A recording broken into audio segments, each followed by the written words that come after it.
There was a retirement party last night. Since the hero only has a B rank, not many people gathered. A few friends came over, gifts were given, and they had a drink.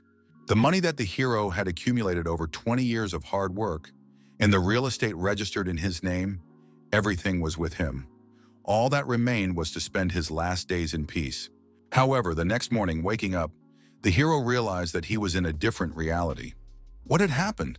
A guy wakes up in the student dormitory he lived in 20 years ago. What year is it? Could it be 2018? This has to be a joke? Why did he come back at this time? He's just had a carefree life. The young man clutched his head. What had he done wrong in his life? The boy turned his attention to his wristwatch. Why is it still with him? It was the watch that Junchul had given him the day before. Junchul said that it's a rare watch and it's rumored to be a relic of the legendary mage of the Byron continent, Tihital. The young man assumed that it was the watch that had brought him back to the past. He had studied it last night before going to bed. Someone knocked on the door. The man on the other side was not happy that our hero was making noise. He told the guy to come out to talk. The young man remembered that there was a rascal who lived next door to him. He was the son of the owner of the dormitory, so he pretended to be the boss of the place. Every night, this man would host karaoke parties and binge drinking parties at his house and then come afterward to collect the money. The scandalized man said that if the guy didn't stop pretending he wasn't in the room, he'd have to break down the door. Just the thought of him pissed our hero off. Our hero opened the door. The scandalized man was indignant. "What took you so long? I had to wait for you." This bully wore some pretty high-quality clothes. His jacket was made of monster skin. He told our hero that he was making such a loud noise that it was psychologically difficult to endure. The subscriber added that he had already thought of calling the police, but he didn't want to ruin the life of such a young guy. He was ready to turn a blind eye if he received money as compensation. The insolent man reached for the watch on our hero's arm and said that this watch was just the right price. The young man yanked his arm and pushed his opponent away from him. After that, our hero swung around and hit his opponent in the nose with his fist. Blood immediately gushed from his nose. The next moment, the young man tilted his opponent's head and slammed it against his knee. The boy asked why this thug kept stealing from the weak. The thug was lying on the ground and had been deactivated. Our hero said it was not enough revenge for all that he had taken earlier, but he'll spare this scoundrel, so be it. After taking his belongings, the young man said he was being evicted from that hostel. At first, it was unclear why our hero was brought back to this particular year, but it was during this time that he was awakened when he had an accident on a construction site. That's when he injured his knee, which caused him pain for the rest of his life afterward. It's nice that that pain is gone now. Our hero decided it was time to awaken. He had been controlling Manu for 20 years, so it wouldn't be difficult now. The young man prepared himself for awakening and began to achieve it through meditation. Our hero thought that he was now eating poorly and lacked muscle mass. How could he even go to work with such a body? Feeling a corresponding pain in his stomach, the guy decided it would be a good idea for him to eat something first. However, no matter how many times he looked around, there was construction everywhere. Now it was clear why no one had noticed when the small gate opened.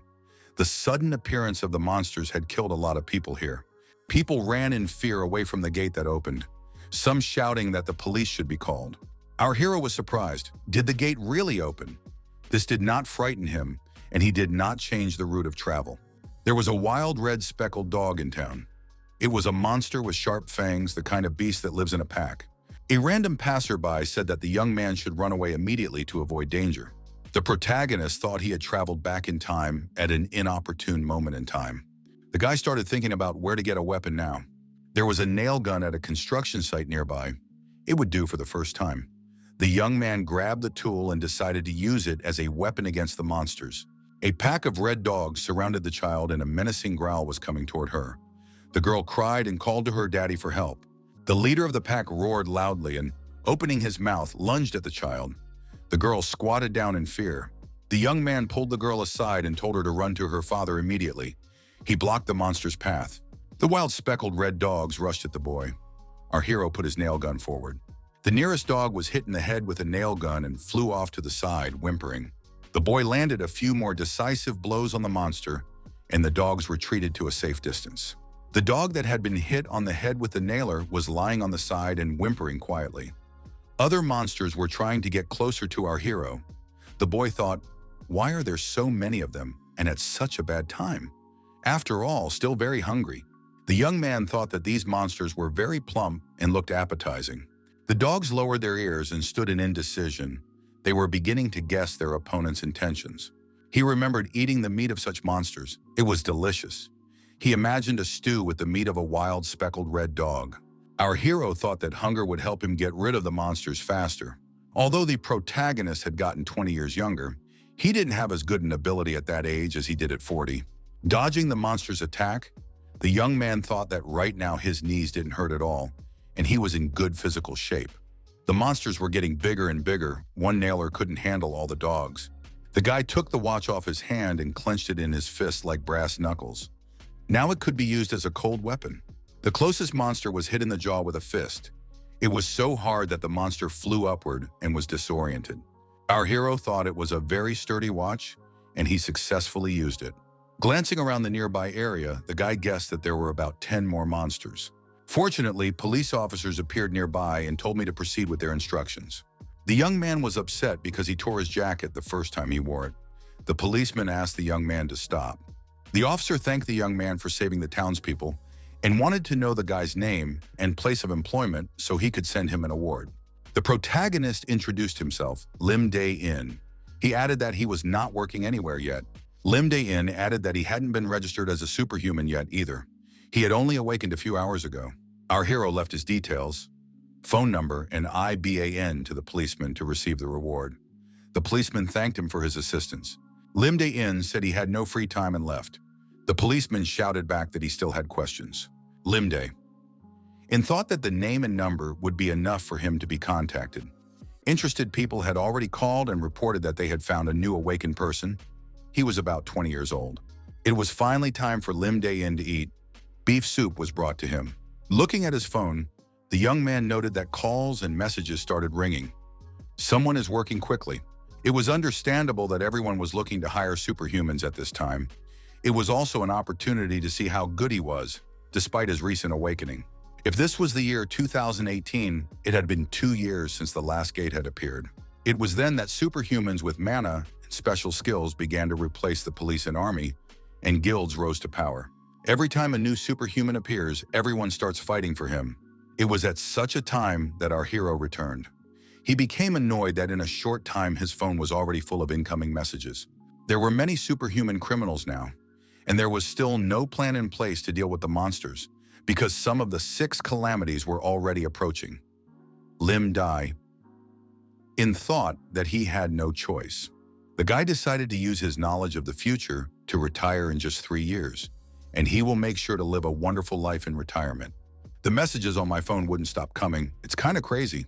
A man approached our hero and said he was Kim Gil-soo, the guild manager of the ruling family. After watching a video of a man defeating monsters, he immediately wanted to meet him. If the guy hasn't signed with anyone yet, he has an offer. A girl entered the room and told the young man to stop. His name is Lim Day-in, right? The girl wondered if the star from the monster fight video was in front of her. He looks even more amazing in person. More people entered the room and began to offer their unique terms to join the ranks of their guilds. Lim Day-in told those present to be quiet. If he heard another word, he would not join anyone for any money. Lim Day-in met with the guild representatives in a more relaxed atmosphere. The guy asked how much of a signing bonus they could offer him. Kim Gil-soo said that there were clauses in the contract that couldn't be disclosed. Why doesn't the young man listen to everyone in turn? The manager added that their guild is prestigious and has a century and a half of tradition. Lim Day-in, still drinking tea, asked how long he should wait for the next sentence. Competitors began to call huge sums of money and tell about favorable conditions. Our hero wondered how much the Black Hounds would offer. He was with them until he returned in time. White House Guild manager Baek Yoon-hui made an attractive offer and said that nowhere else is the young man so sought after. The White House Guild was recently founded, but in 3 years will be one of the top 3 in the country. The guy thought maybe that was the reason for their tough approach. Lim Day-in said for everyone except Ms. Baek Yoon-hui to leave. However, they can leave their business cards just in case. Baek Yoon-hui said that she re-watched the video of this fight several times on her way here. The young man's skill is impressive. Just yesterday, he was just an ordinary person. Lim Day-in thought it was a very elegant way to show that the person he was talking to had made inquiries about him. The girl expressed her belief that the young man was either a genius or had acquired characteristics that gave him an advantage in battle.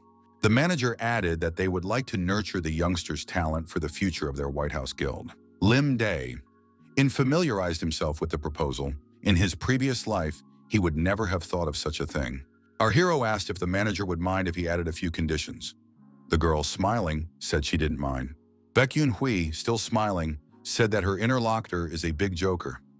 Lim Day replied that it wasn't a joke and he had already finalized his demands.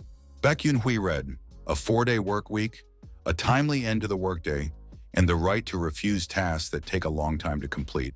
The manager, with a change in her face, said that it was definitely a joke. Lim Day-in said that these were his conditions. Baek Hui wondered where the young man got so much confidence from. Lim Day-in said that the White House Guild would not regret signing him. The manager got up from her seat and said she would review the terms once more and come see the young man in a few days. Baek Hui asked with a wink if Lim Day-in would mind meeting next time, not over a cup of coffee, but over a glass of liquor. Our hero thought he wouldn't be impressed by that. The girl thinks he doesn't know that her father is the head of the guild. Lim Day-in also got up from his seat and said that he agreed. He also needs to register as a superhuman. At the branch of the disaster center located in this country, our hero was asked if he really wanted to register right away. The person responsible for this is not here right now. The girl added that she was new here and would now try to contact her superiors if necessary. Lim Day-in told the girl to get in touch. He needs to take care of things here and leave as soon as possible. The girl reported to the right place and asked the young man if he had any special skills. The young man replied that he used physical strength and had no skills. Lim Day-in realized that he was telling an outright lie. No one believes in the existence of magic now, so they can only find out about his abilities if he shows it himself, but he wouldn't do that in this life. The manager said they would start with the test first. Will he be able to lift that barbell? The protagonist grabbed the barbell with one hand and lifted it up, making it clear that it was no problem for him. The girl noted that this guy is really superhuman because the barbell weighs 200 kilograms, no less. After passing all the tests, our hero was issued a temporary superhuman certificate. The manager said they would contact the young man when the official certificate was ready. Our hero said goodbye. The manager saw the incoming head and greeted him. Our hero thought it was best to bypass this person. It was Ju Sang-wook from the Superhuman Support Service. Nothing good could be expected from him. Lim Day-in decided to never come here again. The head asked the manager, "Is this the new superhuman?" The girl gave the name of our hero. She had already warned about him on the phone. Lim Day-in has fallen into a pollution control zone. It has been closed, destroyed, and abandoned due to monsters. But everything will change when the spatial gate opens. The continent of Gaia is a fantasy world where swords and magic exist. A year from now, its dimensional gates will open on Earth, and humanity will be introduced to a new civilization. There is only one gate that will open in the country, and that is here in the control zone. Our hero thought as soon as he gets paid his signing bonus, he'll buy the place. When the gate opens, he'll be rich. Lim Day-in decided to start by unpacking his belongings and going monster hunting. Lim Day-in heard a warning. If they took even one step closer, they would be finished. He wondered if this was the language of the Gai people. Our hero used a special skill called concealment. By blending in with the environment, he can hide his presence. It was because of this skill that he was sent on dangerous missions of reconnaissance, espionage, and secret destruction. Lim Day-in heard the same voice tell them not to come any closer. Could it be that someone is following her? We need to check what's going on. In the abandoned place, 3 men stood in front of the girl. The girl said they asked for it and activated the fireball. The men marveled. Is that really a superpower? It's magnificent. They will pay for it as much as they ask for it. Our hero, watching from the sidelines, thought the girl was speaking Gai's language and using his superpowers. Could she be a refugee? What bad luck. Of all people to run into slave traders. One of the men told the little girl to give up and come to them, and they would buy her food for it. Lim Day-in saw the tattoo on that man's arm. This is the tattoo of the Red Serpent criminal group. Are they also involved in the slave trade? Our hero didn't have much mana left, so he decided to stop using concealment for now. It's been a long time since he's met the people of Gaia. Is it worth saving her? He drew his hunting knife and approached one of the slave traders, stabbing him in the back. His opponent cried out and began to bleed. The same fate awaited the other slave traders. Lim Dae-in acted decisively and bravely and neutralized his opponents. Lim Dae-in asked the girl, "Is she from the continent of Gaia?" He has a question. The girl wondered, could this guy really speak her language? Lim Dae-in asked the girl if she liked meat. The girl thanked the guy for saving her and promised that she would pay him back one day. Lim Dae-in offered to buy the pork and asked how many servings she could eat. The protagonist asked if she had crossed the dimensional gate alone. The girl nodded affirmatively. The guy asked where she had been before and where her house was. The interviewee lowered her eyes and said she didn't want to talk and didn't want to say how old she was. Lim Dae-in thought that he never learned anything in the end. The girl asked if the young man could help her. The girl said she didn't know anything about the place, couldn't talk to anyone, and had almost no strength left. All she can do use fire, however it doesn't work out very well. Lim Dae-in said that being a babysitter is very difficult. He must have a reason to take care of that girl. Lim Dae-in said, giving the interviewer a month. That's exactly how long she can stay here. He added that he would teach her the language and give her basic knowledge. In return, she would take care of the household and run his errands. The girl rejoiced. Was she really allowed to stay here? Lim Dae-in handed the girl the dirty dishes and said that nothing would be for free. She must wash it now. The girl announced that her name was Lily. She hopes they'll get along. Lim Dae-in showed the girl a place where she could wash dishes. Our hero thought the name seemed familiar to him. Lily, who uses fire, is that really the same girl? The monster that would burn half of the capital in 10 years had hair the color of flame and the ability to control fire. Her name was Lily, and she came from the continent of Gaia. This is the Fire Witch, one of the 6 scourges. The girl looks a lot like her. They are literally 2 peas in a pod. As far as our hero knows, the Fire Witch was kidnapped as a child by a criminal organization and raised to be someone who would cause a disaster. Lim Dae-in thought maybe he could stop one of the 6 disasters. Lim Dae-in went to the market with the girl. He decided to make her a special meal today. A guy asked the meat department if they had raptor fillets. The vendor replied that he had fillets of various raptors to suit all tastes.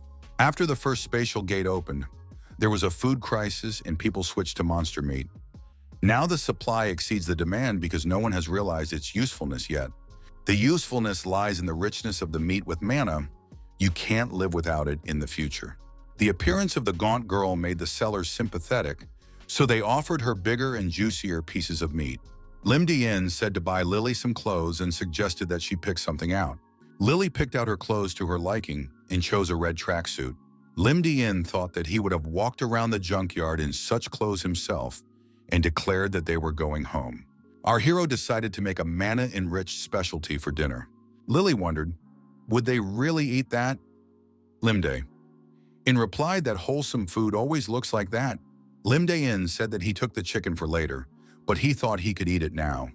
Lily got excited when she saw the chicken meat. Lily kept eating and couldn't calm down. How could chicken be so delicious? From now on, she would only eat this dish. Lim Dae-in said that the girl must eat the rest too, or else he will throw her in the soup. Lim Dae-in tasted the food he had prepared and thought that such a meal would kill him. Our hero thought if he hadn't gone back in time, he would be ordering delicacies at a restaurant right now. After the meal, the guy told Lily to wash the dishes and sit down to read a book. She could leave him alone. When left alone, the protagonist meditated in the lotus posture and applied the Great Sea technique. It increases magic power and allows you to use it more skillfully. Our hero had practiced this technique before returning. It was great, mana growing faster than expected. In the past, no matter how much effort the protagonist put in, there was no such effect. This is due to the proper diet. He feels his dantian increasing in size. If one continued to eat mana-rich food and mastered the mind technique, one could become even stronger than last time. After increasing his magic power, our hero decided it was time to call it a day.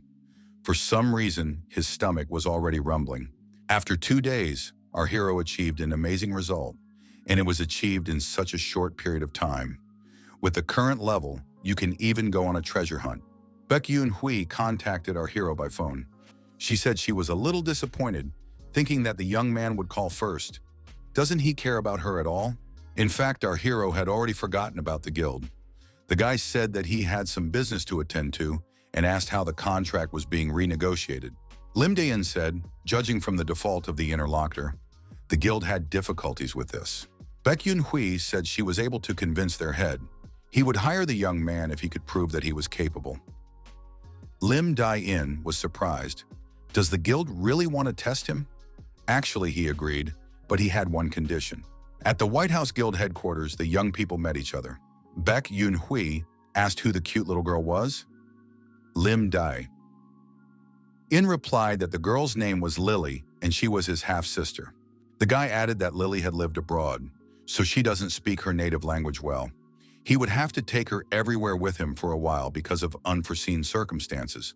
Lim Dae-in explained to Lily that this girl would give them money. Lily thought that in that case, this girl was a very good person. After all, she could buy a lot of chickens with money. Baek Yoon-hui said that Lim Dae-in may not worry as she doesn't interfere in her members' personal lives. The head of the White House Guild said hello to our hero and introduced himself. He was Baek Chung-song. The man added that they were supposed to visit the young man first, but business got in the way. He hoped for understanding. Lim Dae-in stated that everything is fine. It can be considered that he came here for a tour. The guild leader said that he had been told that Lim Dae-in had added new conditions, double the amount of the contract if he passed the test. So the young man agrees to take the test? Baek Chung-sung wondered, was Lim Dae-in really worth that kind of money? Our hero was sure that this man had no martial arts or magic, and yet he could create overwhelming energy with his mana. A monster is a monster anyway. Lim Dae-in thought that he would not be intimidated by such a thing this time. The guy said he would prove his worth to the guild. Baek Chung-sung told his daughter to rewrite the contract. The head of the guild said that they would triple the original amount and also add a condition that the young man would receive 20 billion if he passed the test and signed the contract. Hearing such a proposal, our hero said that his interlocutor was a fiery person. In that case, he is ready to start the test right now. All those interested gathered at the underground training ground of the White House. The test will be considered passed if the young man defeats 3 guild members. Since it's not a real fight, we should try not to hurt each other. Our hero has been introduced to his first opponent. His name is Hwang Jong-hyuk. Despite his young age, he is a member of the First Guild Association. Baek Yoon-hui asked what kind of weapons the fighters would take. Lim Dae-in said that his watch would be enough for him. Hwang Jong-hyuk thought, why a clock? This guy awakened not too long ago and he wants to fight for hours. The guild leader standing to the side said that the young men could begin. Lim Dae-in suggested that they give it their best. Hwang Jong-hyuk thought about what he would make of his opponent. Our hero thought, what's wrong with his opponent? He had only read about this guy in a magazine. Hwang Jong-hyuk's skill lies in his speed. He has the ability to become faster the more he moves without respite. Our hero decided that the opponent must be defeated quickly before he became even faster. The opponent did not dare to attack directly. Hwang Jong-hyuk ran in a circle around our hero and accelerated very quickly. It's quite difficult to defeat a member of the First Association. After approaching a dangerous distance, Hwang Jong-hyuk said he would finish off his opponent and swung his sword. Lim Dae-in dodged the attack and counterattacked, striking his opponent in the jaw while holding his watch in his fist. The one who let his guard down was the easiest to defeat. Our hero thought that his opponent shouldn't have attacked him because his speed works against himself as well. Hwang Jong-hyuk lost his balance and fell on his back. Lily thought it was a victory. Baek Yoon-hui wondered how this fighter could be downed with just one punch. Lim Dae-in asked the guild leader who will be next. The guild head said that Mr. Lim Dae-in's performance was amazing. Our hero asked, is Hwang Jong-hyuk okay? Baek Chung-sung replied that his life is not in danger. The doctors will take care of him. After a few days of rest, he will recover. The guild leader said, it's good that Lim Dae-in held back his strength. Lim Dae-in was surprised. Did the guild leader really feel that way? The guy thought if he didn't control his strength, his opponent's head would fly off his shoulders. It turns out that it didn't go unnoticed. Our hero thought that this contract was already in his pocket. After all, he meets the requirements of this guild. Lim Dae-in decided he could have some fun for the rest of the test. Lily asked, why is the guy smiling like that? Lim Dae-in replied that in battle, one must remain the master of the situation. The second sparring venue was a training ground in an artificial forest. The girls said that the White House had 2 associations of 6 teams, with 5 people in each team. The next opponent will be the head of the 6th team of the First Association. The opponent gave his name as Yoon Dae-hoon. He expressed his hope for a good fight. It was the White House's main tank, the Buffalo Yoon Dae-hoon. Lim Dae-in thought that the current opponent was clearly ready to destroy him. The opponents announced that they were ready, and as the gong sounded, the fight began. Lim Dae-in attacked his opponent and struck his shield with a powerful striking blow. The shield withstood the onslaught, after which Yoon Dae-hoon swung his sword and struck our hero. Lim Dae-in managed to dodge. The forces were roughly equal, and the fight did not reveal a clear winner. Yoon Dae-hoon said that his opponent has great physical stamina. He is quite strong. Lim Dae-in thought that he had planned to hide his capabilities until the last opponent, but in this fight, it wouldn't work. The guild leader wants Lim Dae-in to show him everything. Yoon Dae-hoon tells his opponent that he's going to ask to get him on his team. He thinks they won't work together. Lim Dae-in inquired who was handling this matter in the guild. Yoon Dae-hoon replied that this matter would be decided by the winner. The head agreed. Lim Dae-in said that in that case, he would become the head of the team if he defeats the opponent now. Those present wondered, what is this guy saying? He's taking on too much. Lim Dae-in told the guild leader that he would create his own team and recruit people for it. They would perform the tasks independently.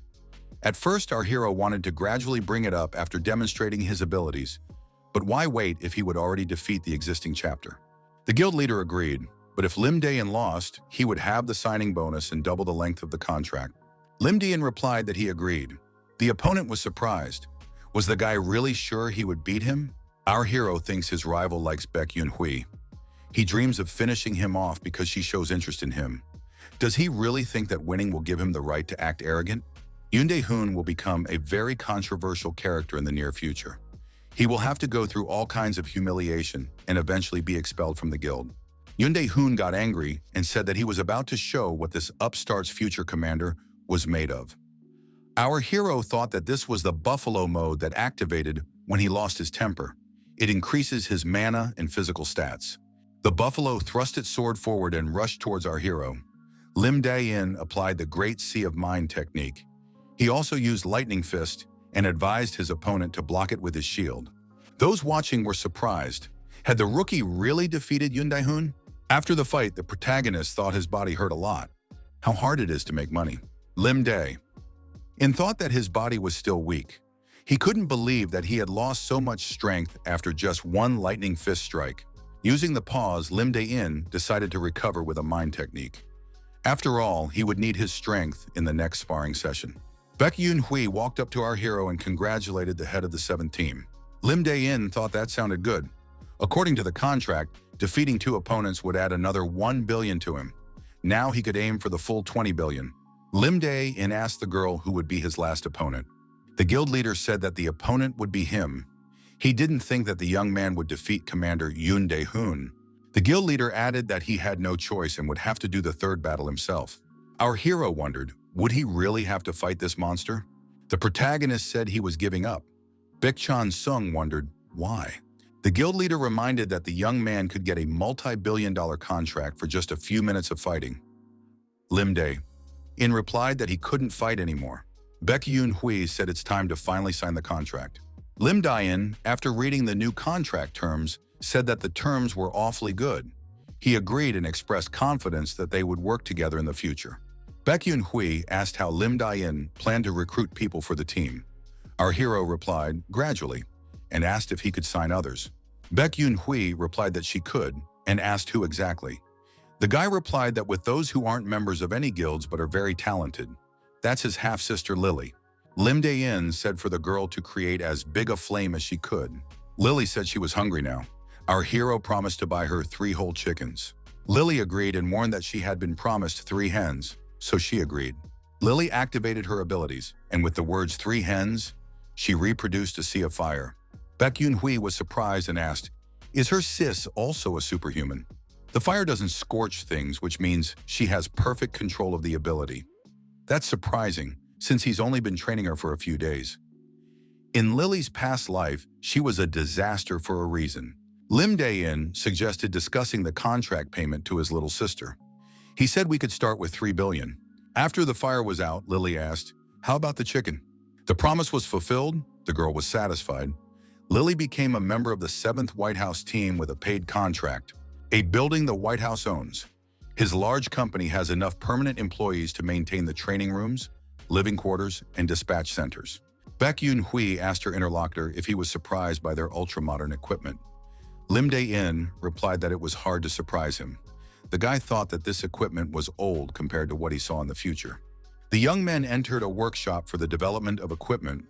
This place impressed our hero. Baek Yoon-hui said if Lim Dae-in needs anything, they'll fulfill the order here in a week. Our hero said he would bring some things from here. Lim Dae-in took the blades and said that this would be enough for him at first. Baek Yoon-hui said since it was the young man's first day at the workplace, it would end after meeting with the guild head. Baek Chan-sung said that there was an urgent message from the control room. All the teams are on missions right now, so he's in a tight spot. Can't Lim Dae-in go on a mission on the first day? Our hero was hoping to get off work early today if the case wasn't so urgent. Lim Dae-in asked the guild leader where he should go. At the scene, our hero was reported that the portal was 10 meters above the ground and a huge number of slugs were coming out of it. Where slugs have crawled through, a sticky viscous mass is left behind, making it difficult to move around. Lim Dae-in told the companion that most of the monsters had already been dealt with. Should they really interfere? The office said they need a sample of these new monsters. At least 3 should be brought in and try to preserve their original appearance as much as possible. Lim Dae-in knew that these monsters would be avoided in the future. They were huge stinking slugs. They are weak, but they explode on impact and spew stinking slime. Lily said it stinks really bad in here. Do they really need to fight these slugs? Lim Dae-in told the girl that he blocked her sense of smell with mana. If necessary, he can teach her how to do it. The guy added that it's unlikely to work the first time, but if you practice, there's no problem. Lily happily said that she had succeeded and she couldn't feel anything anymore. Lim Dae-in thought that he didn't even have time to explain anything. This girl is very talented. Our hero realized that no one has been able to get a good sample so far. Slugs explode even from a small amount of mana, and without mana, they have no effect on them. Lim Dae-in decided it was time to catch specimens and noticed a single slug crawling up a tree. Our hero approached the tree and kicked it with all his might. The slug couldn't hold onto the tree and began to fall downward, snapping. Lim Dae-in applied a Tai Chi technique to keep the slug from exploding. After a while, our hero bagged a whole slug and said one was ready. Lily asked the boy to teach her this method of collecting slugs. Lim Dae-in didn't want to waste time on the girl and said he would teach her for 100 billion. Lily replied that she didn't agree because that money could buy a lot of chickens. Lim Dae-in reported to Baek Yoon-hui over the phone that all 3 copies have been assembled. They'll hand them over to the assembly team and be done with their work for the day. The manager was surprised. Is it really that fast? Baek Yoon-hui wondered, since this was the first assignment. Wasn't Lim Dae-in nervous? Did he have any questions? Our hero replied that there was nothing to worry about. Young people approached our hero and asked, "Are you from the White House? We haven't seen you before. Are you a newcomer?" The man said, "Judging by the shoulder patch, we're looking at a squad leader." Don't they have enough men to put newcomers on teams? 5th Team Captain Jang Seok-hyun of the Blackhound Guild asked, "That movement you used, is that your ability?" Lim Dae-in thought that it had been a long time since they had seen each other. It was his former boss. The protagonist asked, "What do you want?" Jang Seok-hyun said that slugs take forever to explode, and they haven't been able to collect normal samples. Lim Dae-in inquired, "Do you really want me to share?" The boy added that he would refuse. Jang Seok-hyun wondered, how old is that young man if he talks so familiarly? The other men told our hero not to be so harsh with his comrades. After all, they will have to meet often on the battlefield, so it's better to help each other. Baek Yoon-hui told Lim Dae-in not to give in to them. She will file an official complaint to the guild head. Lim Dae-in thought that he had gone through something like this more than once. If he didn't share, they would try to take the bag by force. Lim Dae-in threw the bag on the ground and said that Jang Seok-hyun could take it.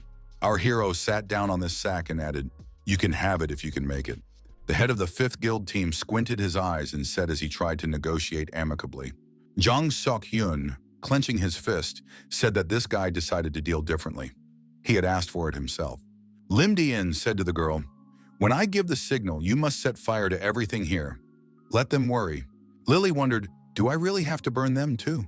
Lim Dae-in replied that you shouldn't touch them, as it would cause trouble. You can only set the ground on fire. Our hero must not let the girl become a disaster in the future. Jung Seok-hyun said to Lim Dae-in to get up from the sack. I'm about to teach that insolent man a lesson. Suddenly, there was some sort of commotion in the portal. A burst of energy appeared from the portal. A giant slug has entered this world through a portal. Everyone present prepared for battle and put aside the clarification of relations for the time being. Putting their swords forward, the young men headed out to attack this monster. Lim Dae-in picked up the slug bag and decided to move to a safe distance. Lim Dae-in told Lily that they should take the bags to the car. The hunters tried to destroy the slug, but its tentacles would not be cut by their swords. How could this monster have so much strength? One of the hunters fell into the trap, and the monster wrapped its tentacles around his body. The bags were loaded into an automobile. Our hero was told that he must go and fight this monster. It is enough to strike once so that we can claim the spoils, he was told. Lim Dae-in replied that there was no need to worry. The young man thought that this monster would never be defeated this way. Someone shouted that it was necessary to deal with the monster's tentacles first. However, its slime was dissolving the shields.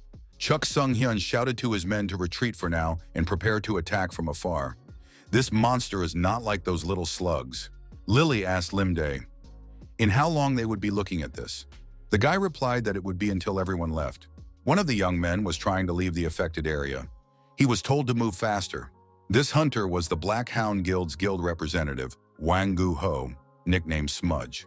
One of the hunters said his guns are already all corroded and the slug is coming at them.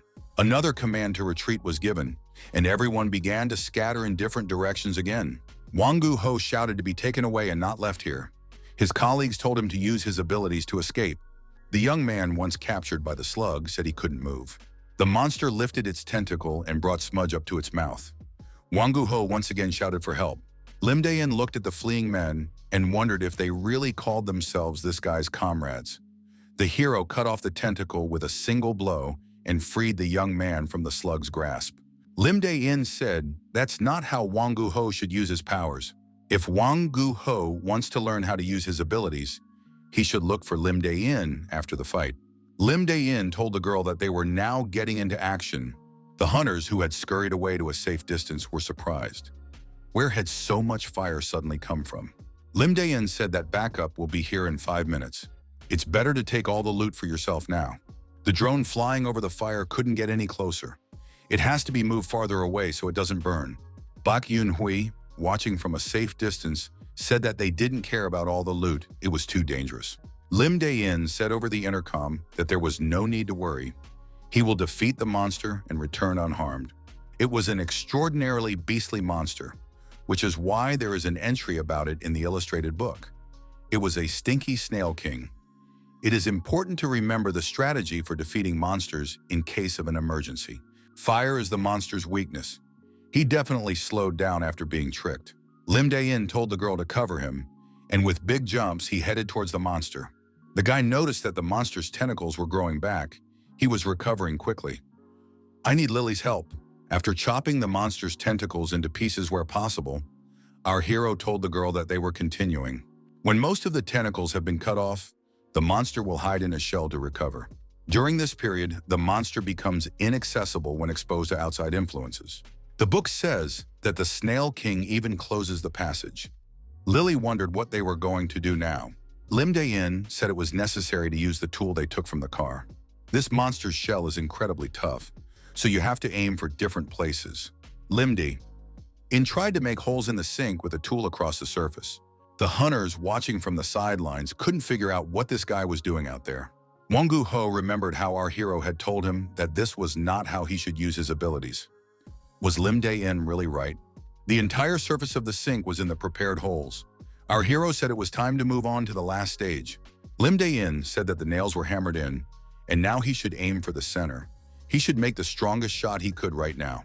The protagonist swung and applied the Great Sea of Mind technique. The shell should not be able to resist. A lightning-fast fist was brought into action, and a crushing blow occurred. The entire surface of the shell was covered with glowing cracks. Charges of electricity ran through it. The nails glowed from the increased energy. The monster couldn't take the strain and ended up outside. Our hero had achieved his goal. During the test, he thought that using the technique twice would be overkill, but his body was so weak that he couldn't perform anything normally. Lily ran up to the boy and asked if he was okay. Lily asked fearfully, "Did he really get electrocuted?" Lim Dae-in said that the girl was supposed to be helping him. Leaning on his knee, our hero said that they had probably defeated the monster. Lily asked if the wall of fire could be removed. Lim Dae-in replied that it needed to be held up a little longer. They had worked really hard so they would take all the loot for themselves. Lim Dae-in scooped the sliced tentacles of the monster into the bag. Its meat is very soft and rich in nutrients. Lily thought she would have snail chicken. Lim Dae-in decided it was the perfect ingredient for a nutritious manna stew. The captain of the second team contacted our hero on the intercom. He said that he had been informed of the situation and that he was on his way to help. Lim Dae-in said that there was no need to rush. They should go in when he removed the firewall. Our hero thought that he hadn't taken the most important thing yet. The captain of the second team wondered, isn't it hard for Lim Dae-in to resist the slug? After all, it was his first day on the job today. After Lily loosened the wall of fire, the people from outside saw a monster lying on the road. The hunters were surprised. Had Lim Dae-in defeated the monster on his own? Lim Dae-in replied that he fought until the victorious end. Fortunately, he was lucky. Second squad leader said it didn't make sense. How did Lim Dae-in manage to do what they all couldn't do together? Lim Dae-in said he wanted to leave the cleaning to Commander Ban. The interlocutor replied that he didn't mind. Lim Dae-in had done a good job and could go to rest. Commander Ban added that if Lim Dae-in was seriously wounded, it would be better to return to headquarters to be treated there. Our hero replied that he wanted to rest first. Lily said she wanted to eat and sleep. Lim Dae-in noticed that the girl had done a good job today too. Lily suggested that in honor of the victory, they eat a lot of meat. When she saw a lot of meat, she couldn't believe it wasn't a dream. After a hearty meal, Lily said she wanted to go snail fishing again. After tasting the alcoholic beverage, the protagonist said it was the best reward for today's monster. Lily thought, why does this guy say that word every time he eats? Lim Dae-in, hearing this word from the girl, thought that he should control his speech in front of children. Our hero said that it was a bad word and shouldn't be used.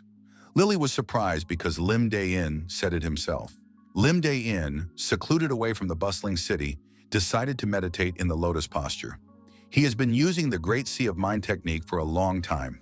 Our hero thought there were difficulties that continued to depress him. Though what could be expected after drinking the night before? This technique works more like an emergency. A phone call rang out. Baek Yoon-hui asked why the commander didn't answer. Lim Dae-in said his muscles were really sore. He was still just sleeping it off, having overworked himself yesterday. Baek Yoon-hui said that she plans to actively recruit people for Lim Dae-in's team, so she would like to hear his opinion. Many people are needed to lead the team. You need teams for filming, support, and medical assistance, and a cameraman to communicate with everyone from the control room. We even need secretaries who are responsible for developing group schedules and dealing with paperwork. Lim Dae-in said that these people would definitely have an impact on the team's effectiveness, but asked that Baek Yoon-hui herself choose them to her liking. Lim Dae-in added that the girl is a good judge of character. Lim Dae-in, our hero, told the interviewer that in that case, he would like to take one superhuman to him. This person is Wangu of the Black Hound Guild. The guild had told Lim Dae-in to take 3 days off. Our hero replies to the boss that he's just a little tired. Baek Chon-sung remarked that his daughter had told him everything, and it's unlikely that Lim Dae-in will be able to go on the mission until they get the whole team together. Our hero thought that he really didn't mind not going to work for a few days. The head of the guild said that the young man should rest and not overexert himself so much next time. After all, he is the future of this guild. Lim Dae-in thanked the head and said that he would rest properly. The boy asked Lily if she was hungry. Lily asked excitedly, would they really be eating chicken now? The protagonist replied that he would cook something more delicious. Unlike the past dish, this one is made with fresh and flavorful produce that has a soft texture. This dish will even have the addition of snail heart. This is a particularly healthy manna dish. Lim Dae-in made a hell of a snail meat soup. The color was strange, but it was a healthy meal. Lily saw the dish and said that she had eaten a lot of chicken the day before and was still hungry. Lim Dae-in said he was sorry and tasted what he had made himself. Lim Dae-in tasted the dish and said that it was very tasty and rich. There would be nothing left for dinner, so he would eat it all himself. Lily was surprised. Is it really that good? Lily said she shouldn't eat her portion and took the food for herself. Lim Dae-in looked at the girl and said, "She said she didn't want to eat." After Lily tasted this food, she threw up. The girl said that yesterday when she ate the chicken, she was happy. Lim Dae-in stated that there is no need to play out drama. There is plenty of delicious food in the world. Lily said she'd never believe a guy again. Lim Dae-in noticed that they were having pork brisket for dinner. It cost more than chicken. After a little thought, Lily said that was something to live for. Lim Dae-in told the companion that in order to eat delicious food, they need to adjust their digestion. Now they will go treasure hunting. The monsters that survived the opening of the first gate have chosen their own places to live. Some of these monsters were orcs who had banded together to form a tribe. In their territory is a relic from another dimension. Lim Dae-in, while in the vicinity of the orc territory and observing through binoculars, suggested that this relic must be in a stone statue. Lim Dae-in guessed that there were about 200 orcs in the tribe. Thanks to the center crystal, his body had recovered, but there were still too many of them. Our hero told Lily that he would sneak in and she should light the fire when he gave the signal. The girl asked, "What signal?" Lim Dae-in replied, "If the torch on the other side goes out, we must set fire to the entrance." It's not a difficult matter. However, if Lily gets distracted and doesn't see the signal, you can forget about the relic forever. Lim Dae-in activated stealth mode and decided to infiltrate their camp unnoticed by the orcs. Our hero realized that right now there was no one among the orcs who could detect him, unless a stronger enemy appeared. The cherished statue was guarded by 10 orcs. They were all armed and vigilant. The protagonist, a mutant orc, drew his dagger and thought he could handle these orcs alone. The leader of this tribe was a mutant orc. He scrutinized the entire area. This tribal leader demonstrated incredible monstrous strength during an attack on the expedition team. Our hero realized that this is a dangerous opponent and decided to act as originally planned. Lily, watching from cover, saw the torch being knocked over. That was the signal for her. The orc warriors rushed to the other torches to keep them alive. The orc mutant commanded his subordinates to check who was the source of the confusion. Lim Dae-in decided to take advantage of the situation to quickly destroy the statue. Our hero felt the chieftain, swinging his sword, coming toward him. Had he been discovered? Since the opponent was strong, Lim Dae-in decided to retreat for now and not test his fate. The guy realized that now it was useless to hide. It was necessary to change strategy. Lily wondered from her hiding place, has he really been discovered? Lim Dae-in said, telling her to get her feet away too. After running away to a safe distance, our heroes decided to rest and catch their breath. Lim Dae-in thought they hadn't been running for long, but they were already thoroughly exhausted. Lily said she knew this place. The boy wondered, has she been here before? The girl pointed to the cave and said she came out of it when she went through the gate. Lily reminded him that those strange men were here too. They were trying to catch her, so she ran away. Lim Dae-in remembered that these were the people from the Red Serpent.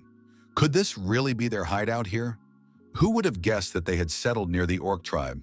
The protagonist decided that it was necessary to make proper use of the information he received. Lim Dae-in motioned for his companion to go inside. Lily asked him, is that really necessary? She really didn't want to go back there. Lim Dae-in told her to hide in the bushes in that case and sit there quietly. If anything happened to her, she should contact him. Lim Dae-in activated the concealment mode again. The Red Serpent is a large faction. The boy assumed that judging by the guards, this was indeed the Red Serpent's secret hideout. But why did they choose to settle near the orcs?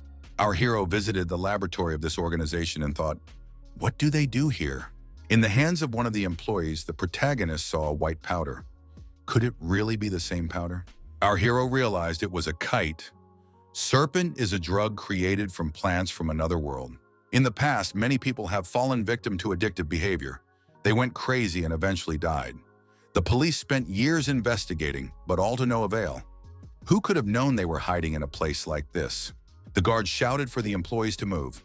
If they didn't fulfill their quota by tomorrow, they would all be finished. Our hero determined that there were about 100 armed members of the Red Serpent and about 30 drug makers. After looking around with an experienced eye, the protagonist realized that there were approximately 50 kilograms of snake. After all, that's crazy money. One of the managers told the guard that demand had increased a lot in the last few days, but they were short on supplies. The guard excused himself and said that another employee had died yesterday, so the production speed had slowed down. Limdian decided that he wouldn't just let this go, and these rascals would fall for him. Suddenly, the lights went out. The laboratory staff did not understand what was happening. They couldn't see anything. Is there really an intruder here? It seems that the serpent has disappeared. Our hero, under the cover of darkness, using stealth mode, stole the box with the snake. At the safe house, the protagonist and his assistant met. Lily inquired, "Are you finally done yet?" In replied that it was just beginning. They were about to play catch-up, they should get ready. In warned the girl that there would be a lot of people running after them. We should not give them a chance to catch them. Lily smiled and said that sounded fun. The boy warned that it was dangerous. Our heroes were discovered. The guards said that this thief must be captured. In and the box began to move away from the armed criminals. He was followed by automatic gunfire. Ying noticed that the bandits were running after him, and that was a good thing. The bandits couldn't understand why they couldn't hit this guy. In stopped. In front of him was a tribe of orcs. The leader of the orcs, a mutant, was in close proximity to our hero. In smiled and said that he could see familiar faces. This was just what he needed. The orc leader shouted a war cry, calling his companions to battle. The armed criminals were surprised to see a tribe of orcs in front of them. The vector of attention was shifted to the monsters. Our hero opened the box and told Lily to get out of there. As it happens in such cases, In threw the box of white powder high into the air. Everyone watched the flight with attention. The bandits thought this guy was crazy, because it's so much money. The monsters, without lowering their vigilance, continued to watch the flight of the box. Packets of white powder were scattered between two factions, brigands and orcs. The commander of the Red Serpent representatives ordered them to open fire and destroy the orcs. After that, they can take their white powder and deal with this thief. Our hero thought it was time to get out of here, and activated stealth mode. The bandits opened automatic fire to prevent the orcs from getting dangerously close to them. However, the orc chieftain was bulletproof and headed straight into the thick of the bandits. Our hero, along with his assistant in a safe place, watched this fight. Lily said that when it was over, she wanted to head out for something to eat. In said for her to sit in silence for now. It's not always easy to bring things to an end. In remarked that there wasn't much longer to wait, so maybe we should do a sweep now. The bulletproof leader, a mutant orc, wiped out every member of the Red Serpent faction present. No one was spared. Taking advantage of the moment, our hero crept up from behind and pierced the orc's body through and through with his sword. The orc, not expecting a stab in the back, dropped his sword and sank to his knees. Ying thought that the head of the orcs had died and the others would not be a hindrance to him. The orcs, frightened, turned around and began to run away. In decided that he would destroy these monsters one by one and send them after their leader. In grabbed a hammer and began to collapse the statue. Our hero got to the jewelry. It was a guardian bracelet. This artifact helps to heal and improve the condition of its wearer. By consuming mana, the hero can activate a protection spell. The effect is enhanced when both bracelets are worn. Putting the bracelet on his arm, the protagonist noted that it had shrunk to fit the size of his hand. That was very nice. The mana he had just used up was restored, just as the description said. Told Lily to come closer to him. Our hero took the girl's hand, and it was very touching. Lily looked at her hand and wondered, why is the guy doing this? In replied that the bracelet has a protective spell. An ordinary person wouldn't be able to see it. The second bracelet appeared on the girl's arm. Our hero thought that Lily was still weak. The bracelet would allow him to track her location, which could come in handy in case of danger. The orc leader's hide could make a nice piece of armor. Thought that he still needed to return to the cave. Pointing at the orc camp, the guy told the girl to burn everything there to the ground. After that, he promised her something tasty. Lily said she would fulfill everything and activated the fireball. The girl shouted that she wanted a delicious meal and pointed the fire directly at the orc settlement. Thought that if this girl was starved to death, something might come out of it. He was not interested in the question of humanity. In the cave, the remaining members of the Red Snake faction, upon seeing the intruder, opened fire on him to kill him. Our hero activated the shield and the bullets did not reach the target. The guy explained to the girl that this shield is created with the help of a bracelet. Added that once Lily got used to the bracelet, she would be able to create such a shield of any shape. Lily suggested hitting the bandits with her shield. The bandits received a powerful blow, were deactivated, and shouted that there were monsters in front of them. Our hero thought that this girl was very talented. One of the surviving bandits asked to be spared. He was ready to tell everything about his group, its size, structure, and bank account numbers. The protagonist said he wasn't interested and asked where the most important safe was. After an hour, Lim Dae-in and Lily left the gate. Our hero had a full sack behind his back. Lim Dae-in thought that they had discovered a pretty good secret place. In addition to money, he received many different items. Lim Dae-in reminded her companion that the shield could be removed if she was done undermining everything here. Lily asked what if the criminals ran away. The guy replied that there was nowhere for them to run away, and Lily could not worry. The protagonist thought that there were about 35 Red Snake members and drug manufacturers left. He wouldn't just let them go if they were involved in the creation of the serpent. Lim Dae-in called one of the bandits a red bean rice cake and told him to follow him. The bandit wondered why they called him that. However, the bandit got punched in the face for talking a lot. Lim Dae-in said he called him that because he looked like a pie. Our hero added that the rest of the bandits should go to the guard post and surrender. The criminals were upset that they were not going to be released. Lim Dae-in added that if they didn't want to surrender, he would beat them all to death, and after that they would surrender anyway. No one agreed. The guards wondered why there were so many people in the restricted area. Where did the snake factory come from? Lim Dae-in thought that the criminals would be taken to the police, and they would probably tell them about him and Lily. We can only hope that that man won't take their testimony seriously. Titan Kim Soo-ho, in this life we need to connect with him. Lim Dae-in thought that the girl did a good job today, we should get something tasty. Meanwhile, Lily and the red bean rice cake arrived at the tent. The girl announced that she was hungry, very hungry. The boy didn't understand exactly what this child wanted. Lily repeated again that she was hungry. Lily told our hero that he promised her food that tasted like chicken. Lim Dae-in showed the girl what he had brought and said it was very tasty. Lily replied that it smelled bad and looked like a mess. It must be Slugs again? Lim Dae-in turned to the red bean rice cake, and the guy said for the master to provide everything for him. 2 pork breasts cooked to perfection, roasted garlic and some seasonal green olives wrapped in lettuce with sesame seeds, and a bit of lettuce so you could eat it in one bite. After trying this dish, the girl said it was incredibly delicious. Lim Dae-in told Lily to take her time, her food would fall out of her mouth. Lily thought, the longer she lives, the better the flavor. 4 days passed quickly. It was time to get to work hard. In the time since then, our hero has bought the land next to his tent with the money he received from the guild under contract. Our hero was asked, was he sure he wanted to buy such a large plot of land? Lim Dae-in replied that one can never know what will happen in the future. Lim Dae-in said that living in a tent is quite boring. Red bean rice cake, our hero brought in, busied himself with building a log house. He said the boss could entrust it to him. The guy said that for 3 years he would be doing construction, cooking, cleaning, and stuff like that. All the work is on him. Lim Dae-in has given him a chance to start his life anew, so from now on he will live a life of honest labor.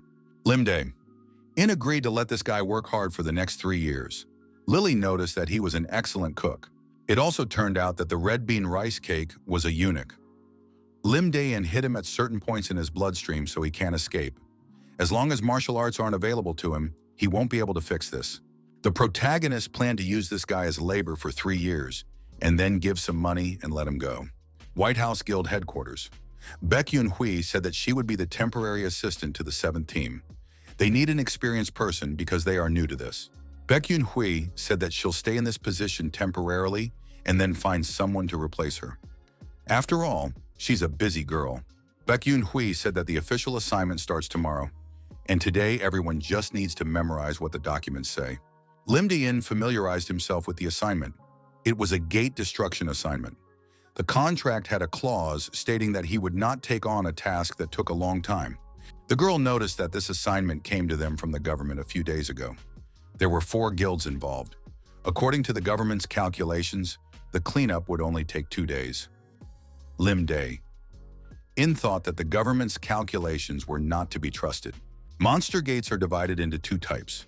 Type A gates close after monsters come out of them, which are easy enough to destroy. Type B gates don't disappear after monsters have come out of them, which may not come out in principle. In this case, someone must go inside to destroy the monsters and destroy the core to return. Such a task is called a gate destruction task. Our hero, after reading the materials, thought he recognized the place. This is one of the most catastrophic gates to appear since the first one, the Labyrinth of Fallen Spirits. Our hero was an instructor before returning in time, and always mentioned this place for its infamous fame. If he had taken part in this mission then, he would have died. Baek Yoon-hui recalled that Lim Dae-in had recently had a clash with another guild. She could pass the task to someone else because of that. Our hero replied that the 7th team would handle the task. She told him to keep his composure and stay calm.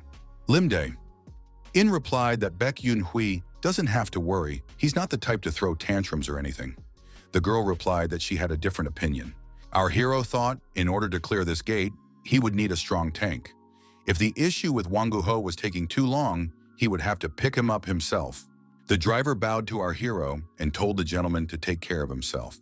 Lim Dae-in told the driver not to do that from now on. He is grateful that this man is driving him around. The driver said he would behave differently from now on. Baek Yoon-hui said that the young man was being very honorable right now. Lim Dae-in offered to take care of business. He felt uncomfortable and strange around honest and kind people. He would rather be in the company of aggressive and rude villains. The young man extended his hand and said that he was happy to meet him. He is Kim Hyun-dae from the Black Hound Guild. The guy also introduced his colleagues Wangu and Chok Seok-hyun. Our hero shook hands with his interlocutor and said he was also pleased to meet him. His name is Lim Dae-in. Kim Hyun-dae asked if his opponent wanted to take Wangu back to his place. He added that this person is their valued employee. Our hero knew that Kim Hyun-dae is the younger cousin of the guild leader and the one who does all the dirty work. Lim Dae-in just as thought that this person could put outrageous conditions to cancel the contract. Baek Yoon-hui decided to take the initiative and said that they understood the opponent's position on the issue. However, 5 billion in compensation for the termination of the contract could resolve the issue.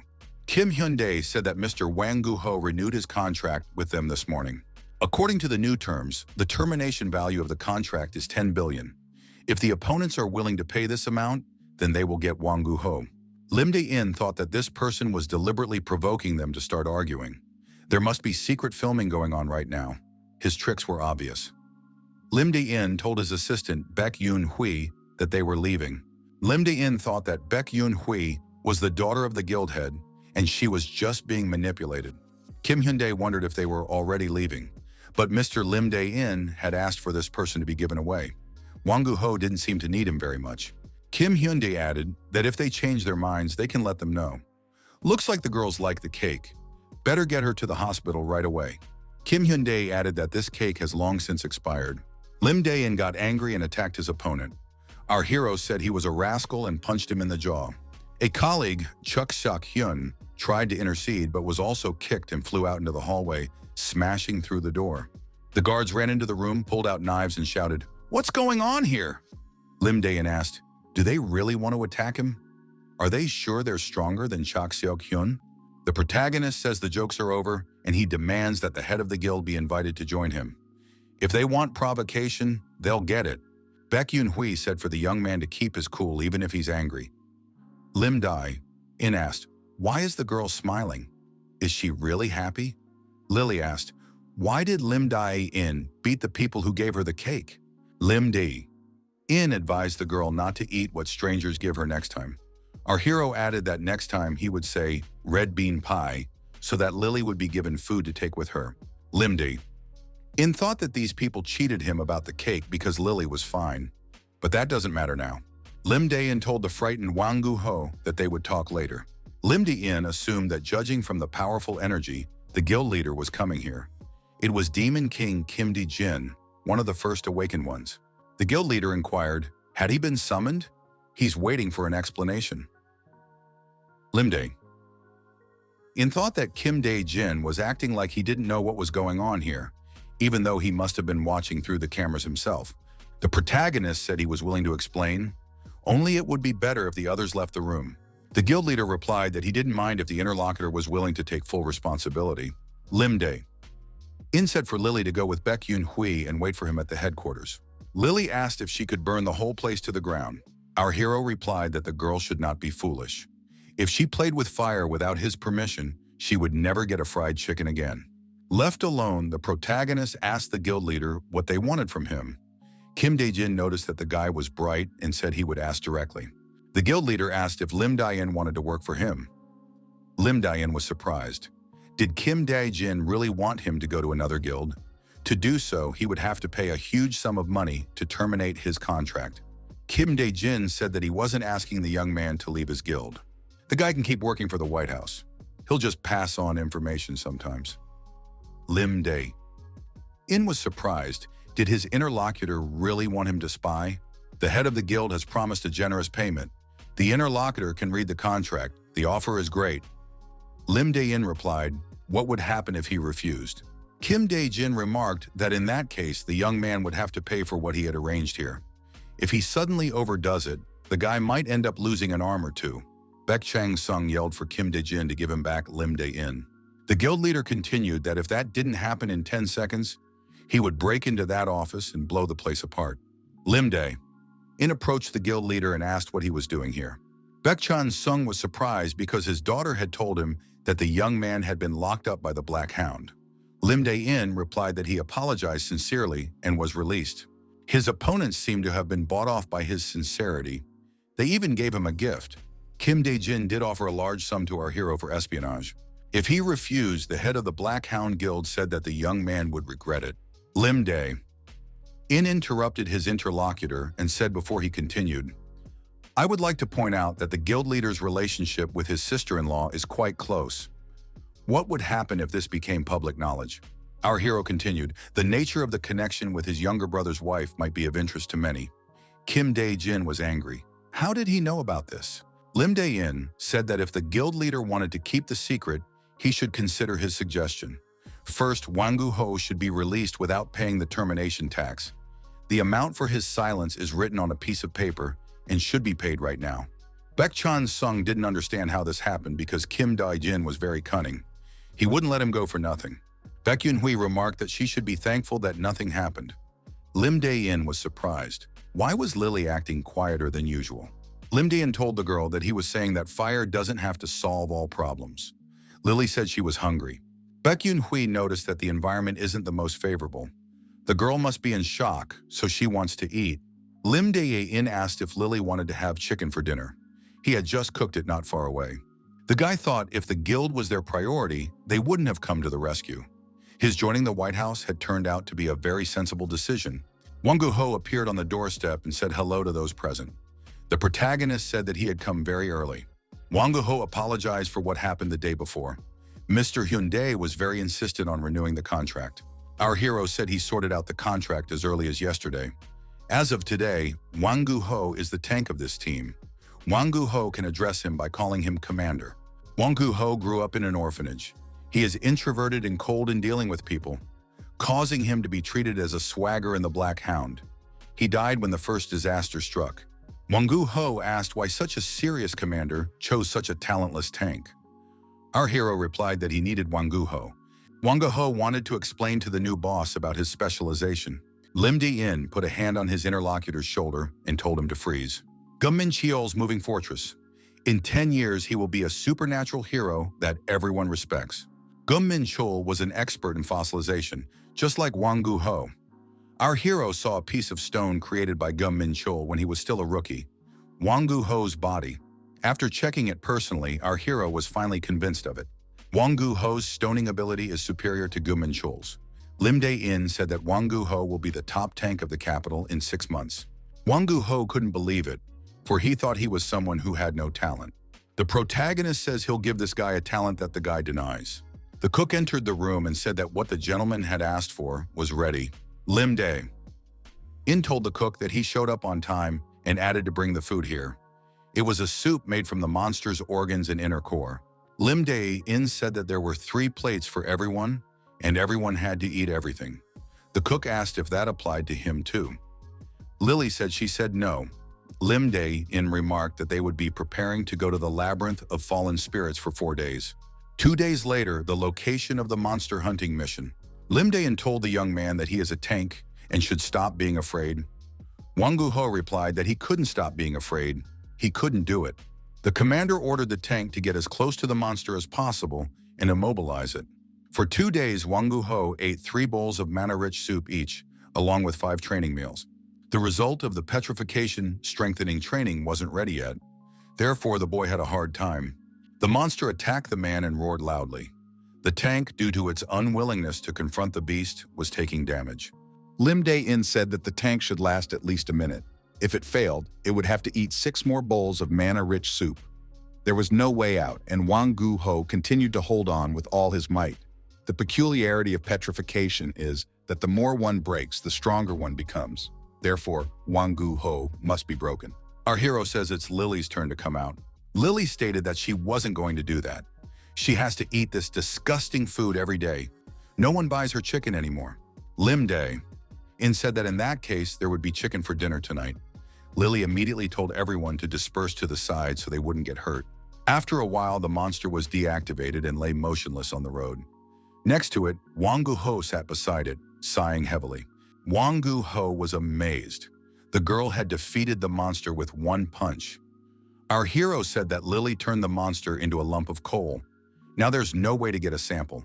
If she can't control the fire, she can't have a chicken. Lim Dae-in asked as the dispatcher checked the location of the other monsters. 8 one-horned white tigers came out of the gate 20 minutes ago. We need to fight another one to get a sample. The dispatcher told me where the monsters were, but warned that the warriors of the other guild were heading there as well, and the opponents are closer. Lim Dae-in said he would run forward and his team would follow him at their speed. Our hero also trained with the others and ate mana-rich food. He hadn't reached the level he had before the revival, but he had progressed considerably. The monster was already in sight and could see other warriors approaching it. Lim Dae-in, if competitors strike first, there will be a problem with sharing the spoils. The protagonist used the crescent moon body shadow technique and was the closest to the monster. The competitors couldn't believe how this guy beat them. Turns out he's a superhuman with acceleration, otherwise he wouldn't be so fast. Our hero reported to the dispatcher that the hunt was over. The girl was surprised. The map showed that Lim Dae-in had just arrived. Lily said she roasted the monster just right this time. Will there be chicken for dinner tonight? Dispatch reports no more monsters. The gate has been destroyed and the situation has returned to normal. Our hero said it was time to call it a night. Lily was glad she had chicken for dinner tonight. A cheerleader rushed to our hero.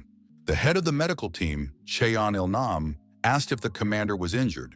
Lim Dae-in replied that he was fine and added that Lily's arm should be bandaged. The young man said he was finished and suggested that the commander watch the video. It was a representative of the Cheon Yi-im support squad. Cheon Seol a technical support member, said for the chapter to raise their hands, he will help with the gear. Baekhyun Hui hired the 3 Cheon twins to be the support squad for the 7th team. Each of them is famous and works in a different field. How she did it remains a secret. Lim Dae-in said that they haven't been on the same team for long, so he hasn't memorized their names yet, and apologizes for that. He knows how hard it is to cooperate with superhumans. Lim Dae-in asked the twins to take care of him from now on. One of the brothers said he caught the boss's entire speech just now on video. The driver told our hero that the commander seemed to be popular. Lim Dae-in replied that he just knows what it's like to serve. Our hero used to be someone who followed orders. He left the guild because he was tired of it, but the people on his team wouldn't have to feel the same way. Guild headquarters, White House. Baekhyun Hui asked if the commander knew how to communicate with people. After all, he's only 20 years old. Is he by any chance living life a second time? The girl gave a list of items the commander would need. The special equipment he ordered from the workshop would be ready in 2 days. Lim Dae-in said that he was happy to hear this from the 7th team's responsible assistant. They don't have much time, but the girl prepared everything perfectly. On the papers was information about someone who was very interested in our hero. The girl said that she thought it would be difficult to find the information because she had nothing but a name. However, she came across a video on the internet with items that the man had made. He was the only superhuman in the country with a specialization in manufacturing. Chung Yong-shing. Lim Dae-in wondered where that person was now. Is it worth going to see him now? Lily said she was interested in 4 portions of boneless chicken and large French fries. Lim Dae-in said he would keep his promise, and she should pass on everything exactly as she was taught. A young man came into a barbershop. The woman said she would move to the office and cut the young man's hair. The boy noticed that there were a lot of toys.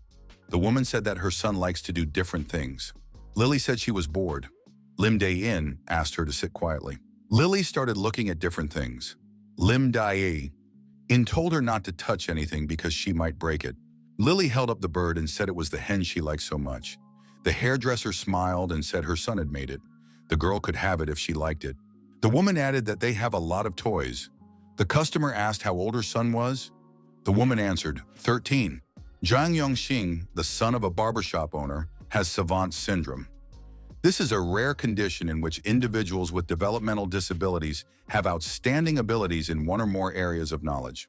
Because of this, his social skills are very low, and he doesn't really like talking to people. Unlike other superhumans, our hero has to get close to this person very naturally. First, he should come here more often. Even now, this boy is probably creating another item in the storeroom. Lim Dae-in asked if they were distracting the boy by talking loudly. The woman replied that her child was so concentrated that he didn't notice anything. Lim Dae-in thought that they were communicating without whispering, so the boy could hear them if he was a superhuman. Is it worth checking right now? Zhang Yongxin looked out from behind the door and asked his mom if everything was all right. The woman wondered why suddenly came out by himself. Our hero thought if the guy came out right away, he can sense Manu. He is definitely superhuman. Lim Dae-in thought it was time for a plan. A chicken. Lily walked up to the boy and asked, "Did he make this toy?" "The chicken is insanely cute. How did he do it?" Zhang Yongxing asked, "Was the girl really curious about this?" The boy began to explain the intricacies. Lily said it's amazing, and her interviewee is incredible.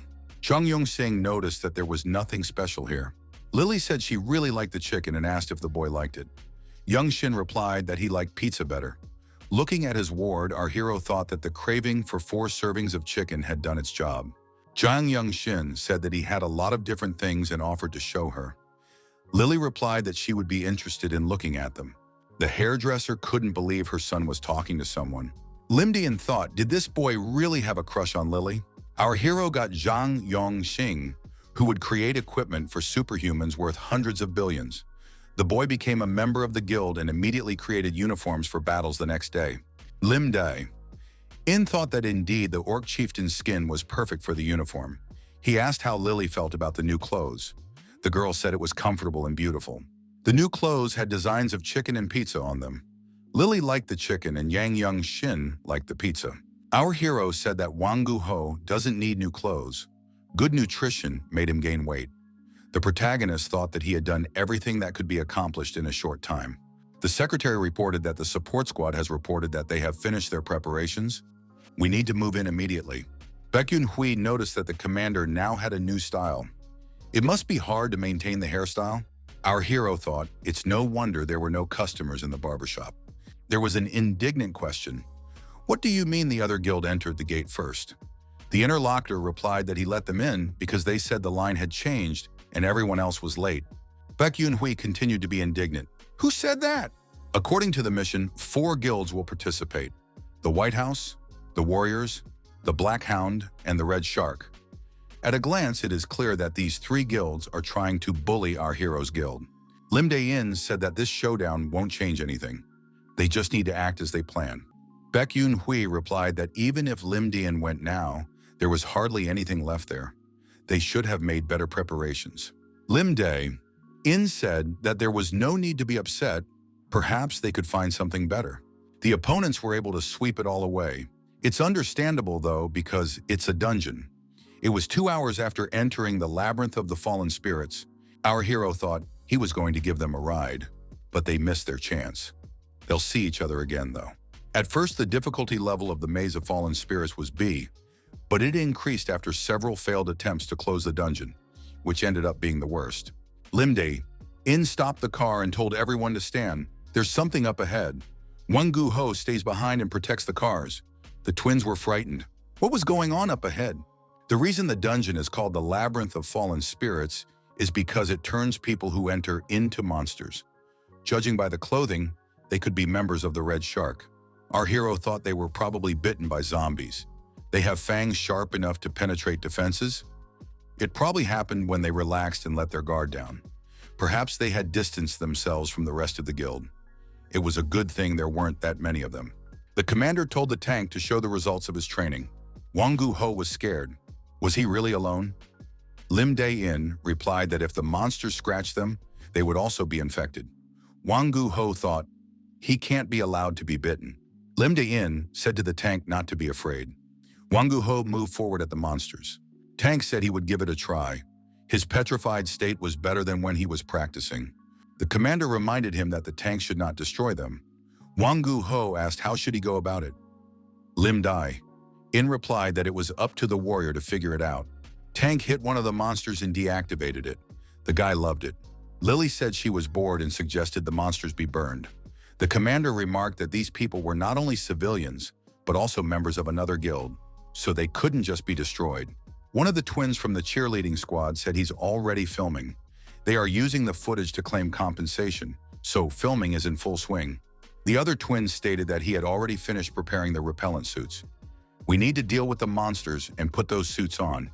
The medical specialist stated that he had brought the antidote he was entrusted with. That's the main thing in a dungeon like this. Tanks effectively dealt with monsters, but our hero noticed that his strength is gradually running out. Judging from the movements of some of the monsters, it was clear that they were superhumans. Lim Dae-in also entered the battle and deactivated all the enemies. Wangu Ho was surprised at how easy it was for his boss to do this. Our hero said there was no one else. His team was successful. Lim Dae-in said to Wangu Ho to put all the deactivated people in a row. Among the things our hero has prepared for the trek into the labyrinth of fallen spirits is an outstanding antidote against zombie poison. After being bitten by a zombie, the victim has 10 minutes. When the time runs out, the person will begin to behave inappropriately, and after half an hour will become a slave to protect a hive of zombies. It can be accurately determined that more than half an hour has passed since they were turned into zombies. So even after drinking the antidote, they will continue to have mental problems for some time. Lim Dae-in decided to step aside. He needs to concentrate. Our hero told the victims that he saved them, so they should help him. Those with talent can focus on it and improve. But with the increase in survival rate, people like him must acquire multiple abilities. It was for this purpose that our hero traveled to different dimensions in his past life. Lim Dae-in visited the Gaia continent. There was our hero in the Murim. The protagonist also visited the underworld. Lim Dae-in did not pass over the continent of Byron either. Lim Dae-in was able to survive because of the magic and martial arts he learned while traveling. One of the things he picked up from there was a technique to control animals with low IQs. The protagonist told his Red Shark opponents that they would fight alongside his guild from now on. Everyone unanimously expressed their agreement. Our hero said that now they would start hunting zombie bees and listen to his orders. One of the warriors reported to the commander that he had caught the queen bee, but there were too many other bees around. Lim Dae-in told Lily to burn the other bees. After that, they could eat. Initially, our hero did not expect that the members of the Red Shark would actively help him. The twin from the support group asked if the commander had done anything suspicious to them. One of those men said he'd be happy to help, to return the favor. Lim Dae-in said that the insect suit inspection was over, we could move forward. However, our hero noticed that someone from the depths of the dungeon was approaching them. Lily recognized these were the guys she'd seen with the slugs. Lim Dae-in thought that the warrior guild was on board. He hoped that they were also grateful and willing to correct their mistakes.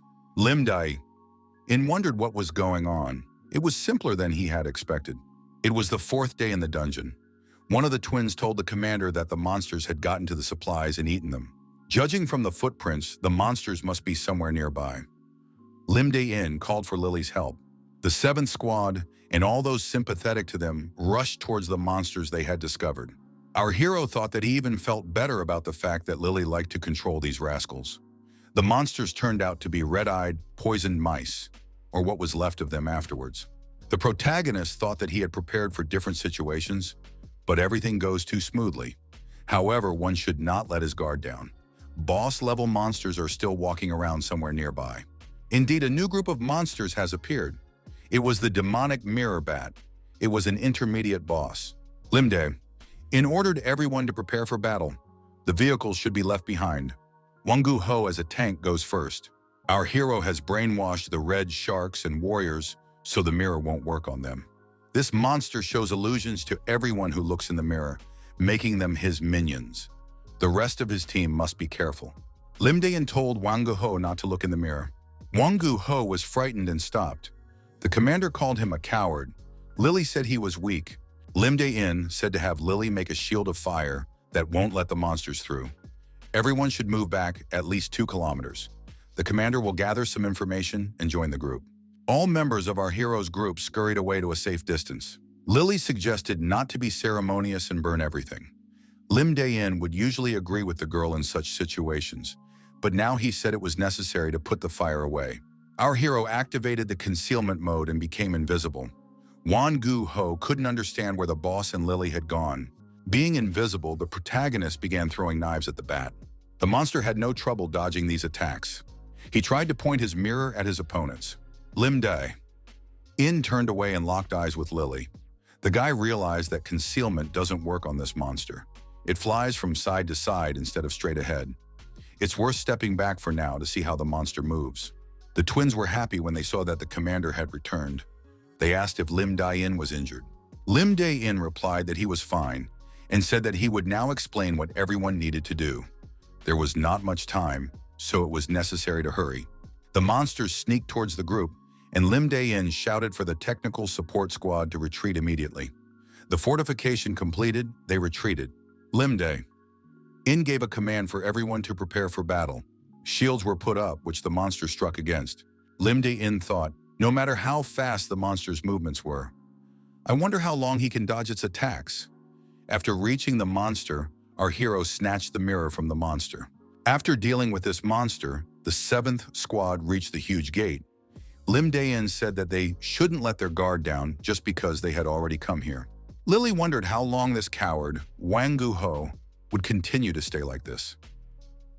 Lim Dae-in said that he planned not to touch the guy until they defeat the boss.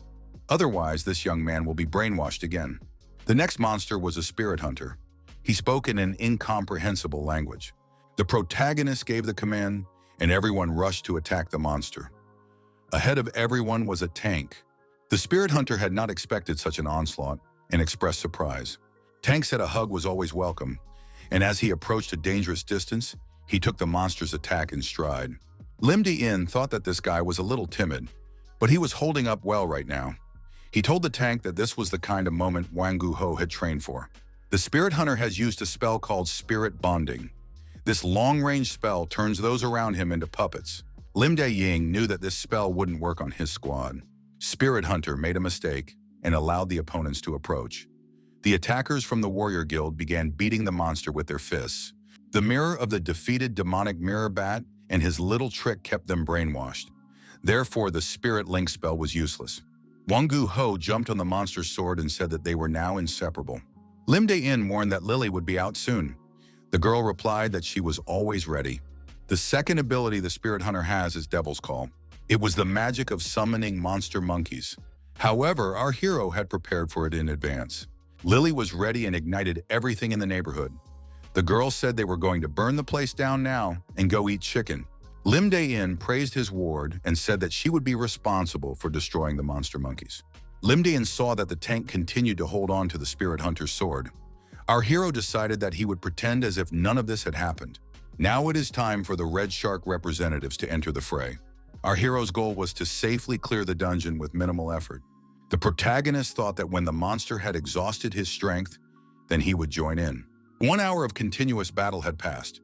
The spirit fighter had become powerless. Our hero decided it was time and gave the command. Lim Dae-in declared that he intended to end it. The spirit fighter said something loudly. However, he spoke in an incomprehensible language. Lim Dae-in said that he didn't know what that monster was saying, but it seemed like nothing good should be expected from him. Lim Dae-in and the spirit fighter rushed towards each other. Our hero thought that some people have no choice. They can only live like this. Lim Dae-in pointed the bat monster mirror at his opponent. He thought that this monster couldn't be brainwashed by the illusion mirror, but he could let his guard down for a moment. Our hero used his lightning strike fist and struck the monster's chest with all his might. The chest was punctured. Lim Dae-in saw a spirit stone in the gaping hole of the monster's chest. Not even high-level magic stones can compare to this stone. This treasure allows the owner to perform a miracle and is the reason why our hero decided to enter the labyrinth of fallen spirits. Lim Dae-in retrieved the spiritual stone and said he would find a good use for it. Afterward, Lily asked, "Is it really over?" Lim Dae-in decided that this was an amazing find. Now he would be able to use transformation. If he completes it, his body will go into a practical state for mastering martial arts, but he is not interested in that.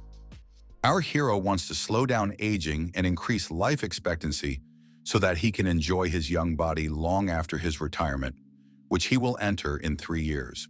Lily wondered what it was. "Is this rock tasty?" Lim Dae-in replied that the stone was inedible. "You could get sick if you tried it." Lily didn't believe it because he had just tried to eat the stone himself. Lily asked, "Is Lim Dae-in really tired?" Our hero knelt down on his knees. Why did that stone disappear? The protagonist noticed that the hands of his watch were moving. This meant that this watch was powered by magical power. The 4 guilds united by one goal, the task of destroying the gate, should have returned by now. 10 days had passed. The experts believed that all the warriors were dead. Baek Yun-hui was studying the information on her phone when a man suddenly appeared beside her. It was the commander of the second White House team, Ban Woo-hyuk. He said that the second team would bring back the 7th team in one piece, not to worry too much. The girl said that the other guilds have no plans to send rescue squads. She knows that the second squad has the power to clear A-Rang's dungeon, but caution must be exercised. Ban Woo-hyuk once again said that he could be relied upon and ordered his squad to move out. The warriors approached the gate, and when they noticed that something was happening, they prepared to fight. The cars of our hero's team appeared from the gate. Lim Dae-in, with a girl on his back, moved ahead of the cars. Ban Woo-hyuk got excited and asked what Commander Lim Dae-in was detained in the dungeon. Our hero said that there were a couple of unforeseen circumstances that should not be discussed in front of everyone. Baek Yun-hui hugged our hero and said she was worried a lot. Lily said she had no more strength left and wanted to go home. Thanks to the 7th White House team, superhumans of all guilds returned home alive. According to additional information, the gate was more dangerous than the government thought. The driver said that the entire country was discussing the action. Our hero stated that it was only a headache for him. The boy inquired while he was in the dungeon, had it rained? Not a cloud in the sky right now. The chauffeur inquired. The boss must be asking because of the rainbow in the sky? It appeared 4 days ago. Lim Dae-in thought that this was not a single phenomenon, but an omen of the first great calamity. Gradually, color by color, the rainbow would begin to disappear. And on the day it is completely gone, the great calamity will begin, the night of the 7 moons. Hundreds of gates will open everywhere, and monsters will pour out of them relentlessly. In the past, our hero barely escaped by holding up in a safe house. But things are different now. The scourge of fire is on his side. Our hero knew he had gotten much stronger compared to last time. Lim Dae-in also has a magnificent watch that has absorbed the mana of the Spirit Stone. Lily tried on the dress and said it was a little tight in the waist. She's going to have a big meal tonight. Lim Dae-in then suggested that his ward wear a jumpsuit. The girl replied that the overalls were ugly. Baek Yun-hui resented Lily's lack of evening clothes. Doesn't she only have homemade tracksuits in her closet? Lim Dae-in told the girl that if she felt uncomfortable, she could change. When the team returns safely from the dungeon, a party is thrown at the White House. The guild leader said that today's main characters had appeared. The head hugged our hero and said that he knew Lim Dae-in would come back alive and bring his whole team. Baek Yun-hui told the girl that the dress really suits her. Lily thanked her for the gift. The girl noted that Lily was speaking better every day. Jang Young-shin suggested that the girl go out to dinner together. Lily said she didn't mind. Baek Yun-hui thought, did this boy really have a crush on her? It was so cute. Lily inquired what they would be having for dinner tonight. It looked like everyone was enjoying the evening. In the Black Hound Guild, our hero couldn't dream of anything like this. The guild leader asked the boy what his goals were. What are the dreams of young people nowadays? Lim Dae-in replied that his goal is to retire, and after that, he would like to live in comfort. The guy added that he plans to raise a lot of money and build a mansion of 10,000 square meters, invite friends there, and do whatever he wants. Wangu Ho said that a peaceful life sounds tempting, so there will be no training. I wondered, wouldn't the interlocutor want to become strong by training with him? At first, our hero planned to avoid the dangers that would happen in the future, but now he has the potential to become stronger. The guild leader didn't expect that there was such a beautiful lake in the forbidden area. The man threw himself into the water and said his spirit was lifted by his intimacy with nature. Our hero called the chapter and the others to spend a week's vacation with nothing to lose. The girl asked for the commander to rub her back. She couldn't reach it herself. Lim Dae-in said that the girl should practice stretching and showed her how to do it. Big Yoon Hui was surprised. Couldn't he just agree? The guy replied that if it was so necessary, he could ask Wangu Ho and the cook. The girl said she hadn't even said hello yet. Who is this guy? The cook wondered if the pretty girl was interested in him. A young man came up and said his name is Kim Min Jae, and his nickname is Red Bean Rice Cake. A girl can also call him that. Baek Yoon Hui said that she is happy to meet Mr. Kim Min Jae, but they are not close enough to call him that yet. The protagonist told his cook that if he acted like this, he would be renamed Whipped Blood Pie. Our hero suggested that the head should compete in swimming. The man replied that it sounded like fun. The one who could reach the other side of the lake the fastest would win. The head of the guild vigorously took up rowing and pulled ahead. Our hero thought that Mr. Beck is the first superhuman and is very fast. Thanks to him, it is possible to get a big catch. A huge monster appeared in the path of the competitors. Mr. Beck stopped. The guild leader shouted, "How dare this monster interfere with their competition?" He jumped on the monster and started beating it with his fists. The guild leader would not be appeased, and the monster, while receiving injuries, was defeated. Lim Dae-ying was surprised. Was the guild leader really fighting with his bare hands? Our hero thought taking this man with him was a good idea. The monster was deactivated. Lim Dae-in asked if Mr. Beck was okay. Lim Dae-in said that he did not expect that there could be a monster here. Mr. Beck said he was glad the young man was not hurt. The restricted area is full of surprises. The guild leader said they sailed very far away. He's worried about the others, and it's better for them to go back. This kraken should be taken to the lab. Lim Dae-in said that he would be late because he planned to inspect the bottom of the lake. Mr. Beck told the young man to come back for lunch. Our hero thought that he had already cleaned up the area where people were resting, so the monsters would not appear there. Lim Dae-in activated his shield and dived into the lake. The guy thought the kraken died because it got in their way. The real problem is downstairs. Our hero didn't know how deep to go down, but there would definitely be treasure there. Lim Dae-in saw an underwater cave and thought he had found it. Now he could go back to the guys and enjoy his vacation, and he would come here later with Lily. However, the protagonist felt something dragging him down. What could it be? The shield cracked and shattered into pieces. Fainting, our hero thought that he had promised Lily he would return soon. Zhang Yongxiang offered the companion a drink before the commander returned and fed her some strange food. The girl agreed. She decided to get full before he returned. Our hero opened his eyes. Someone said he was awake. The strange creatures asked what they would do. Should they expect something bad to happen? They asked who this guy was. Our hero thought he knew these creatures. Lim Dae-in tore the seaweed binding his hands and asked if they were the ones who brought him here. The creatures were frightened. He had torn the ropes and looked very angry. Is he going to kill them? Lim Dae-in said he wouldn't touch anyone and they could calm down. Why are they so fussy? The continent of Nostal is home to magical plants, animals, and fairies. When he worked there as a guide for a few months, he met fairies only at the clear water. Snowy is one member of a species of kind and innocent fairies. Lim Dae-in asked the creatures, "Aren't they snowmen?" The creatures were surprised. Did he really know them? The fairies asked, "Has he really been to Nostal and knows their language?" Lim Dae-in told them to take turns asking questions. Lim Dae-in thought that in his past life, there was no information about fairies dwelling here. It would be problematic if the course of events had changed. Lim Dae-in asked, "Why did the fairies end up here?" The fairies answered that they lived in the lake, but suddenly it was moved to another dimension. Our hero thought it was about the first gate.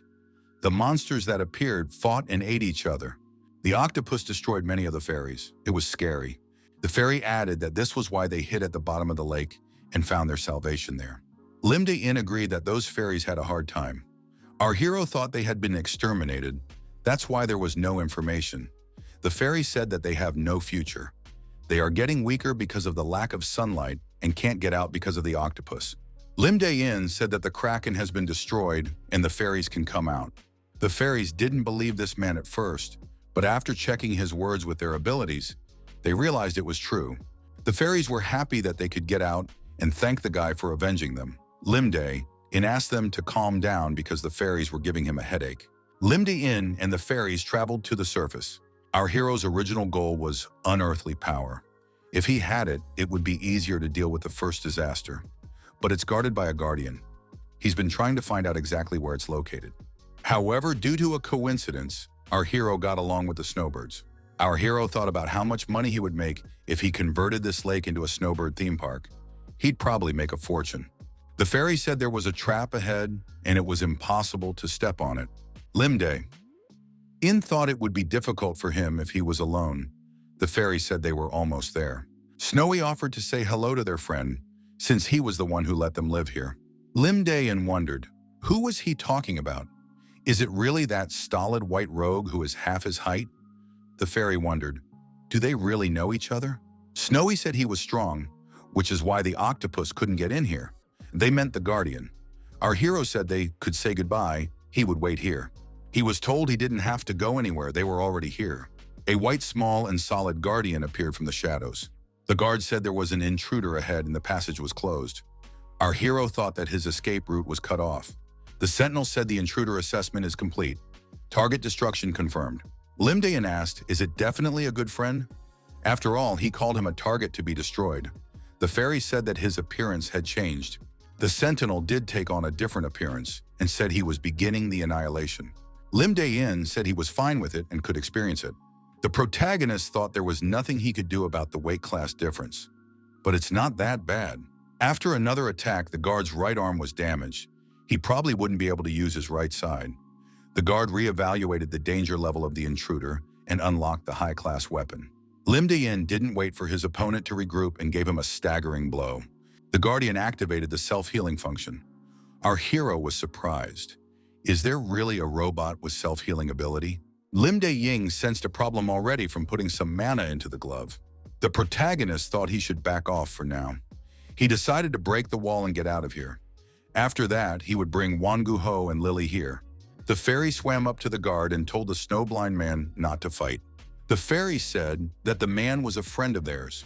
The sentinel noted that the target before him was not for destruction. This target cannot be destroyed. The fairy wondered why the man was beating the snowblind. Limde-in answered her that they would talk later. The fairy grabbed her head. After all, they were all friends. After a series of blows, the guard looked shabby. The fairies cried and told Snowblind not to die. The fairies were angry with our hero because he had destroyed a snowblind man who was their friend. Limde-in justified himself by saying that the guardian was the first to attack. Our hero asked the golem if he had proven his qualifications. The guardian said that the test was over and the mission was accomplished. Limde-in got the key and said that now all that was left was to find the safe. The fairies said that this guy is no longer their friend. Friends don't destroy friends. Limde-in replied that he didn't do that. This guard could be resuscitated. The fairies checked and were convinced that the man was telling the truth. Our hero thought that these fairies were a walking headache, but very naive. Current technology can't recreate a golem like him, but Zhang Yongxing has a specialty in crafting, and he has the power to restart this robot. Limde-in opened the gate with the key and was surprised. It was the first time this place had opened. What were they looking for? Our hero replied that he was looking for something very important. Something important was discovered. It was the drink of life. It was a golden drink with an infinite amount of healing ability. Potions hadn't been invented yet, and he already had an endless supply of healing potion in a high-end decanter. Its flavor is so good that it can be sold in a blink of an eye. On the night of the first calamity of the 7 moons, when the monster army appears, our hero will be able to save countless superhumans and civilians. Limde-in tasted the drink. Fairy said she wanted one too because it smells delicious. The fairy tasted this drink and screamed. Our hero realized that for water fairies, this drink has a different effect. The fairy said that her body had become lighter. It had shrunk. Limde-in thought that he didn't need anything else here, and it was time to get out. The fairy offered to take the golem with her. The higher our hero climbed, the warmer the water became. Emerging from the water, Limde-in thought he had made it to the sun. However, our hero was wrong. It was not the sun. He looked up in surprise. Limde-in saw Lily high above, creating a sea of fire. The boy wondered, is she wandering around in a dream? Or is she just playing with fire? Lim Dai. In said for Lily to put away the fire and come down to earth. Does she really want to destroy the lake? The guild leader from the shore shouted out where Lim Dae-in had disappeared for so long. If he stayed a little longer, there would be no consequences. Lim Dae-in told Mr. Beck that the situation was an emergency, so he was delayed. The guild leader expressed satisfaction that the young man came back in one piece and was able to stop the girl. Otherwise, she would have dried up the lake. Baek Yoon-hui was glad that her father had discovered the commander. The guild leader said it was okay to stop the search. Baek Yoon-hui wrapped her arms around our hero again and asked where did the commander disappear to. The snowflake fairies misunderstood the girl's gesture, deciding that their friend was being insulted, and decided to come to his aid. The head of the guild shouted that monsters had appeared behind the young man. The boy replied that they were new friends. He would tell everything in detail later. After that, our hero received a series of fist punches to the stomach. It was Lily. The girl asked where he was. It was dinner time and he couldn't be found anywhere.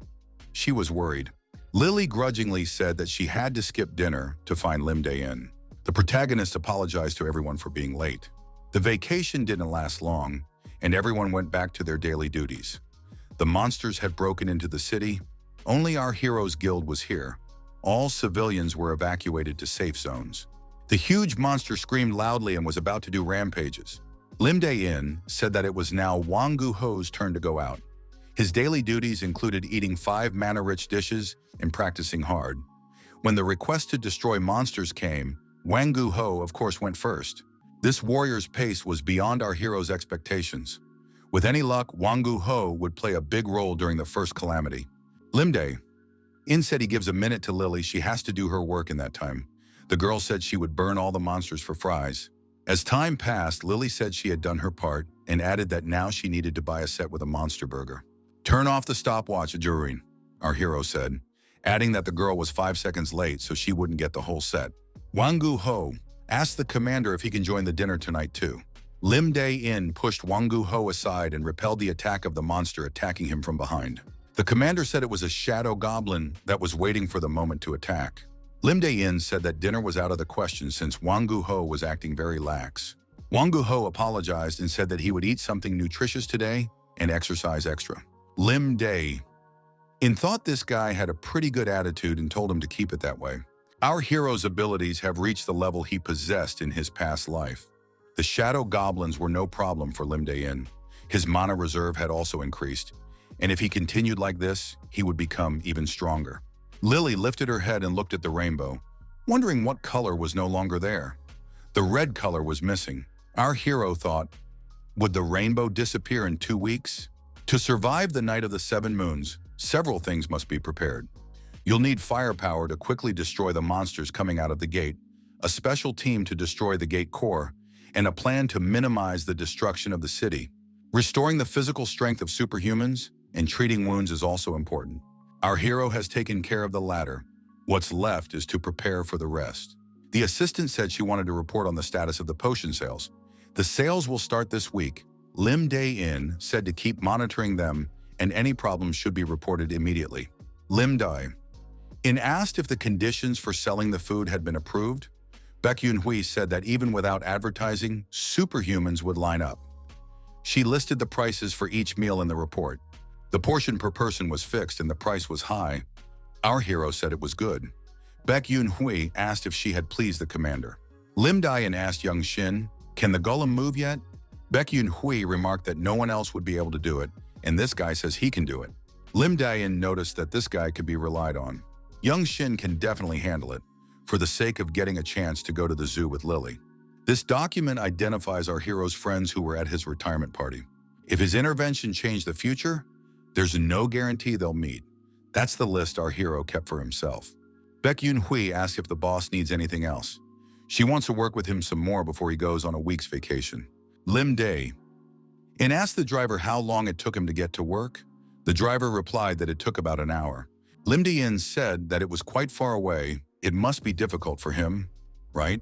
Does he want to move to an apartment near the guild headquarters? Lim Dae-in told the assistant to prepare the driver's suite. The boss said to make sure this apartment has enough room for the driver's whole family. He'll pay for it himself. Lim Dae-in told the driver that it would be more convenient for him. He has a lot of money, so the man should not refuse. The driver rejoiced. Is he really asleep? Or is it his birthday today? Our hero thought, if there is a potion, money is not a problem, but you can't evacuate all the people close to you in this way. Limdain thought that he still had a lot of work to do. Limdain told the cook to take care of the house in their absence. Lily added that it would be impossible for him to escape. Limdain and Lily watched Wangu Ho, who walked up to the huge stone. Limdain said for them to keep quiet and move on. This guy is focused right now. Wangu Ho stood beside the stone and said that he was acting too slowly. This was no good. If he doesn't get stronger, the commander will throw him out. Limdain thought that this guy was still worried about being kicked out. Whatever the motivation is, it's good that he's getting stronger, so there's no need to get involved. Lily said they will fly further and she will create a shield. Limdain said it's amazing. Since when did she know how to do that? Lily replied that she tried it once, and it worked for her. Our hero arrived at the cave. He believed that it was his personal treasury. The protagonist collected things that came across in the forbidden territory. The fairy and Lily said hello. The fairy said there was nothing to report, nothing had happened. Limdain said that the fairies should patrol near the cave. The fairies declared that they were protecting their friend's property. These creatures drank the elixir of life and became fast as bullets. Our hero uses their powers so that they will communicate with him quickly in case of an invasion. Lily wondered why they were here. Limdain looked at the mask. It was a charlatan's mask. It made a person look attractive and charming, and it also changed his voice to sound like a speaker. The sage cloak, when used with mana, emits an aura that is difficult to deal with. The wooden staff shines when mana is injected into it. Lily put on a robe and a mask. The boy said she looked very believable. The girl noticed that her voice had changed and sounded strange. The preparations were completed and the operation could begin. Almost everyone left the dungeon area through the gate. Limdain, along with Lily, also came out of the gate and revealed invisibility. The hunters wondered who it was, for he had just come out of the gate. Limdain thought it was good that there were many witnesses. The stranger said he was an Aximus mage from the continent of Gaia.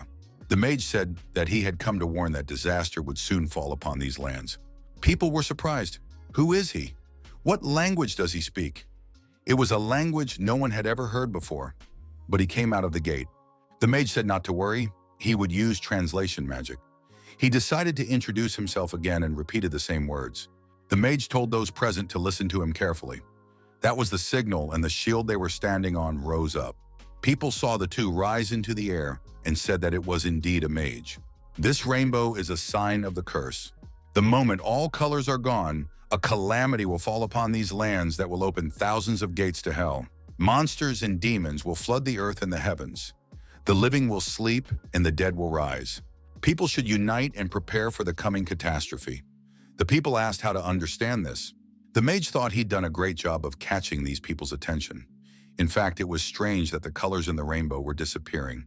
The special mask made our hero's voice more imposing, and the sage's robe exuded an aura that attracted attention. The staff simply emitted light and helped him look spectacular. The policeman asked the magician how to avoid this calamity. The magician replied that one can only minimize the damage caused by it. Aximus asked where the king of this world was. He will be given all the details. Our heroes found themselves in an interrogation room in a blue house. The head of Superhuman Support Services, Ju Sang-wook, said he had never met a mage from another dimension. Aximus said that he understood that his interlocutor was astonished, but he had only come to warn him of the danger. Why was his staff taken from him? The magician said he wanted the king. He must be escorted to the king immediately. Ju Sang-wook wondered why the mage was sure he wasn't a king. Perhaps their cultures are different, and that's why he looks different from a king from another world. The staff would be returned to him when he was sure it was safe. Aximus said, finding his words hard to believe. However, he can read fates, though not very skillfully. Now he sees a little of how events will unfold that will leave an imprint in history and the fates of great men. His interlocutor is not a king now, but will strive to become one in the future. Ju Sang-wook wondered how Aximus knew about it. Limdain remembered that he saw this guy's presidential candidacy in the future. He's also a judge of superhumans who hates it when they commit crimes. The magician said he can't say anything else. That's all he sees. An aide looked into the audience and said the president wanted to meet the man personally. Ju Sang-wook said that he would personally escort Mr. Aximus to the president and return the staff to him. The current Blue House was rebuilt a few years ago. The first gate opened right on its roof, and a monster emerged from there.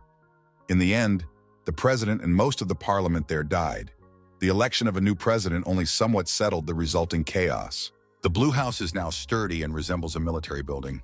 Ju Sang-wook said that they had finally arrived. In the president's office, an aide told the young men to come in. The man said hello and introduced himself. He is the president of this country. He heard that the young people came from another dimension. The guest said he is the mage Aximus from the continent of Gaia, and they are happy to meet him as well.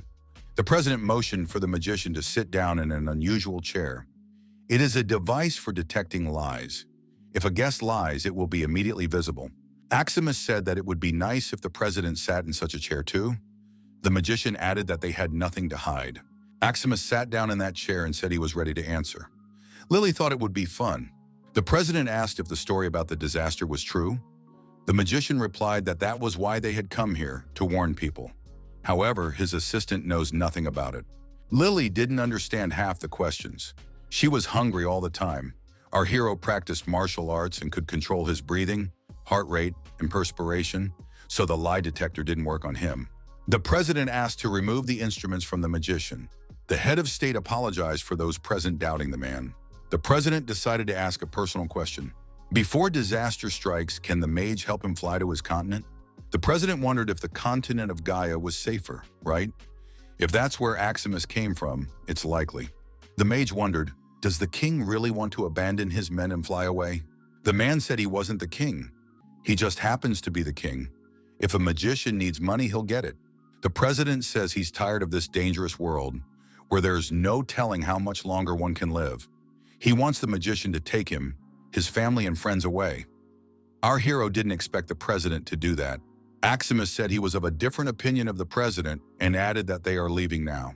The magician says these people will never know what's on his mind right now.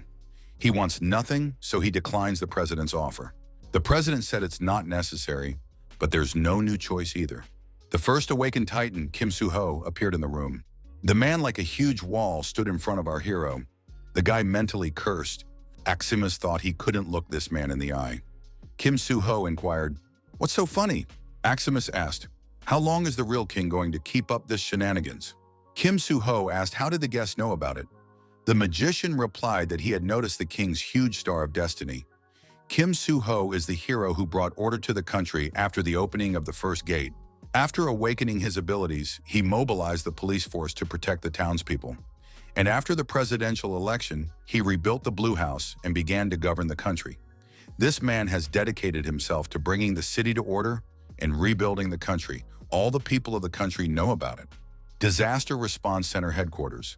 Before the meeting begins, the president would like to introduce the magician who brought the prophecy. The magician says his name is Aximus. He hopes that those present will listen to him carefully. Repeating his story, the magician said that this was all the danger of the calamity.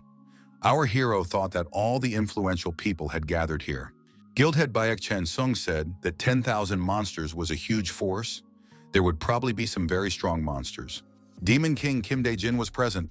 Hearing from magician Aximus was Ice Queen Han Ji-hyo. Min Dae-woon, the Iron Wall, was also at the meeting. They were the first to awaken. The president said he plans to declare a state of emergency in the country tomorrow morning and will try his best to prepare for disaster. He is asking those who have awakened to help him in this endeavor. Kim Dae-jin wondered, how could Mr. President believe such an unrealistic story? Min Dae-woon agreed with his colleague. This narrator sounds like a liar. Declaring a state of emergency without a reason is a hasty decision. The president said he's already checked it out.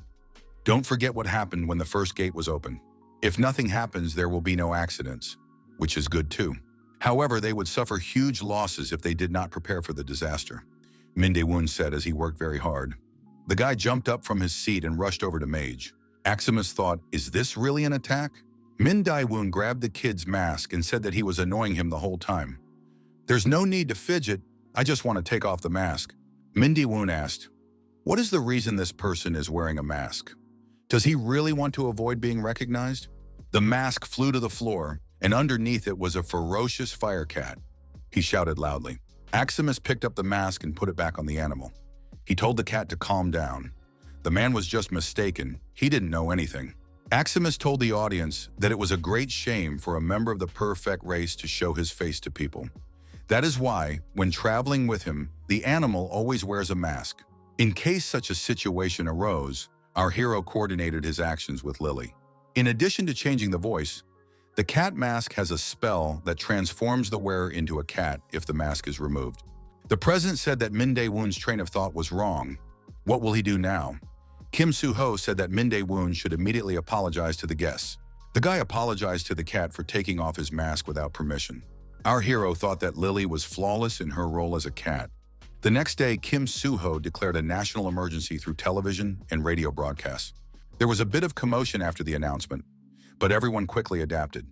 The military, police, and superhuman guilds immediately began large-scale military training. The man asked if it was true that the great sage was leaving today. Aximus replied that he was. The interdimensional travel spell was almost over. He would have to return in a few hours. The interlocutor asked the mage for a small favor. Aximus replied that he would do his best. These were books obtained during the reconstruction of the country.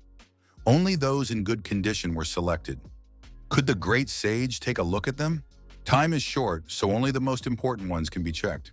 The magician said that his knowledge is scarce, so you shouldn't count on much. Our hero thought he was only good at things related to magic and martial arts. Mage Aximus saw one book. It was the secret records of the Sword Emperor. It was written in the book that Namgung Yuhyol is the Sword Emperor in Murim. Our hero recognized the language of Murim.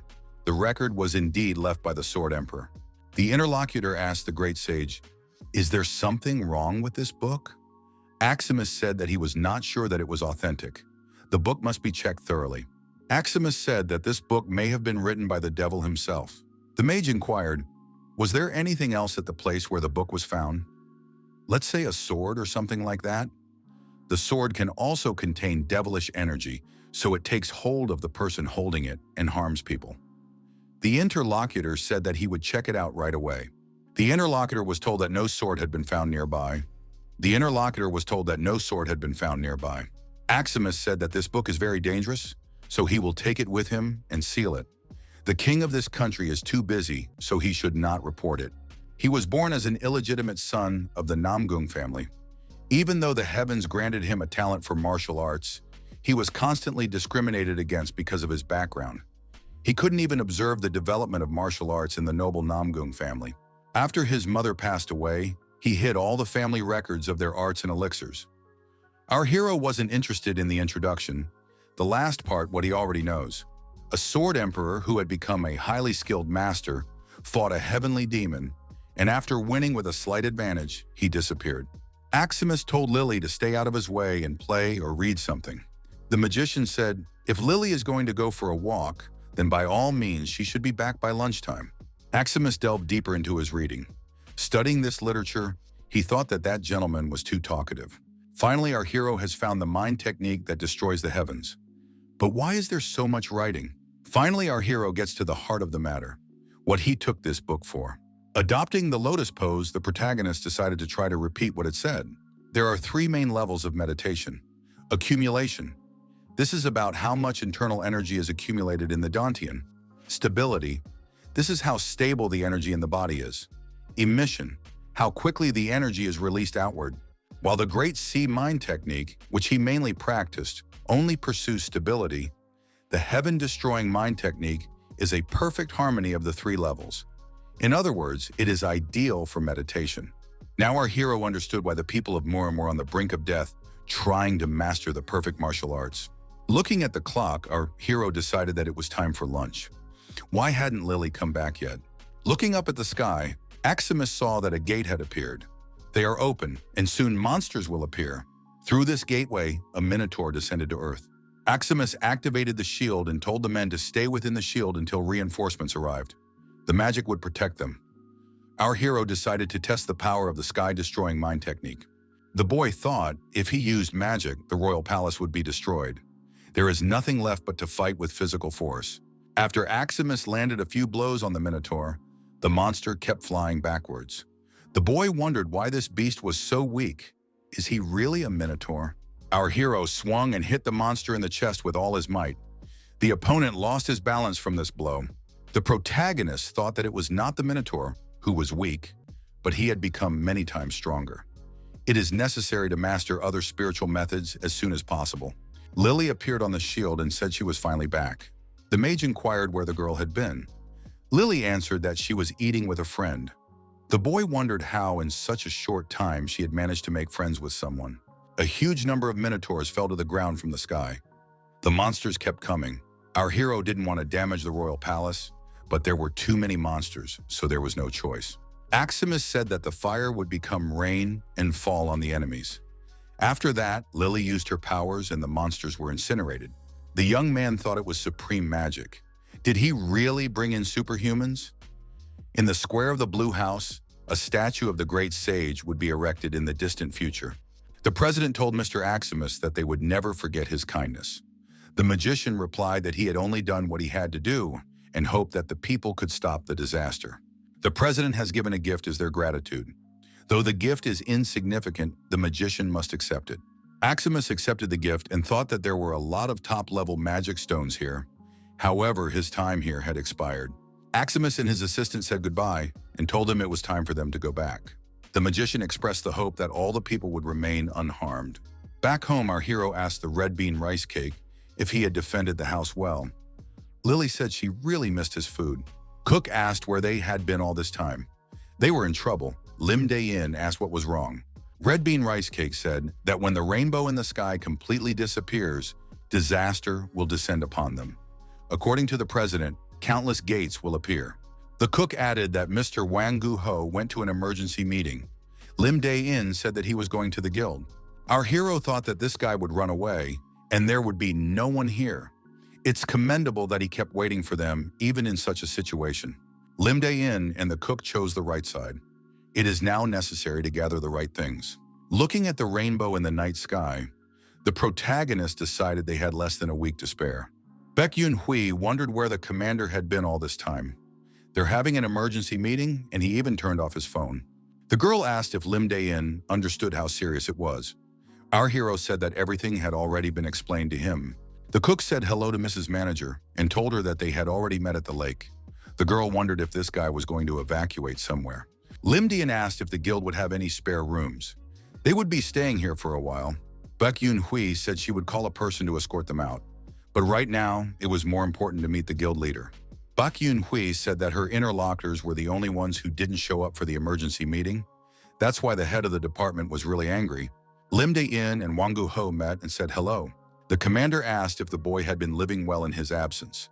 At that, the commander slapped the young man. Wangu Ho wondered what had happened to the commander. Why is he attacking out of the blue? Lim Dae-in wondered how this guy could think that he would leave him behind. Our hero added that this tank is very useful. Lily said that Wangu Ho is a big do-gooder, so she won't leave him either. Lim Dae-in came to the guild leader's office. Mr. Baek told the young man to take a seat. Baek Yoon-hui reported that Lim Dae-in was out of range. The guild leader asked if the young man had heard the news of the disaster. Lim Dae-in said that the great sage Aximus contacted and relayed the prophecy for him personally.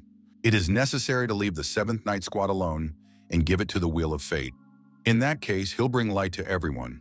No matter how much he thinks it's about our hero's team, after all, he's got the 7th Squad, Lim Dae-in asked that when disaster strikes, his team be given full freedom of action. They will handle all the problems on their own. That was the prophecy, right? It's a waste of time to eliminate monsters wherever the guild deems fit. It is better to take care of destroying the core of the main gates after getting free action. The reason why the calamity will begin on the night of the 7 moons is that among the hundreds of gates, 7 special gates with different colors will open. When the main gate, which is the root of the surrounding gates, disappears, it will take several dozen nearby ordinary gates with it into oblivion. In the guise of Aximus, our hero relayed information about the 6 main gates that needed to be destroyed. Now the red energy seems to be beyond his vision. He's not picking up its location. The only thing our hero didn't tell us was the location of the red gate, because that's where the spirit stone is located. This time, the dream of beautiful skin will come true. The guild leader wondered, could the prophecy be so simple? Baek Yoon-hui wondered if there might be some hidden meaning in it. Wangu Ho said it's hard to understand because his words are too abstract. Lim Dae-in wondered, had the great sage who had decided to help them made some complicated prophecies? There was no need to twist his words. There was no hidden meaning in the prophecy. After much persuasion, the 7th team was given free rein. It's been 3 days, the White House training room. Lim Dae-in asked the tank if he remembered exactly how the mana moved through his body. The young man replied that he didn't remember. Our hero said he'd do another one, so we'd have to be more careful. The guy was rereading the Ball Emperor's notes saved in his notes. This art only strengthens the body and helps perform basic techniques, but for Wangu Ho it is extremely useful. After reading it again, our hero asked if the young man now understood. Wangu Ho replied that the effect was the same. Lim Dae-in was angry. This was the 30th time he had shown the same thing. This boy is not even at the level of a monkey. Wangu Ho said he will try to train further on his own. What was left was the purple color of the rainbow, the calamity of which was right in front of his nose. Lim Dae-in inquired, "Is it tasty, girls?" The commander said he had bought 3 hens, however. Lily had already straightened everything out. Lim Dae-in said that in that case it was time to get up and work off the food. Lily asked, "Is that why Lim Dae-in bought her these chickens?" Inside the red gate they will enter when the disaster begins is a valley of flames. Since the area is filled with flames and boiling lava, they will have to walk through the heat. A must-have item in the local boss fight is the Ice Dragon Fang. However, by an unexpected coincidence, this artifact is in the possession of our hero's former employer. The young men on the shield flew up to the Black Hound's headquarters building. Before our hero returned to time, the Black Hound Guild was the place where he had worked like a slave for 3 years at the age of 20. His work-life balance was broken, and he could only think of vacations when he was injured. If our hero could heal his knee back then, his life would be a little different. Just like now, when the sword chi energy changed while reproducing the heaven-shattering mind technique. But thanks to that demanding job, he knows everything about the layout of the headquarters, the surveillance cameras, and the location of important facilities. Lim Dae-in opened the window of the building and climbed inside, telling Lily to follow him. The Black Hound's security control room. The guards lamented that everyone had gone to the evacuation area and they had to stay on duty at such a time. The guards wondered why they were obliged to be here in an emergency. The markets and stores would be completely emptied soon, and they couldn't leave this place. As soon as disaster struck, they would immediately rush to the guild's evacuation point. One of the guards wondered, why is one of the infrared cameras off? Why is the lens broken? The door to the room is ajar, and someone has stealthily infiltrated the guards. But why is the camera showing what is at the entrance to this room, right in front of the door? Lim Dae-in snuck into this room, deactivated the guards, and said that they could sleep soundly until the next morning. Our hero took off his mask, sat down at the control panel, and said he hadn't been here in a while. It's on speakerphone that there's been an emergency. Someone has broken into the head's room. But who is this madman? Lim Dae-in announced that 4 people had been discovered. They were armed, but didn't look like superhumans. All the guards in the building should go there. The guards, having received the order over the loudspeaker, rushed to execute it. However, having penetrated into the premises of the head, determined that there was no one there. Did the criminals escape? At that moment, the door to the premises began to close. The guards were locked out. They reported this information to the security control center. Lim Dae-in thought that half of the job was done. He said that the intruders had been caught and it was boring to be locked up, so he would play music for them. Our heroes had infiltrated the secret vault. Lim Dae-in was surprised. Why do they say running a guild is hard? Lily, looking around, was surprised. How the gold shines? The girl asked, will they really take everything that is here? But she only wants the golden chicken? Lim Dae-in replied that there was no need to reward herself with useless junk. Our hero found a room in a secret vault that held the artifact he was looking for. The guy said that the guild had taken good care of the preservation of this thing. He would take it with gratitude. After taking the Ice Dragon Fang, Lim Dae-in said that they should now return. Lily pointed to the wall and said that there was a lot of magical power lurking behind it. The guy told the girl to step back and hit that wall with force, smashing a hole in it. Our heroes got into the next room. Lim Dae-in saw the contents of the room and said that it was a great fortune. There was a huge amount of magic crystals stored there. Lim Dae-in praised his companion for her attentiveness and said he would buy her 3 cheese balls as a bonus. Lim Dayan told the companion that he would absorb the next spirit stone so that she could absorb all the others. The guy looked at his hand and thought that nothing much had changed, only the claws had grown. Was it worth it to use so many spirit stones? Lim Dayan decided that it could be considered a payment of the severance pay he didn't receive at that time. Now it was time to return home. The next day, Rainbow was gone. Lily was upset that she didn't get her cheese balls. Our hero said he would buy them next time. One of the twins asked the commander what had happened. The boss replied that he had finally received all the benefits he was entitled to after resigning from the company he used to work for. The equipment setup was complete. All that was left was to check everything one more time. Our hero was checking communication with the rest of the team. Lily stated that she was insanely uncomfortable. Wangu said that these clothes are very embarrassing. The twins said that Lily has an armor that provides high protection, and Wangu has a battle suit made of a new flexible material. It is a unique outfit created especially for the two of them. Lim Dayan wondered, is Wangu really going to stand in this pose during the battle as well? The guy replied that when he activated petrification, it would be completely different. Buk Yun Hui reported to the commander that the people he mentioned a few days ago were safely delivered to the evacuation site. Does he wish to see his friends? Lim Dayan replied that now was not the time. He would meet with them later. Our hero asked for a personal favor to provide protection for the friends who were with him at the retirement party. All of them had lost their families in the past during the first disaster. No such thing would happen this time. The guild leader said that the disaster could strike at any moment. However, he, Baek Chan Sung, will stop this tragedy. Our hero said the guild leader was so agitated that he didn't even sleep a wink all night. Baek Yun Hui said she sometimes feels like she's raising a son. Baek Chan Sung shouted for Calamity to come soon. Lim Dae, in thought that with such resources it would really be possible to stop this disaster. Our hero saw the new arrival and said that Zhang Yongxing had made an amazing success. After all, this is now their ally. There was an addition to the ranks of the defenders. It was the golem the boy had repaired. Lily said that she welcomed snow blindness. The robot replied that he was not snowblind. He said he was Young Shin. Indeed, this robot was controlled by a boy. Lim Dayan noticed that the voice was coming from inside. Did Zhang Yongxin really modify it so that one could be inside? Lily said that she wanted to go there too. Zhang Yongxing said that he would ensure their safety. Our hero replied to his ward that there should be a time and place for love. Someone shouted for the commander to look up at the sky. Our hero thought it was already starting. The guy said for Baek Yun Hui to go back to the command center. A huge number of gates began to appear in the sky above the city. Birds circled in flocks over the people.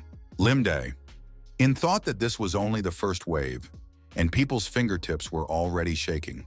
Lim Dae-in said that the enemies were simple monsters that they had already dealt with countless times. Everyone needs to focus on preparing for battle.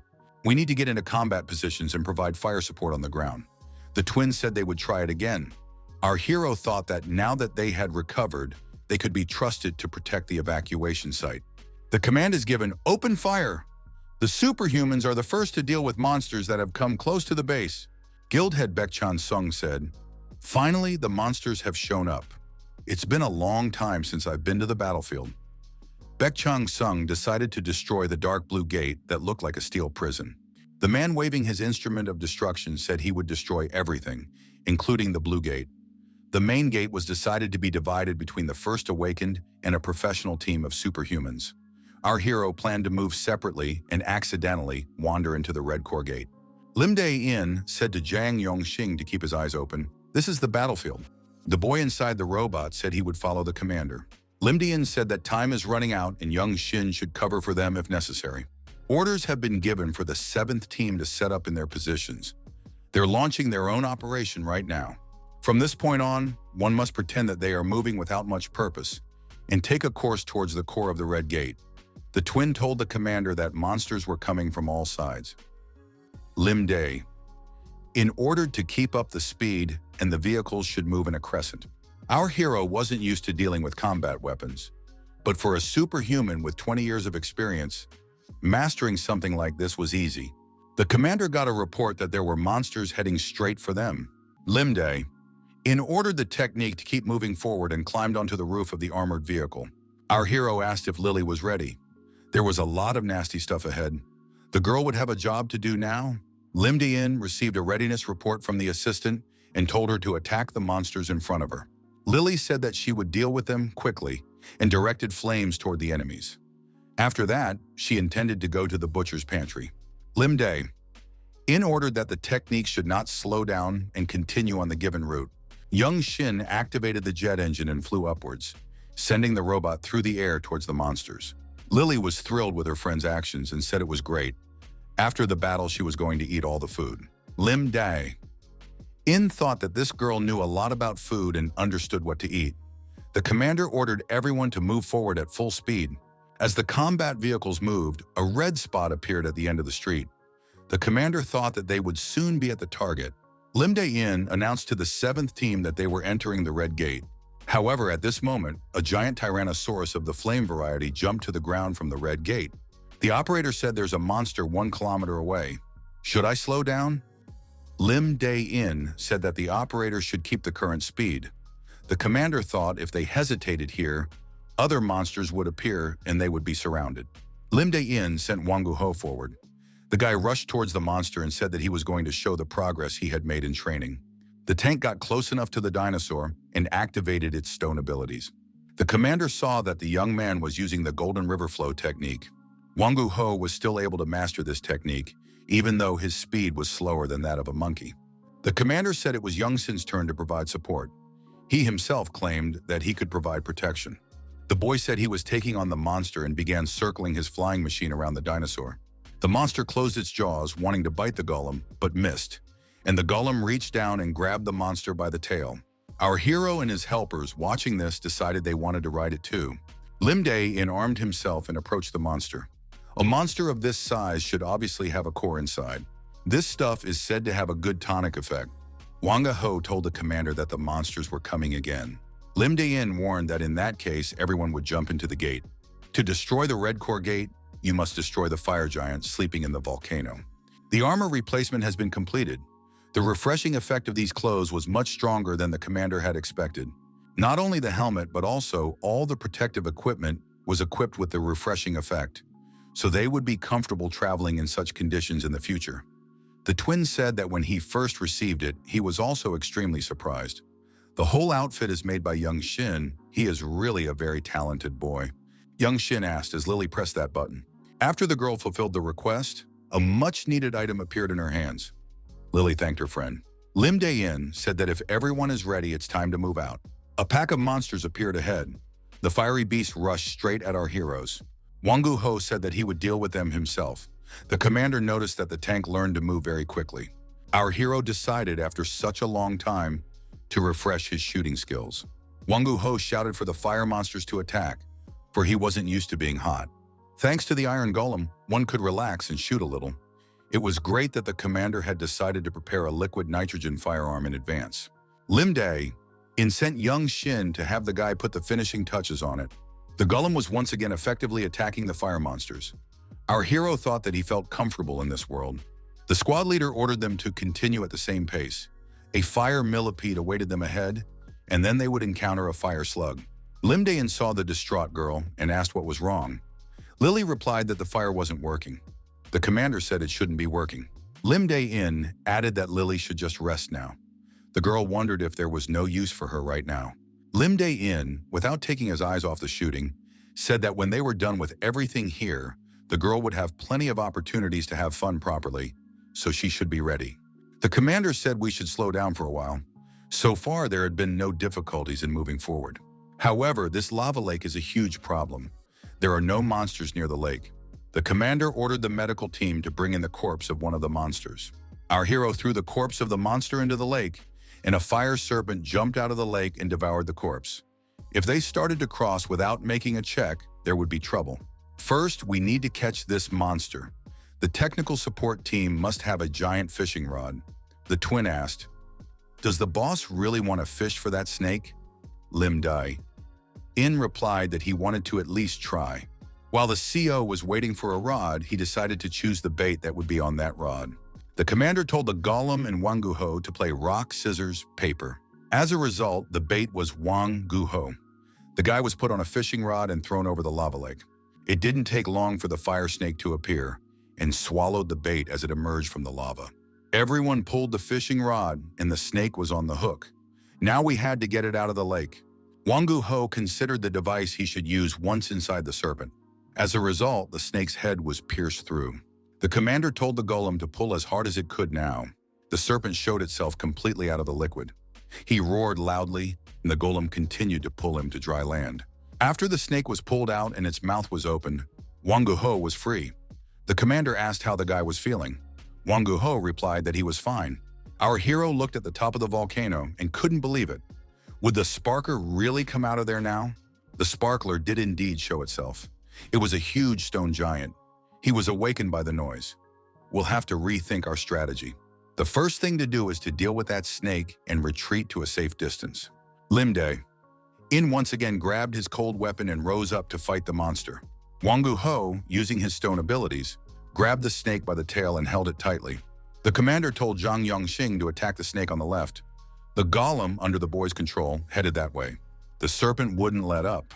Our hero thought that this thing wasn't giving them a second to regroup. Limde thought that Zhang Yongxing didn't have enough experience to face this kind of monster. The boy said that the robot had a self-repair function. The commander said to let Yongxin retreat anyway. He would divert the monster's attention to himself. Lim Dayin said for Wangu Ho to go back to the camp and check his condition. The commander said that as long as he would fight the monster alone, he saw no problem with it. It was necessary to investigate this place with cameras. But now, compared to the snake that everyone is confronting, there is a more significant problem. That stone giant on the mountain presents a much more serious problem. He's about 40 meters tall. Perhaps it was because of its size that it was approaching too fast. The closer it got, the more our hero felt its size. Before the return of time, the attacks on this place were organized by the First Awakened. But now it was our hero who confronted this monster. What should we do now? The commander told the 7th team to take their places in the vehicles, hide in the rear, and wait for his signal. The original plan was to catch the monster snake in the lava lake, then stab the ice dragon fang into the body of the fire giant sleeping in the volcano. After that, quickly run away before the fire giant awakens. After all that, hunt a giant weakened by the energy of the ice dragon fang. It was a flawless plan. However, now everyone must wait in the rear when the commander calls them. Wangu Ho wondered how they could leave the commander and go. Lim Dayin replied that if his team stayed, they might die. Now they need to get the monsters to fight each other, to drive themselves to exhaustion. Lim Dayin, using his unique abilities, jumped high up and approached the snake. The protagonist ran through the snake's body, applying a flying step of heaven-shattering energy. The serpent tried to attack our hero, spitting out a green stream of liquid from its mouth. However, the opponent dodged this attack. Lim Dayin asked his men if they had all had time to move to safety. Lim Dayin heard Lily shouting that she didn't want to retreat and would go to her commander. Our hero has instructed that Lily is not to be allowed in to see him under any circumstances, even if she refuses to listen to them. The heat from the giant was so intense that despite the protective gear, it was hard to breathe. The giant snakes approached each other and, after sizing up their opponent, prepared for battle. Lim Dayin hid behind a corner and watched this fight. He thought that all that was left was to find the right moment and use the fang of the ice dragon. It would only have a good effect if he stuck it in the area near his heart. Lim Dayin thought that as soon as he got the chance, he would plant this fang right into the giant's chest and run away. The serpent wrapped its body around the giant's neck and began to strangle him. Lim Dayin activated the stealth mode and began to approach the monster. Without leaving a trail behind him or attracting attention, the protagonist approached within a dangerous distance of the fighting monsters. The snake opened its mouth and was about to bite the giant's head. Lim Dayin prepared the ice dragon fang and swung to deliver a striking blow. Our hero used the flying step of heaven-shattering energy. While the opponent is intoxicated with victory, we should hurry up and attack. Lim Dayin approached the monster, however. At this moment, his shield was deactivated. What should we do now? At the most crucial moment, Lily showed up and provided invaluable support. Lim Dayin bounced to a safe distance and had a chance to catch his breath. Lily said that without her, he would definitely die. The commander asked why the girl had come. Lily replied that she was here to work off the food she received. The monster was engulfed in flames. After receiving a fire charge from Lily, it tried to digest it. Lily directed a new stream of fire at the monster and said she would destroy it. The commander told her not to do that. However, the giant was able to absorb all the fire the girl directed at him. Lily wondered, could this monster really eat her fire? The commander said he'd warned her. Our hero thought it was like putting gasoline in a tank. He dropped his weapon when Lily saved him from certain death. What do we do now? First, we have to go back and develop a new strategy. Lily said she could do that too. Lily began to absorb the entire stream of fire that the giant unleashed on them. Our hero and the girl were on the shield, and the boy wondered how Lily had such abilities. The monster turned around and began to retreat. Our hero thought, is the giant running away because the girl has a higher level of fire control? After a while, the monster petrified, cooled down, and stopped moving. Lim Day. In thought that this was an astounding strategy, our hero never thought that victory could be won in such a way. Turns out Lily can absorb fire. Shortly after the destruction of the Red Gate, the other main gate was also completely destroyed. The catastrophe was averted more quickly than the last time, and within a week most of the construction companies and citizens had volunteered to rebuild the city. Cook told the twins to hurry up and get it over with today. Everything that happened here was about the 7th team. The work to rebuild the city was boiling on all sides. The 7th Squadron was in full swing. The staff workers were surprised that the 7th team of the White House Guild was here. Normally, people from the Superhuman Guild wouldn't take on manual labor. The cook wondered, what good was a person who was just chilling in the guild? If help is needed somewhere, you should run and give it quickly. The workers thanked the guild representative for such a pro-life stance and offered to have a drink and rest with them. They were also offered something to eat. The worker asked why everyone was working up a sweat, yet one of them was slacking off and doing nothing. One of the twins said it was their commander. He just hadn't healed his wounds yet. The worker wondered what kind of wounds we were talking about. His snow-white face showed that he had never faced any hardship in his life. The twin objected that it was the commander who had offered to support the community. Wangu Ho said he had already eaten, rested, and was ready to continue helping. The workers said it was time for them too to call it a day and start work again. One of the workers added that the man should follow him. After the end of the catastrophe, the interdimensional gate would not open for 31 days. According to the last prophecy left by the great sage Aximus, the gate has not opened in the last few days. Thanks to this, many people united and quickly rebuilt the city. The superhuman guilds also had busy days, disposing of monster corpses and conducting research. Baek Yun-hwa noticed that the commander was still resting. The girl asked, "Am I bored with idleness?" The boy replied that his dream was to spend his life doing nothing. Lily said she knew what she had to be, unemployed with lots of money. Our hero thought that this girl, in view of her merits during the raid, should be given plenty of rest, despite the fact that she was so talkative. Baek Yun-hui noticed that the skin on the commander's face had become perfect. Lim Dae-in smiled. Did the girl really notice? This is the flesh change activated by the fire giant's spirit stone. Now he can enjoy life in a body with beautiful skin even after retirement. Lim Dae-in told the girl that he had undergone a series of treatments a few days ago. Baek Yun-hwa wondered where exactly. Could he share the contacts of that place? Lim Dae-in replied that this firm went bankrupt and went out of business. Baek Yun-hwa insisted, because her interlocutor shouldn't keep it a secret. Lim Dae-in was surprised. Had the girl come to ask him that? Lim Dae-in thought, even though he still had half of the spirit stone's mana left, he had already found another use for it. The assistant said that she had come to report on the potions. They have increased the number of production facilities to 3, but the supply is still insufficient. There are also suggestions for partnerships. The DB potion is gaining explosive popularity after playing an important role during the disaster that occurred. It is made from the drink of life and is now exclusively supplied by the White House. Thanks to it, the people who were supposed to die survived safely. Even those who were destined to live the rest of their lives crippled have recovered. It is estimated that the number of victims has fallen by 1/10, so demand will continue to grow. Lim Dae-in said that the manager has done a great job. She can solve the partnership issue on her own. Baek Yun-hwa said that the next report is about the fire giant's body. Lim Dae-in asked him to keep 20 kilograms of skin, bones, and blood, and dispose of the rest at his discretion. Baek Yun-hwa asked if the boss would participate in the joint funeral ceremony for the fallen today. Lim Dae-in replied that he would refuse because it was likely to be crowded today. Baek Yun-hwa wondered why the commander had asked for information about the families of the deceased. Lim Dae-in replied, Even though it's summer on the calendar now, he decided to call Santa Claus. The president of the country said that 7 days ago, they were fighting a gate anomaly phenomenon known as a catastrophe. And on that day, 427 people died. Among them are soldiers, policemen, and superhumans. Each was someone's parent, child, friend, citizen of this country. The president added that they will never forget the sacrifices of these heroes. Many of those present cried. The girl asked her mother what to do if Santa Claus doesn't come just to her. Her mother answered that she should behave. The head of state thought that he didn't have the courage to face the great sage. Someone here said that there was something moving in the sky. Could it be monsters? But the prophecy didn't say anything about monsters. The little girl told her mother that she could see Santa Claus.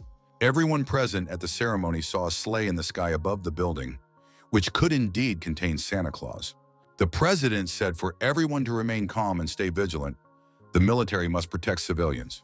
The president remembered that he was also the defender of the fatherland and rushed to the defense of the state. Who could have appeared at such a moment? The heavenly sled was leaving behind a fiery light. At first glance, it didn't seem to be a danger. The little girl told her mom that Santa Claus had really come. Fireworks appeared in the sky, and all the children in attendance waved their arms and shouted, "Santa Claus showed up!" Snowgirls dressed as good elves flew over the city, and snowflakes swirled around them. The children were very happy about this phenomenon. The president told an aide to rescind the attack order. The president of the country said it wasn't a monster, but Santa Claus flew in. Santa Claus landed on the roof of the White House building. Lily happily said that they left presents at all the houses. It was a lot of fun. Lim Day. In remarked that everyone had worked hard. Now it is necessary to eat something delicious. Baek Yoon Hui asked the commander, "Did he get off safely?" The guy nodded affirmatively. The sled and suit had come in handy. The assistant wondered why the boss would make such a plan. After all, to provide monetary support to all families of the deceased is in a sense very labor-intensive. The fallen were all soldiers, policemen, and superhumans, and most of them heads of families. And what their families need most right now is real help. Government subsidies are not what you'd call them. They're not much. Lim Dae-in said that he had the power to do such a thing. He decided to do it because he had the opportunity. He often sleeps during the day and is idle, and when he gets bored, he helps those who are having a hard time. Our hero added that he thinks he can continue to live well even if he maintains this lifestyle. Baek Yoon Hwa said she was really worried. The interviewer wondered if she was afraid that he would become a sissy and a slob. Baek Yoon Hui said that it's completely different here, and if he keeps it up, she will truly fall in love with him, even though she still likes him now. Lim Dae-in replied to the girl that she could take her romantic relationship somewhere else. Lily ran to the party ahead of everyone else. The girl was in a good mood, as always. The cook told the gentleman to come quickly. All the boys worked hard at rebuilding the town. Young Shin invited the girl and said that he prepared this table of food especially for Lily. Lily said that young Shin was the best. Lim Dae-in sat down next to Lily and said that there were only 2 chairs at the table. Young Shin would have to bring another one. Lily was already eating pizza. Our hero thought that his charges had never once struck up a conversation about their parents. Lim Dae-in asked if the little girl wanted to see her family. The commander added that she had never told him about her family. Maybe Lily was bored or curious about her relatives. The girl put the pizza aside and became sad. Young Shin wondered if Lim Dae-in had scolded Lily. After all, she was sad. The commander said it wasn't that, but they were having a serious conversation. Lim Dae-in remarked, if the girl doesn't want to answer, she doesn't have to. In return, she can only say if she wants to meet her parents. Lily replied that she did. Lim Dae-in remarked that in that case, one should go and meet them on the continent of Gaia. Lim Dae-in said that it had been a long time since he had spent time sightseeing. Moreover, he needs to stock up on some items. In the meantime, he could also stop by her parents' house. A girl is running alone in a dark forest. Something has frightened her. The girl sees a man standing ahead, calls out and runs up to him.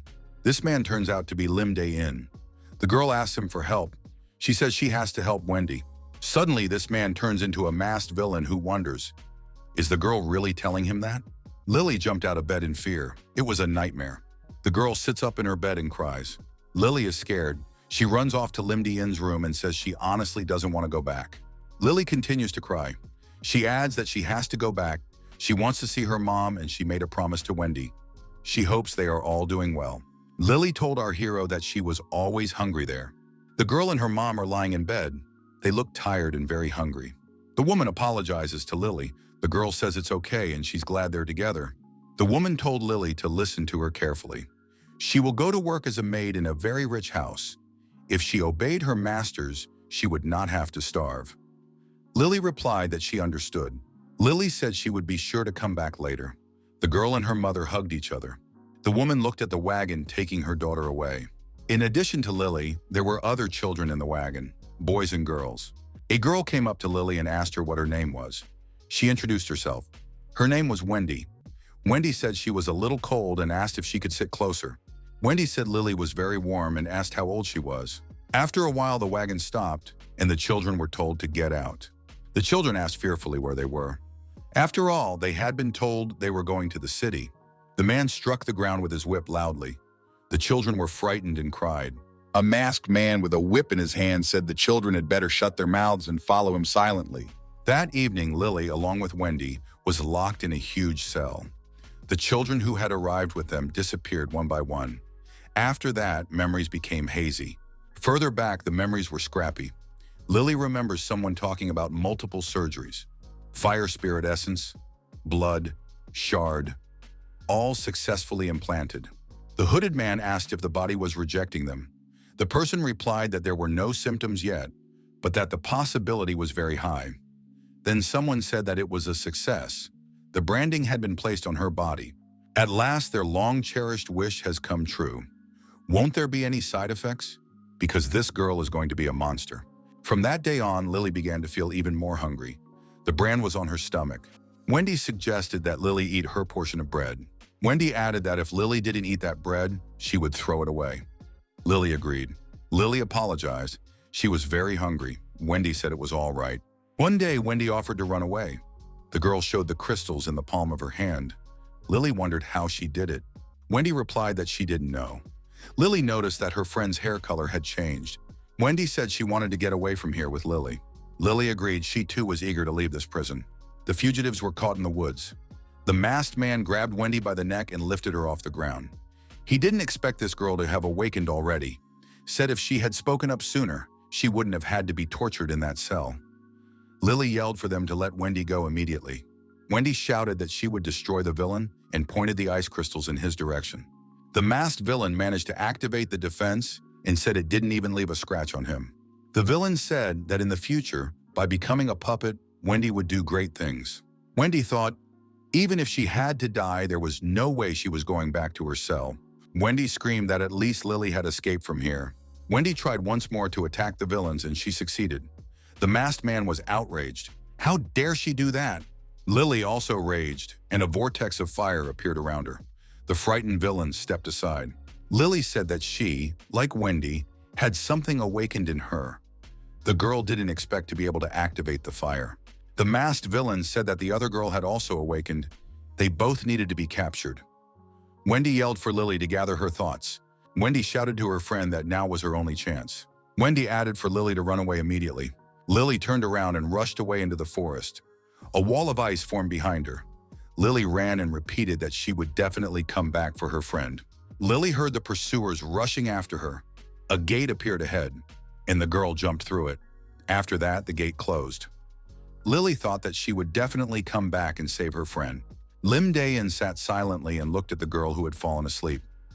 After Lily told our hero everything, she felt better and was able to sleep. Lim Dayan remembered that the villain had a goblin mask on his head. The guild leader was furious. What the hell was going on in Lim Dayan's head? They had just recently survived a disaster, and he was asking for a month's vacation. Doesn't the young man know how busy the guild members are?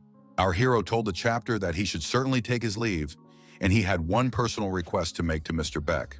The guild leader said if Lim Dayan wanted to go on vacation, he could offer him 1 week next month.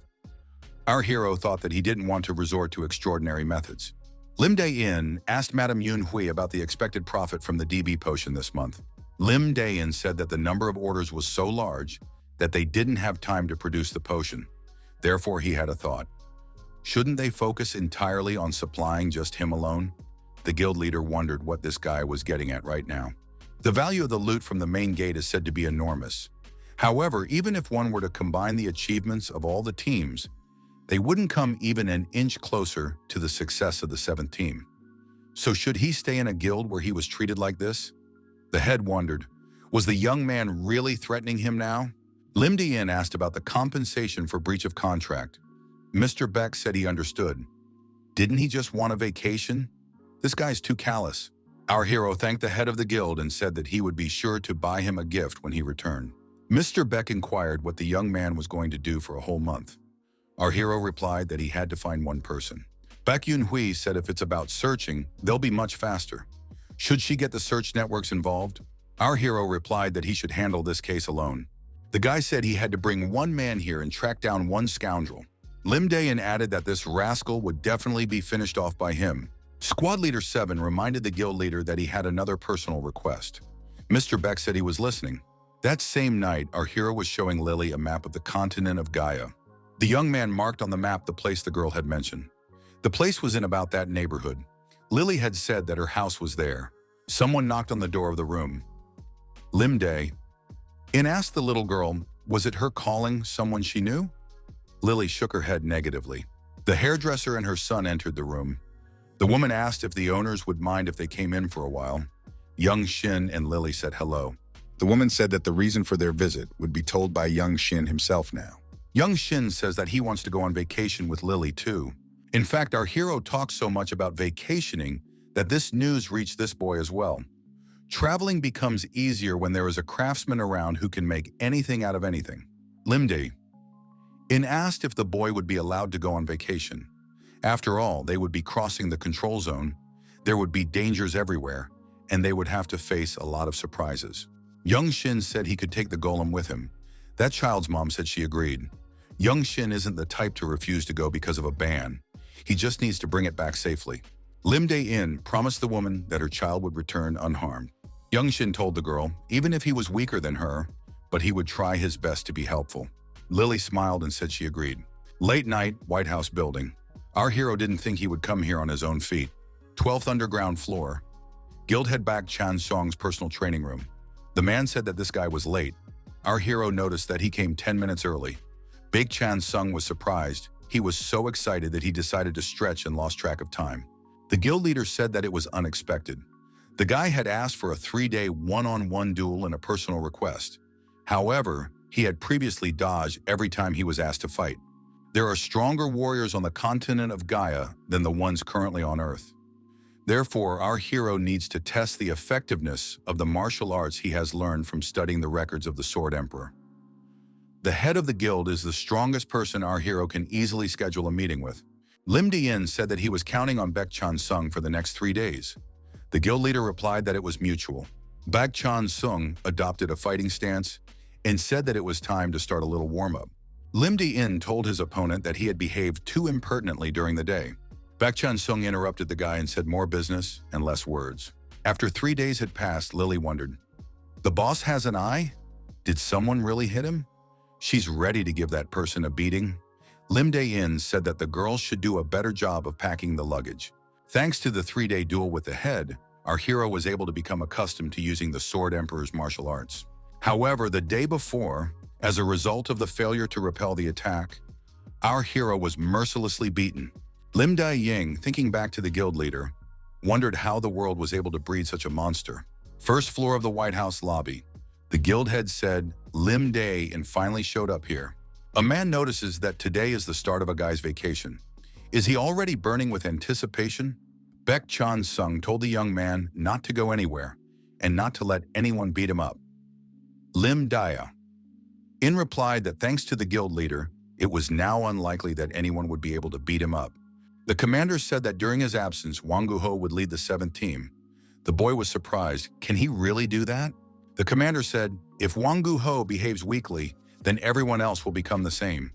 If the team's reputation is ruined by the time I return, then we can prepare for the consequences. Wangu Ho said that he would try his best. Our hero thought that this guy didn't know yet that he was one of the best tanks. Baek Yun Hui stood with a blush on her cheeks, covering her eyes. The commander inquired, did the girl get a speck of snot in her eye? Baek Yun Hui asked, doesn't the boss know that you have to kiss goodbye? Baek Yun Hui asked, does Lim Dae-in really only intend to exploit her? Our hero looked at the guild leader's facial expression and thought that he wasn't ready to die yet. Lim Dae-in and Lily said goodbye and said they would be back soon. All present wished the young people a good rest on vacation. Baek-chan Sung inquired, "Why does his daughter have such a worried look on her face?" The girl replied that she was troubled at heart, as if they would not be able to see each other again. The guild leader said that there was no need to worry about it. Lim Dae-in is much stronger than he looks at first glance. Baek-chan Sung remarked that he had almost gotten into trouble himself the day before. When this guy comes back, we should ask him to fight again. Until then, we need to devote ourselves to special training. Lim Dae-in thought as he suddenly felt uneasy in his heart. Lim Dae-in asked Young Shin, "Did you say goodbye to Mom properly?" Our hero also assured the woman that the trip was safe, so she wouldn't worry too much. On the way here, Young Shin heard that the vacation trip is a lie. They planned to go to another dimension to pick up Lily's mother. Young Shin said that nothing mattered if it was about Lily. He had already prepared everything and also modified the golem as the commander had requested. The boy showed how with the push of a button, the golem transforms into a carriage. Young Shin said that the golem originally had a transformation function. He only tweaked it slightly. Lily wondered, how is that possible? The protagonist said they needed to open the gate first. Gaia's continent and Earth are already connected. The passage is just still closed. The fixed gate should open on its own in a year, but if you use a spiritual stone, you can open it right now. Our hero did just that. The gate was opened. He told everyone to move to the carriage. The journey begins. Fires were burning in the city. The man said we had to find him, even if we had to turn everything upside down. A man tied with a rope to a pole said that these scoundrels deserve to be punished. How could they do such things? The villain with the club in his hand said that the man should tell him everything he knew. The villain added, if the captive continues to keep his mouth shut, things will end miserably. Or is he wishing doom for his relatives? The villain wanted to know where they were hiding him. A man with a hood on his head was hiding around the corner. The hooded man drew his sword and was about to rush to his defense. He couldn't let the head man, his benefactor, die like this. The man with the sword said that he was the one they were looking for. At that moment, a strange carriage with a horse appeared. The man wondered, what was it that fell from the sky? Is it really a teleportation spell of immense power? However, it looks like a carriage. A young man got out of the carriage and looked around.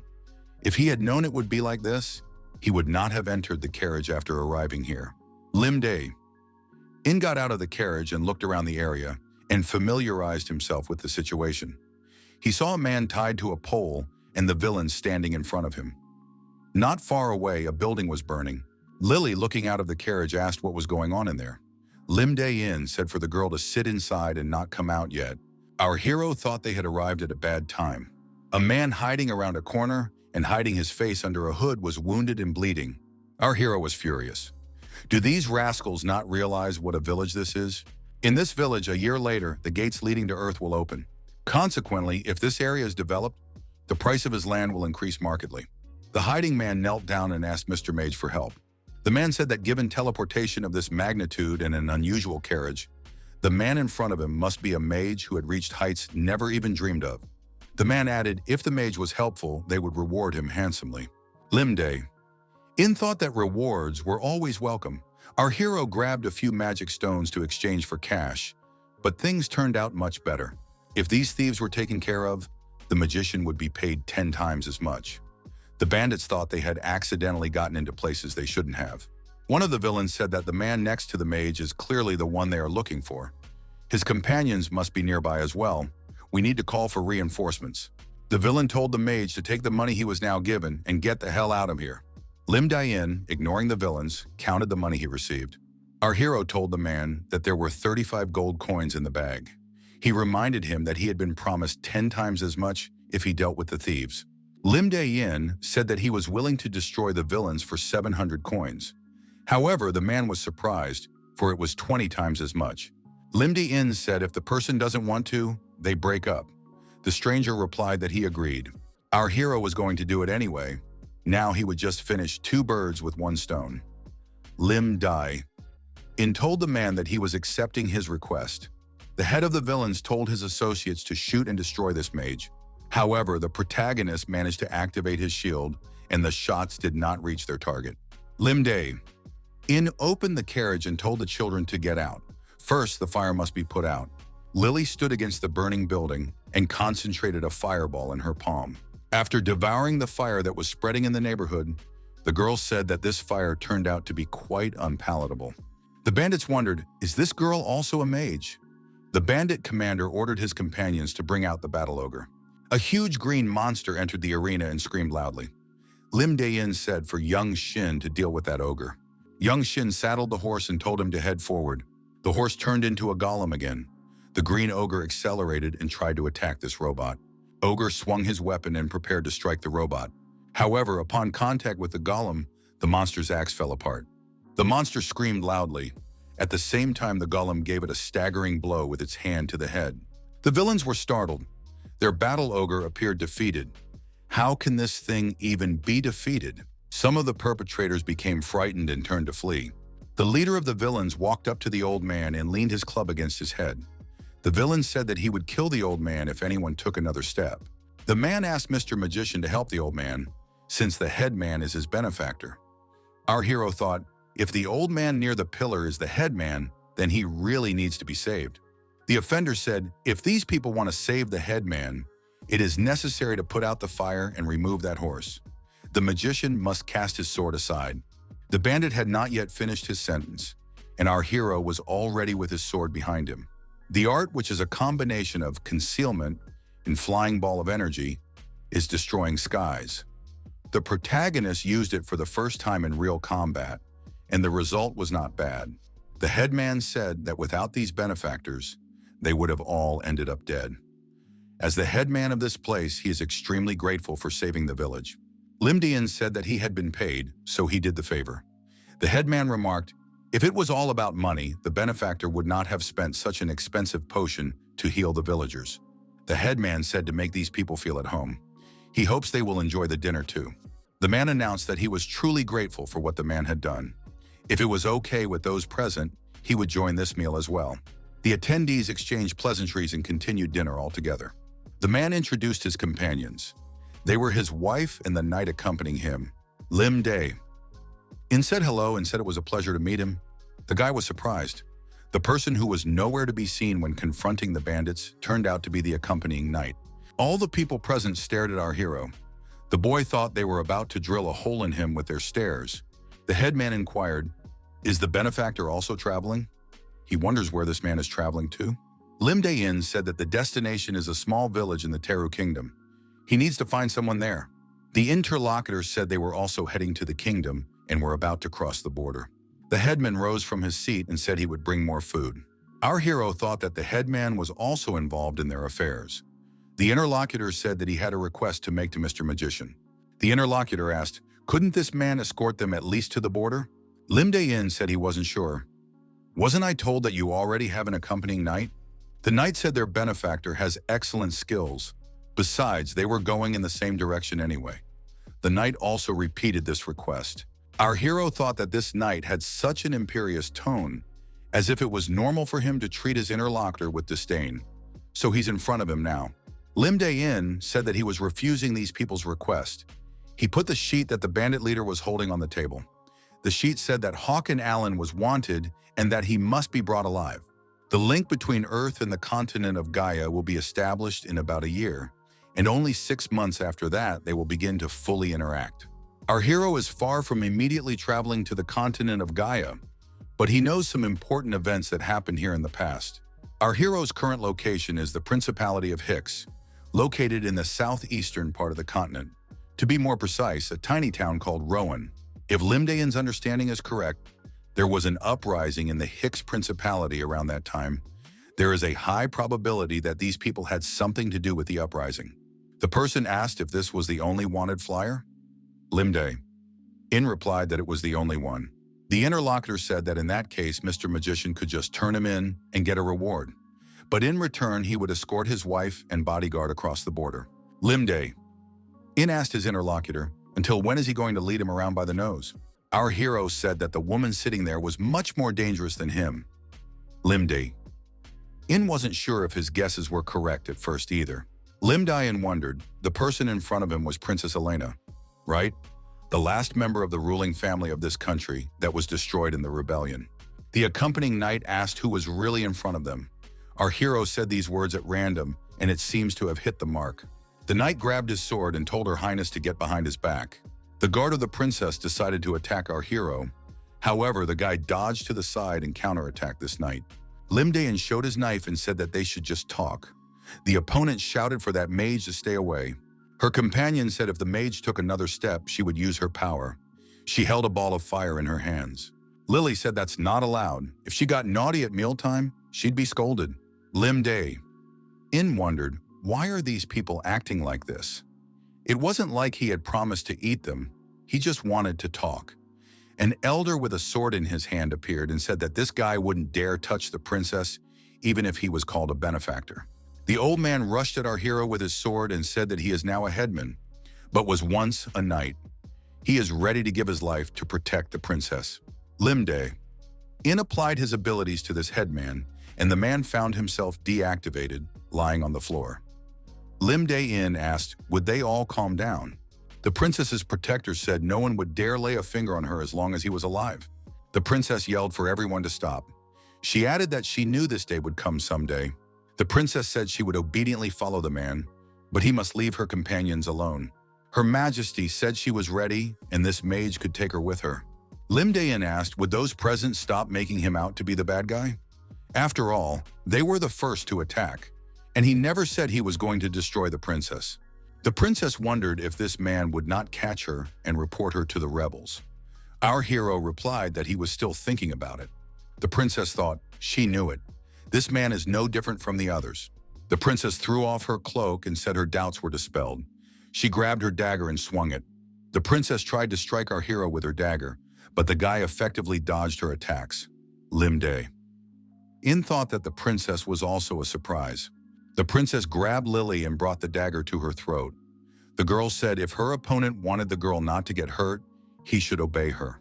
Limdayan said that the princess took a dangerous step. Young Shin told his friend that he protected the food. Lily told the princess that she was peacefully eating a sandwich and not touching anyone. The princess told the girl to be quiet and not to touch her sword or she would get hurt. At that moment, the shield was activated and Lily found herself in a protective sphere. The princess flew aside. Lily said she was heading out for more food. Our hero asked the princess if she would finally give in. The princess said it was absurd, and a great number of knives rushed toward our hero.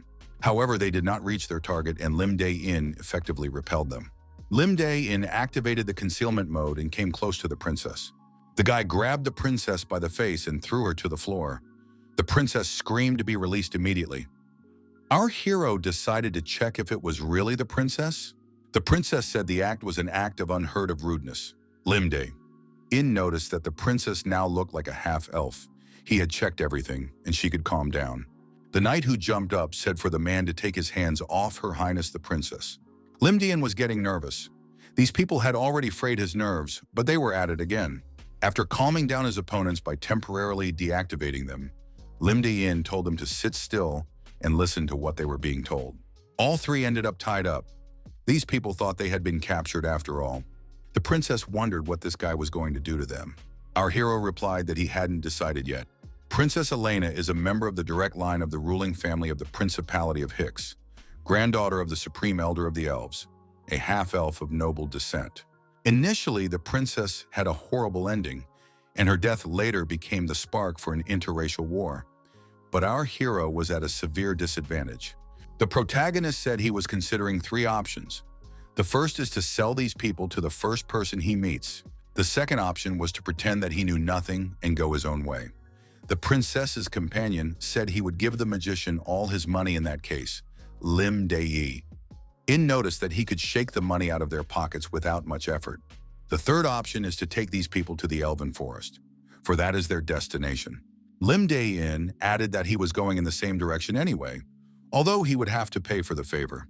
Our hero said that if Elena gave him the opportunity to meet her grandmother, he would deliver her to the Elven Forest safe and sound. The princess thought that the offer wasn't bad. Compared to her request, it was an extremely small fee. Elena wondered why the interlocutor wanted her grandmother. She couldn't make an agreement until she knew the purpose of the meeting. Limdayan said he had no intention of harming her grandmother. Otherwise, he wouldn't have offered such a deal. The purpose of traveling on the continent of Gaia for our hero was to find Lily's parents, as well as to search for several items. And for the sake of achieving this goal, he should use all the resources that will be at hand. Lim Dae-in said that he has one goal. There is someone he wants to meet after receiving the cooperation of the Supreme Elder. It is said to have mastered all the knowledge and spells in the world and is the longest-lived creature on the continent of Gaia. This is the wisest dragon, Abraxas. If someone like the Supreme Elder puts in a good word, he can meet him. Lim Dae-in said that it is not such a difficult request. The dragon might know about that watch. The princess said that even if the grandmother asked, there was no guarantee that the dragon would want to meet. The boy asked that Elena just provide assistance, and then he would take it from there. The people traveling with our hero inside his carriage could not believe that such a device existed. Lim Dae-in told them to sit quietly. If the children woke up, there would be a lot of trouble. Lim Dae-in said that Grandpa, who is sitting outside the carriage, seems to be injured. Is it normal for him to be driving the horses? The princess said that Sir Leonard was poisoned and has already undergone detoxification. Possibility due to the age of Leonardo Cheese, it will take more time to recover. Lim Dae-in said that it doesn't bother him anymore anyway. Our hero told the princess that he was curious about something. The princess told the man not to talk to her. Lim Dae-in wondered, had Elena forgotten about the rules that were set before they went on their journey together? First, she should not expect to be treated like royalty. Second, she must follow his instructions without reservation. Third, until he was in the Elven Forest and met with the Supreme Elder, the royal seal would be used as collateral. Elena realized that the seal left in the royal palace was a fake. Even her bodyguards don't know that the real seal is in her possession. How did it become known to this person? Lim Dae-in asked what Elena intended to do when she was in the Elf Forest. The princess replied that she would first of all get the royal seal back. Lim Dae-in asked, would she really live quietly and peacefully in the forest after this? Elena replied that she had no intention of hiding for the rest of her life. The princess added that she is going to gather all the forces under her to punish the traitors and take back her country. Lim Dae-in clarified, meaning the girl wants to start a war, although he wouldn't recommend it. Elena asked, is her interlocutor suggesting that she leave alone the enemies who destroyed her parents? Lim Dae-in said that she could do as she wished. If the princess becomes obsessed with revenge or achieving success, she'll waste all her golden years. But that's just the grumbling of an older person, and she can ignore it. Elena said that her interlocutor was very lazy and overly optimistic. The guy replied that it was his lifestyle. The carriage stopped. Our hero wondered if they had been overtaken by a detachment sent in pursuit. The coachman told the princess that it was the Marquis of Ormonde's pursuit party. Had they caught up with them? Lim Dae-in woke up Lily and young Shin and said it was time for breakfast. The commander says the enemy is near. The boy must stop the carriage. Sir Leonard wondered why the horses had suddenly stopped obeying him. Why weren't they going to go as fast as they could? Lim Dae-in told the knight to sit inside the carriage and rest. After a short stop, they would set off again. Surprised, doesn't this guy see enemies ahead? The enemies are the night squad of the principality. They are different from the thieves they encountered the day before. Lim Dae-in said that it was no big deal and repeated for the knight to sit inside the carriage. The enemies approached and began to surround the carriage. Lim Dae-in kept his cool. An enemy knight approaches and says he hasn't seen Sir Leonardo in a while. Is there a half-elf inside the carriage? Sir Leonard said to silence Viscount Manchi, he is a vile traitor. Manchi said that he was no longer a viscount, but an earl. The so-called hero Leonard is very funny. It's an undeserved title for someone who never became a swordmaster. It's a skill a hero should have. Manchi said he would deal with the lowlife himself and ordered his warriors not to interfere. Manchi knocked the sword out of his opponent's hands and wounded Sir Leonard. Leonard, bleeding, was forced to fall backward. Count Manchi said he was about to take one more, final blow. At this moment, Lim Dae-in appeared between the rivals and repelled Count Manchi's attack. Our hero's punch was so effective that the opponent lost part of his mustache. It was comical and tragic. While Count Manchi lamented that he had lost his dignity, Lim Dae-in poured a potion into Leonardo and said that he would not die now. Our hero told the companions to get this old man into the carriage. Count Manchi said not to let this boy hope for an easy death. He would use the aura blade to chop him into pieces and destroy his soul. Lim Dae-in was surprised. Was his rival pretending that the aura blade's something truly grand? Lim Dae-in said that he can create an aura blade as well. It's not a difficult trick. The opponent said that such a boy is not capable of wielding an aura blade. The opponents met, and everyone in the neighborhood heard the clash of metal as their swords clashed. Lim Dayan said that he thought the Count was a more outstanding fighter, but he only had an entry-level sword skill. The Count shouted again that he would finish this boy off. Lim Dayan thought that his opponent was not as simple as he seemed. Thanks to the duel with the guild head a few days ago, our hero was able to achieve the manifestation of blade aura for the first time. The changes to the Sword Emperor's body and writings also helped improve the skills. However, it is difficult to defeat such an opponent with sword arts alone. The Count laughed. All your opponent can do run away like a rat. Our hero smiled, for he hadn't even started anything yet.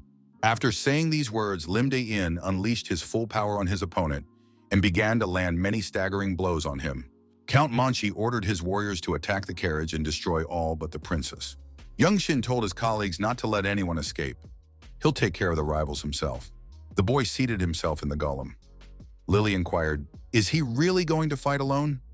Young Shin replied that his alone was enough. The attackers noted that the horse had changed its appearance. Count Manchi couldn't believe that the horse had changed appearance. "Is it really a real mage in front of him?" Lim Dayan said, telling the Count to stay focused and concentrate on the battle. The Count gripped his sword tighter and said that he would go to the end. "I will destroy this boy, but no one else." Lim Dayan realized that his opponent actually had a demonic sword in his hands. Count Manchi said that his opponent was not badly informed and pointed his sword straight at his opponent. Lim Dayan said that the Count lacked the ability, so he decided to use a cheater item. But does the Count have the strength to handle this sword? The Count replied that he could handle that sword quite well.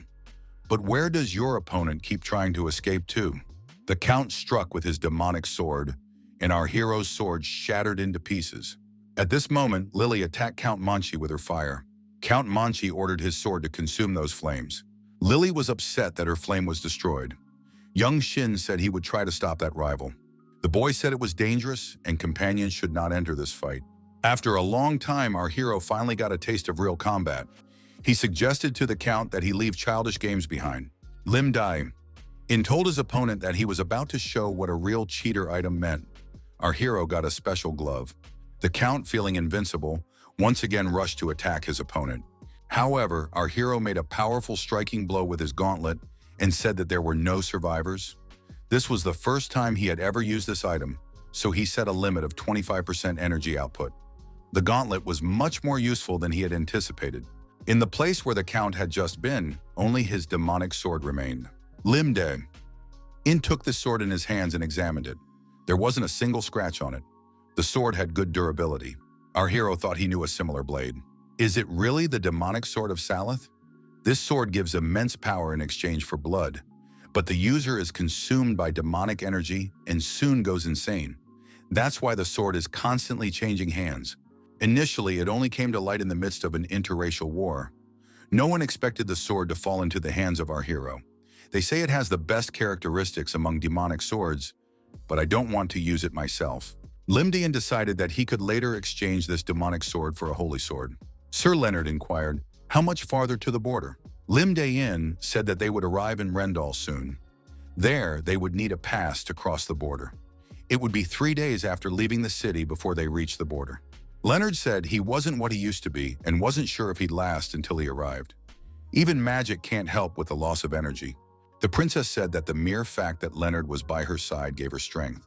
He must never again utter words that could be considered a sign of weakness. The princess asked what her companion was studying. The princess and Sir Leonard looked intently at their companion. The knight asked the young man for a favor. Lim Dayan replied that he shouldn't even try to do it. Leonard was surprised, for the guy hadn't even listened to what she was about. Leonard asked the young man to help them get their kingdom back. He promised the boy everything, whether it was a title or money. The princess told Leonard to calm down and be quiet. If only he could cross the border with them. Throughout his life, he had achieved great success in several wars. He was called a hero and evaluated as a man who would soon become a master swordsman. After all, he couldn't get to that point and didn't protect Her Highness from traitors. Leonard thought that now he wasn't a protector, but rather ballast on her shoulders. Lim Dayan thought he had hurt his companion and would not offer anything more. The carriage pulled up to the entrance of Randall Fortress. There were guards at the entrance. Lim Dae-in said that only he, Lily, and Princess Helena will go to the fortress. The others will stay in the carriage. The princess's companion said that she would risk danger if she entered the city. Lim Dae-in asks how he can trust them and leave everyone in the carriage. He's taking the princess with him, so they won't do something stupid. The opponents said they would never stoop to such a shameless act. The princess wondered, had they forgotten how they had taken Lily hostage? She said she would go with this guy. The outskirts of Randall Fortress, Princess Elena asked if there was a store here that sold supplies. Lim Dae-in said that they need to settle another matter first. The companions should stay focused and follow him. The princess said there's a terrible stench in here. We have to get out of here quickly. Lim Dae-in said it's just a normal slum smell. The princess couldn't understand how one could live in such a place. Lim Dae-in noticed that her companion didn't know much because she had never left the walls of the royal palace. However, this was also a part of her kingdom. In the tavern, our hero was asked if he would like a beer. The guy replied that he was not interested in alcohol. Lim Dae-in said that he would like to make an inquiry to the Thieves Guild and still buy some information. A gold coin was offered to the bartender. The people present in the bar took out their knives, deciding that this man didn't look particularly strong, yet he had gold coins. Perhaps they could find something else useful. Our hero decided he had come to the right place. So that no one would think anything bad about him and his companions, Lim Dae-in told Lily to demonstrate her fire abilities to the people present. The people in the bar changed their minds about attacking the guests, thinking they were real magicians. The bartender inquired as to the exact request these people wanted to make. Lim Dae-in said that he needed an information pass. A man who appeared nearby said for the young men to follow him. Our hero has been offered a pass, but where do they keep going? Lim Dae-in couldn't believe that there was such a huge space in the basement of the inn. The guy said he was interested in the Teru Kingdom. How long would it take to make a pass? The interlocutor said he needed a minimum of 1 week. Lim Dae-in gave the interlocutor a bag of money and told him what he needed to do in 2 days. The status is wizard and 5 servants. The interlocutor said that they would do everything to the best of their ability. The princess was dumbfounded that she was enlisted as a servant. Lily had cleaned up all the gold coins that the knights had, so there was no need to worry about money. Lim Dae-in says he's looking for a man who wears a goblin mask. He doesn't know the name, but it's probably a one-armed wizard. Lily said to start by seeing if there was any information about him in the data they had. Lim Dae-in thought that these rascals seemed to know something. The interlocutor said he would take them to headquarters. The requested information can only be viewed there. The person accompanying our people thought that these people called themselves magicians and thought they had outstanding abilities. As soon as they arrived at the headquarters, they would be immediately disposed of, and the gold coins would flow into another pocket. Unless one is a member of the Thieves Guild, finding out the location of its headquarters is a difficult task, because most of the outsiders who have gotten in have never been able to get back out. On the other hand, it means that there are a lot of valuable things in there. Our hero can't wait to see what their treasury is all about.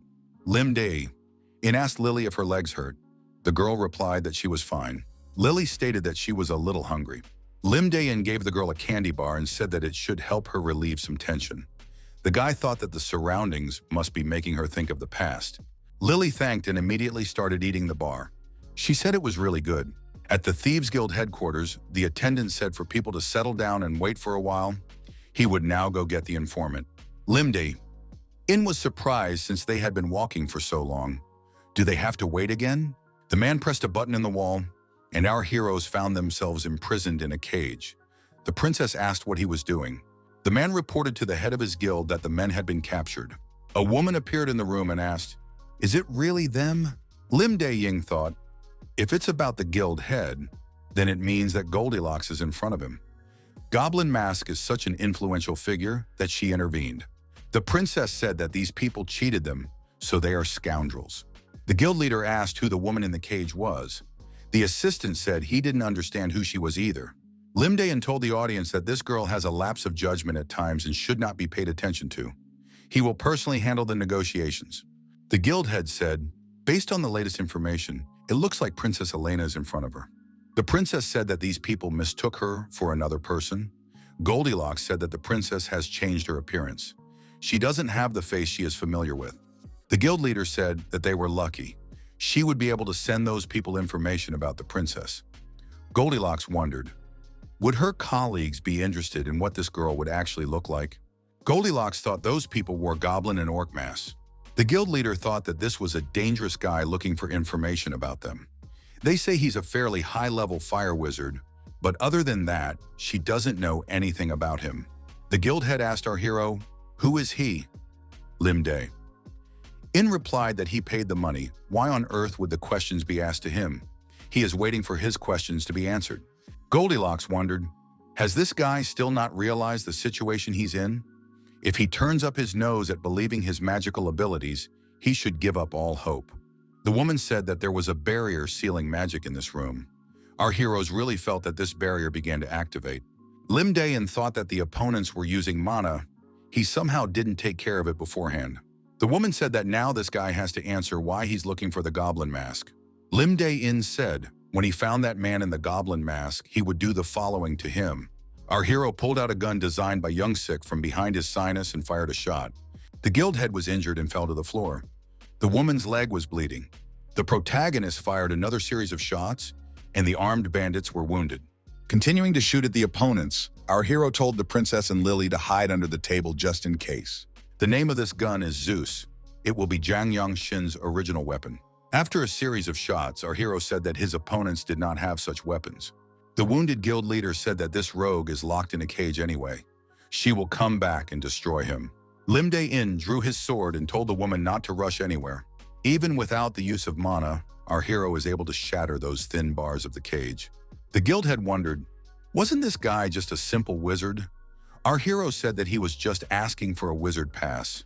Pointing the muzzle of the gun at Goldilocks' forehead, our hero said that now it was his turn to ask questions. Limdayan asked where that rogue with the goblin mask was now. Those waiting in the carriage wondered where their companions had gone. The sun had already risen and they were still gone. Perhaps they should go to rescue the princess. Sir Leonard and the young man heard something explode and saw a huge column of flame shoot up toward the sky. Our hero, accompanied by his companions, returned to the carriage. Each of them carried a sack on his shoulder. The knight said that they were very worried about the princess. Limdayan said he deliberately initiated the explosion to destroy evidence, and added that the bags contained gifts. Among the gifts were an emerald staff, mandrake marinated in honey, a blueprint for a magical weapon, a shadow bracelet for a perceived change in appearance.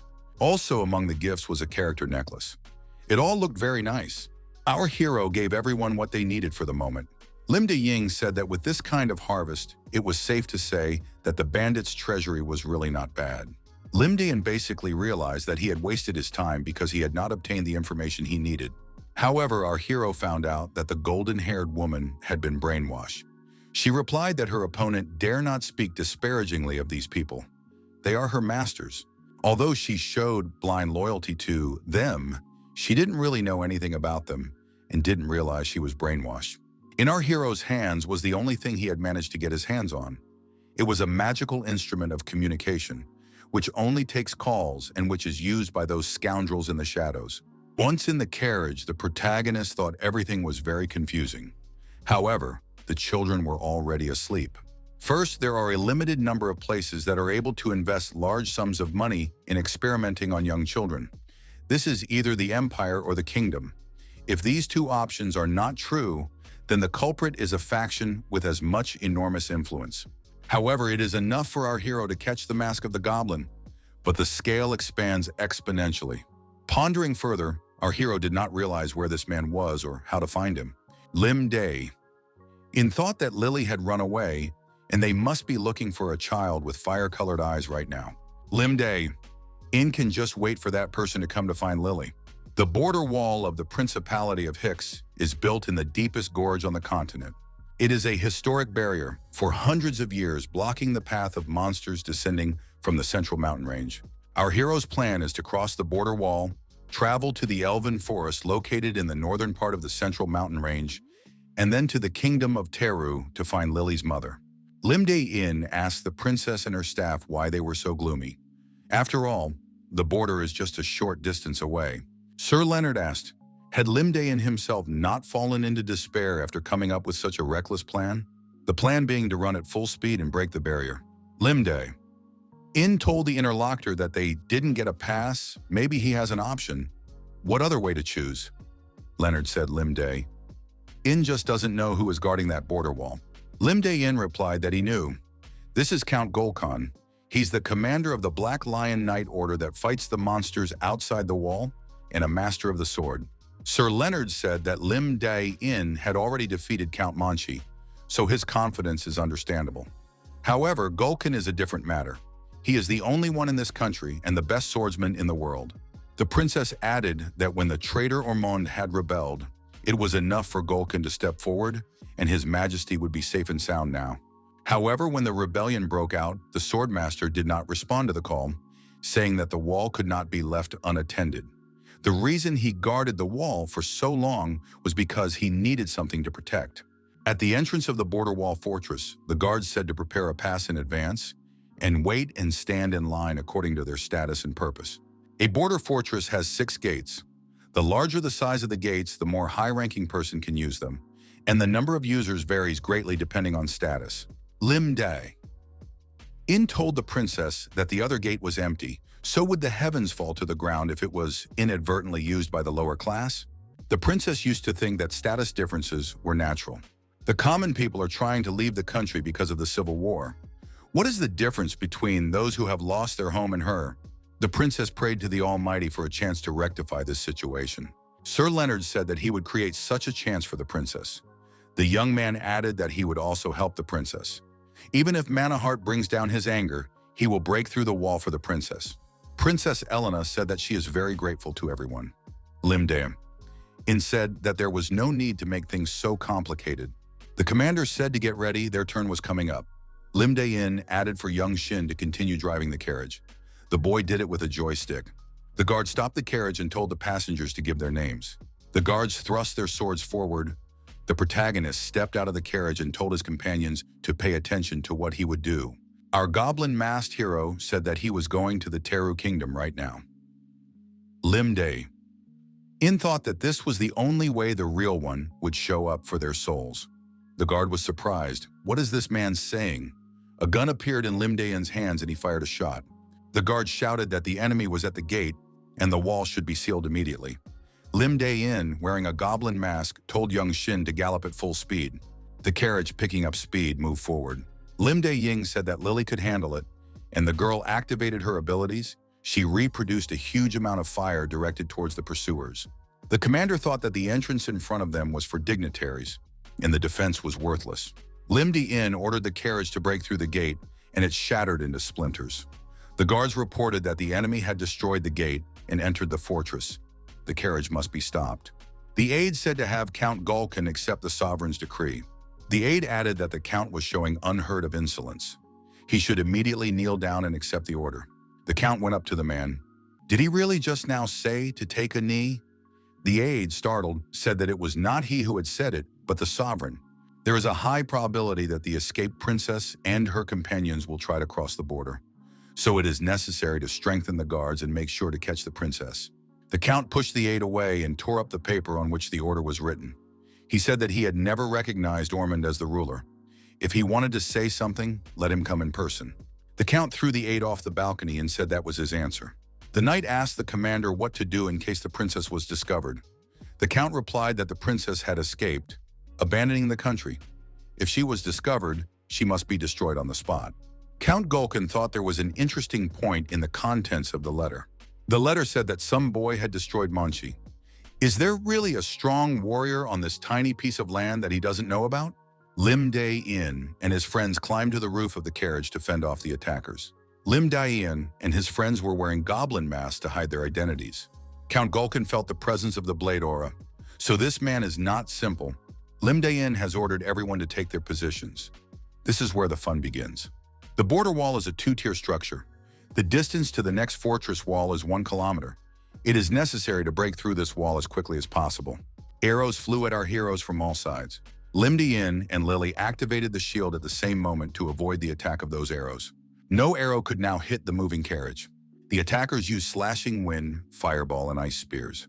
A young man with a staff in his hand shouted that he would block all these spells. The reflective shield was activated as well. The spells were no longer frightening. The carriage continued its lightning-fast movement.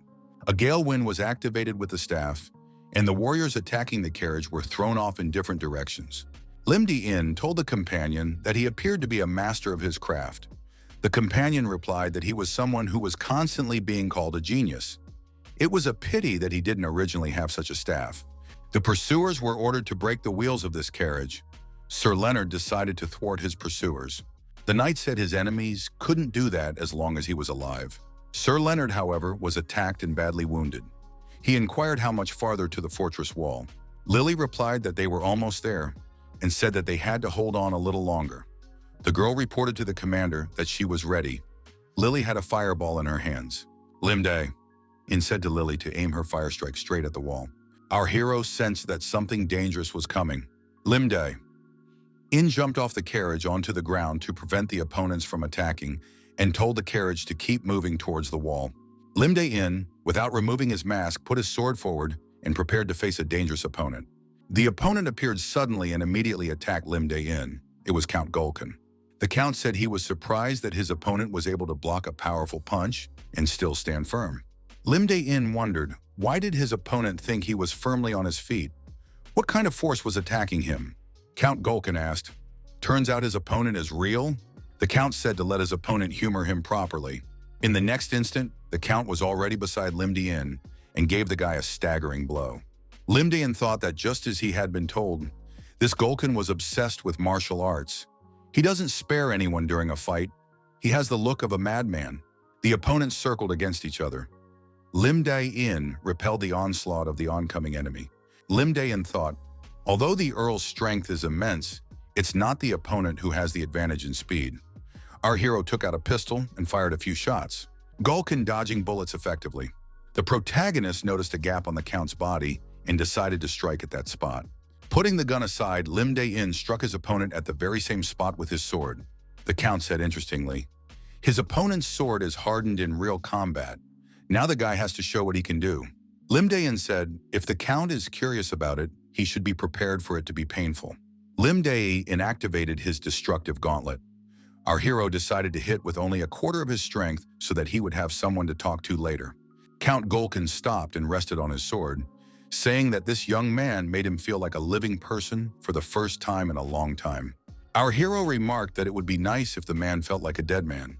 After taking a little break, the Count said that he had to see it through since he was the one who started it. Lim-di-in thought that he couldn't stand fighting that wasn't beneficial. Right now, the carriage should have reached the fortress gate by now, so it was time to leave slowly. Suddenly, Lily appeared on the shield and said she would help. Our hero wondered, he was trying to buy time for them. Why did she come back and make a fuss? Lily said she can't leave Lim-di-in and just walk away. It's against her morals. Lim-di-in saw that the carriage had returned. His companions said they could not go away leaving their comrade in distress. Our hero realized that the place is already surrounded by a huge military force. And on top of that, we'll have to fight Gulkin himself. If they plan on getting out of here, you have to be prepared for one of them to die. So there's no other choice now. Count Gulkin grabbed his head and laughed loudly, which looked very strange. Lim-di-in wondered what made his opponent laugh so much. The Count said he was curious about something. With this ability, the guy could punch a hole in the wall much faster, but why didn't he destroy anyone? The Count's face became serious. Did the opponent consider them unworthy? Lim-di-in responded to his opponent because that was the customer's request. Count Gulkin realized that the princess was the customer. Later, all these people will be her subjects again, so she doesn't want any of them to get hurt. Lim-di-in wondered, was the Count not going to fight further? Gulkin replied that that was the end of the fight. He would issue a pass. In return, all the carriage passengers would stay here for the night. Our hero's astonishment was unparalleled. What was the Count thinking? The Count hosted a dinner at the Black Lion's residence. Gulkin is interested in any powerful beings. Once even superhumans from Earth were invited to a meal while passing through the wall. Our hero did not expect to find himself in such a place of honor in this life. Rumor has it that Gulkin even gives gifts if he likes the fight. Gulkin said seeing his opponent's face, he catches himself thinking that the guy is younger than he thought. Lim-di-in replied that he naturally has a baby face. In reality, he has already lived for a long time. The Count said his guest was from the wrong country. Where did he learn to wield a sword like that? After talking to the interlocutor, our hero learned that the Gulkin family had been guarding the wall for generations and would continue to keep watch on it in the future. That was why the Count had so many questions. Lim Day. In wondered, if the Count was so curious, why didn't he go outside the wall and see what was going on? Gulkin says that's unacceptable. He cannot leave the family business because of his greed. The princess asked, until when would Gulkenberger pretend not to notice her? Elena continued, is Gulkan testing her? Or can't face her because he didn't protect the sovereign? Gulkin said that if this guy wasn't around here, he would have personally slit her throat. She should be grateful she's still alive.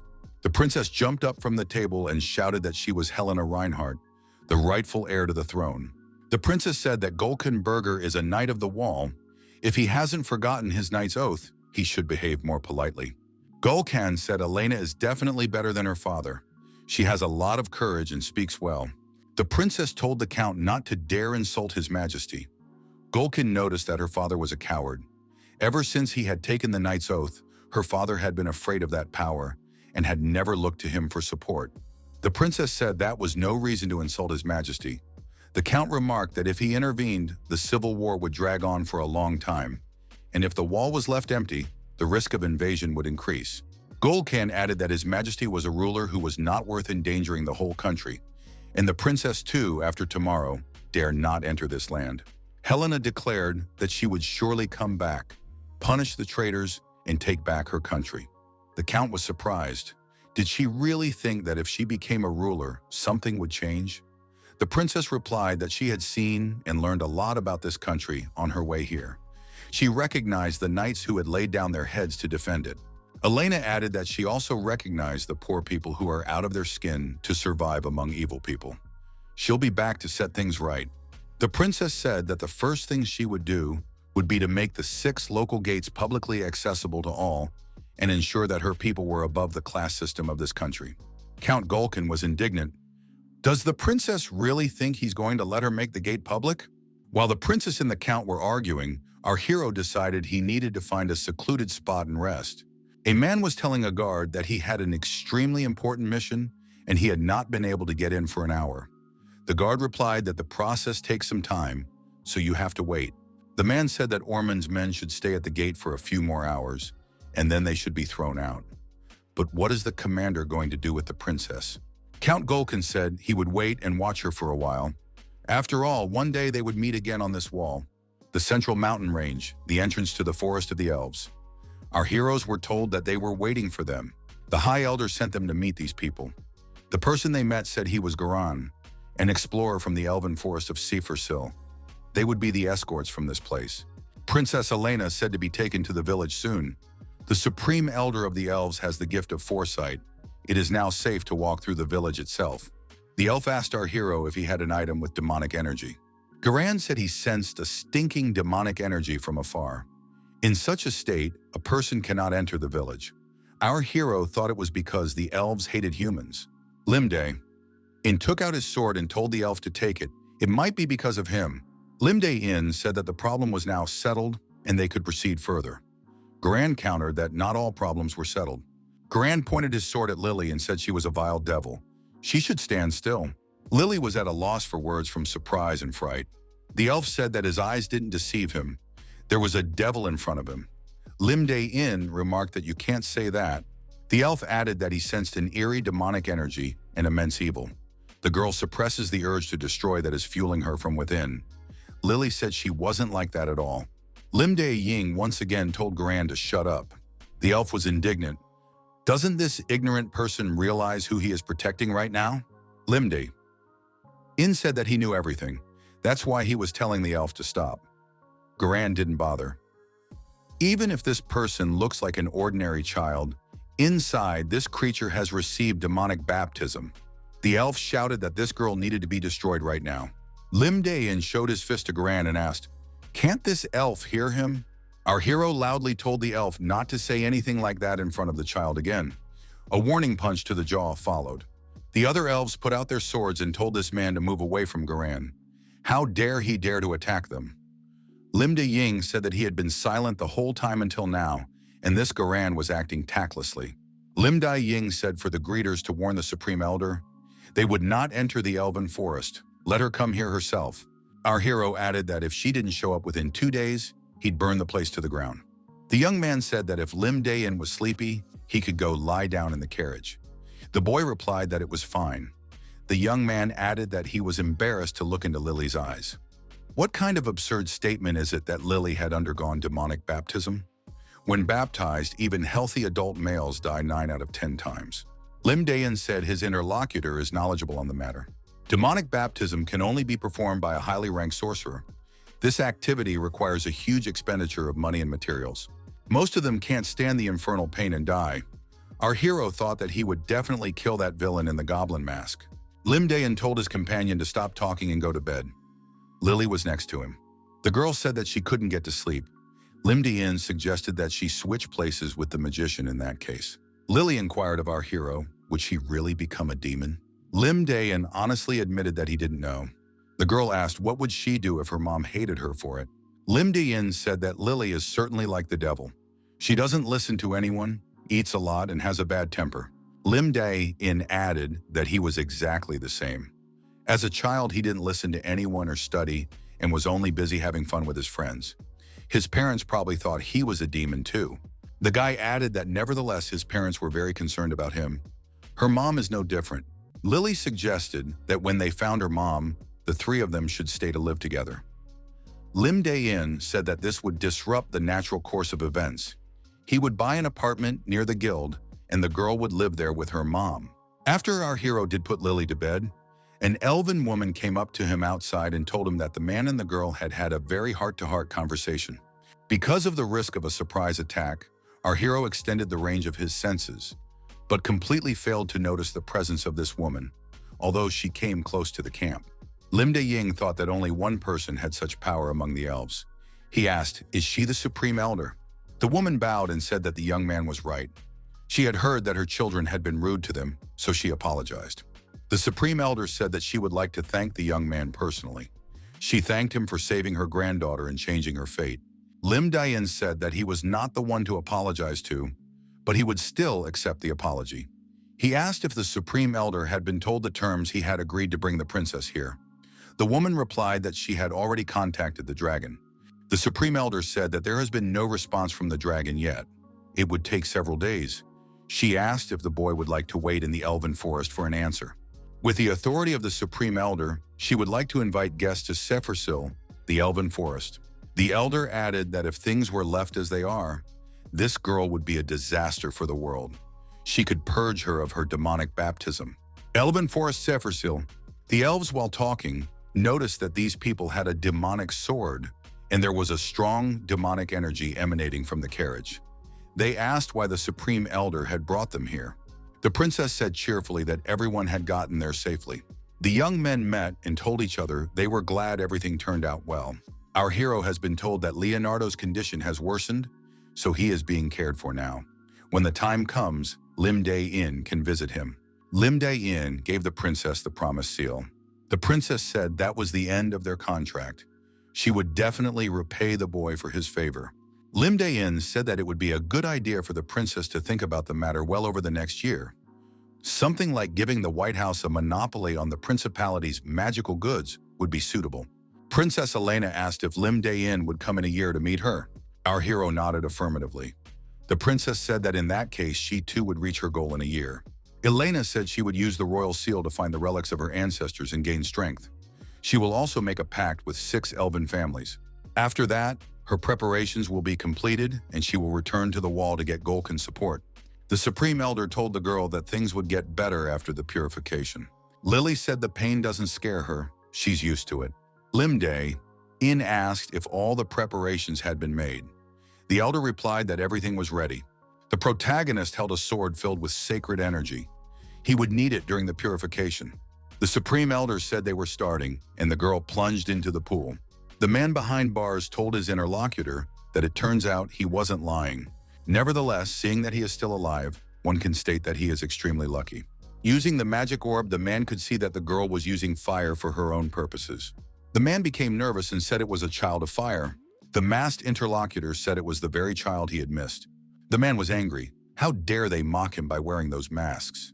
The man said with fury in his eyes that after that day he became a test subject. His opponent stated that he would give him one last chance.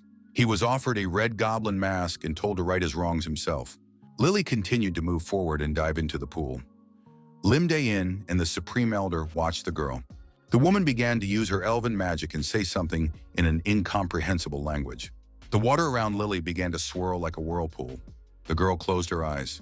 The Supreme Elder said that she had seen it coming, but the demonic energy is truly enormous. It will be a little hard, but the girl should be patient.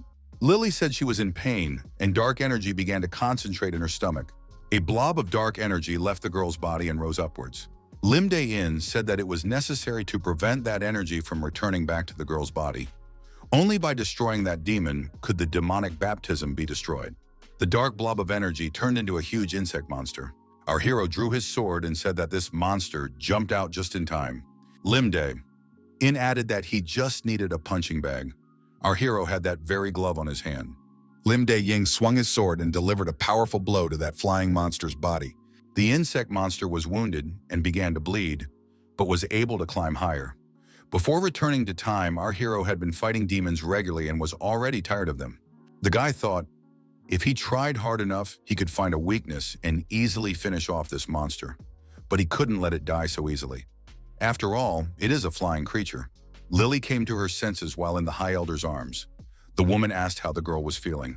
Lily looked at Lim Dae-in and asked, is he really angry? Our hero was about to strike the insect monster with his fist at that moment. The Supreme Elder said that it could not be otherwise. When someone hurts a dear person, it is bound to ignite a fire of rage in the heart. After the monster was aggressively destroyed, our hero said he relieved a bit of accumulated stress. However, the monster did not give up. Even though it was hit, it continued to recover. However, compared to the beginning of the battle, its speed had decreased significantly, and its concentration of dynamic energy had decreased. Our hero was still at the level of mimicking the steps he had read hundreds or even thousands of times in the heaven-destroying mind technique. The wounded monster rose into the air again and aimed at its opponent. Lim Dae-in used the heaven-shattering divine sword. Activating the Heaven's Revenge option, Lim Dae-in delivered a crushing blow to the monster. A bright flash formed. The Supreme Elder and Lily had to even squint their eyes. Our hero's body took on a very strange color after this flash, and spots appeared on it. Our hero realized the reason why he shouldn't use it until he reached the Huagyan level. However, the sword in the protagonist's hands was broken. The guy said that this sword wasn't bad, but this martial art was hard for even a holy sword to withstand. What fell out was the core of a demon. A demon of this level should definitely have something like this. Lim Dae-in thought that this core could be used as a magic stone or be used to produce an artifact. The protagonist stuck his sword into this demon core. Magical energy beams began to spread in different directions. After examining the sword afterward, the guy came to the conclusion that its appearance seemed to have even changed, and it looked pretty good. Lily ran up to our hero and hugged him. The boy asked if the girl could let him go, because his body hurt a lot. Lily inquired, has Lim Dae-in let off steam yet? Our hero replied that he now felt a sense of lightness inside. Meditating, our hero thought that after yesterday's battle, he hadn't used any restorative magic or potions. To imprint new martial arts skills into his body, it was better to recover naturally, so the muscles would remember the pain. Lim Dae-in noted that while doing so, the internal injuries also healed well. The Supreme Elder asked, is Lim Dae-in feeling better already? Our hero replied that he was already feeling much better thanks to the Elder's care. The boy asked how Lily was doing. The woman said the effects of the baptism still remain on her body, but she will quickly return to normal if she undergoes a course of healing inside the sacred tree. The Elder said if there was anything that bothered her, it was the child's enormous appetite. Lim Dae-in noticed that the girl always ate so much.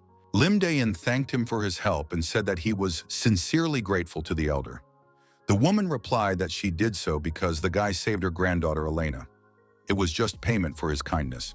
Lim Dae-in said that he and the princess had an agreement, and the Elder's help was a different story. Therefore, he would repay such a favor. Lim Dae-in said that he should explore the Misty Forest. He thinks the Supreme Elder is also interested in it. The Misty Forest is a mysterious forest that at some point expanded into elven territory. The fog that stands there is very destructive to the elves. Lim Dae-in clarified. That mist doesn't have any effect on other creatures, right? I'll have to check it thoroughly.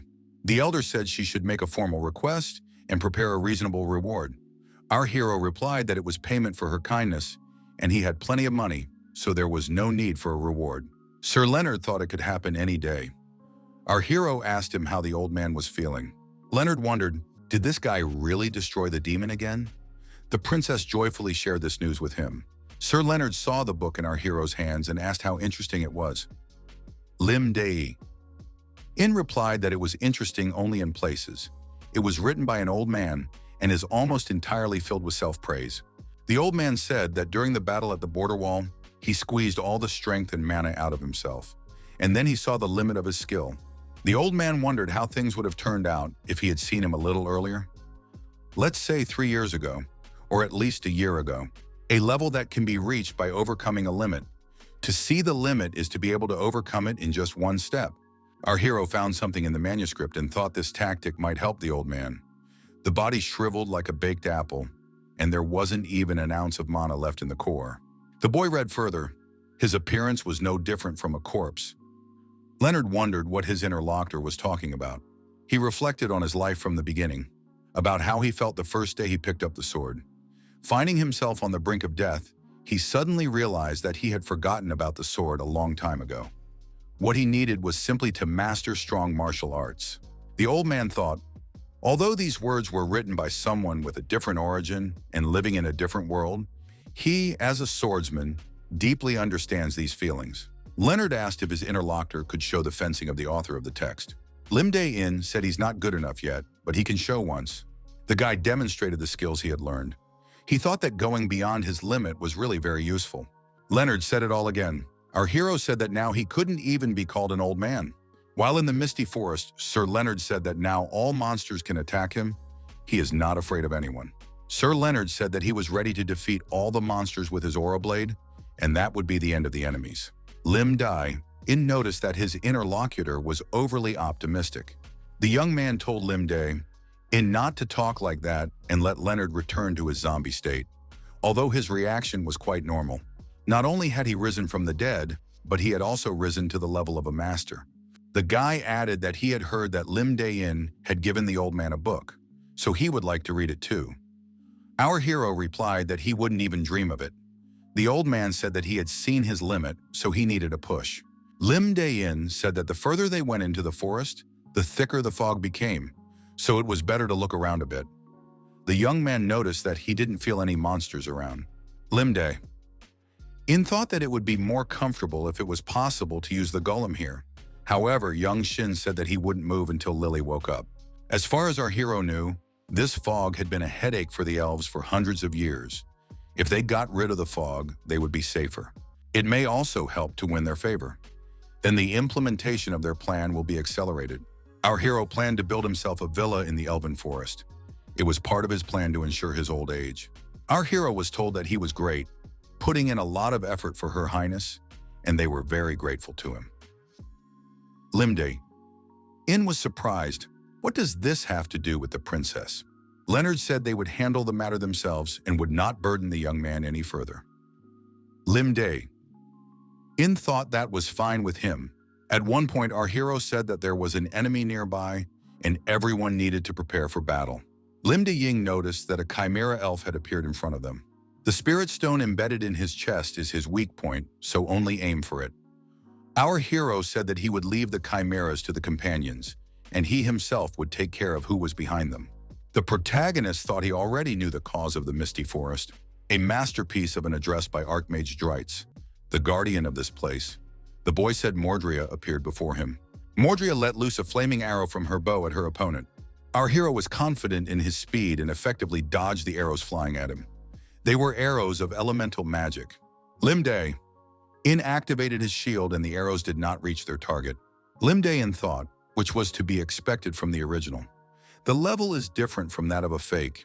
Mordria is a doll modeled after an elven woman whom Archmage Dritz loved more than anyone else in the world 1,000 years ago. In her past life, Mordria was destroyed by superhumans, and later a method of stamping living beings was discovered and many copies were made. However, all the copies turned out to be not as good as the original. Our hero decided that it was necessary to take it with him. Mordra continued to release one after another of the elemental arrows.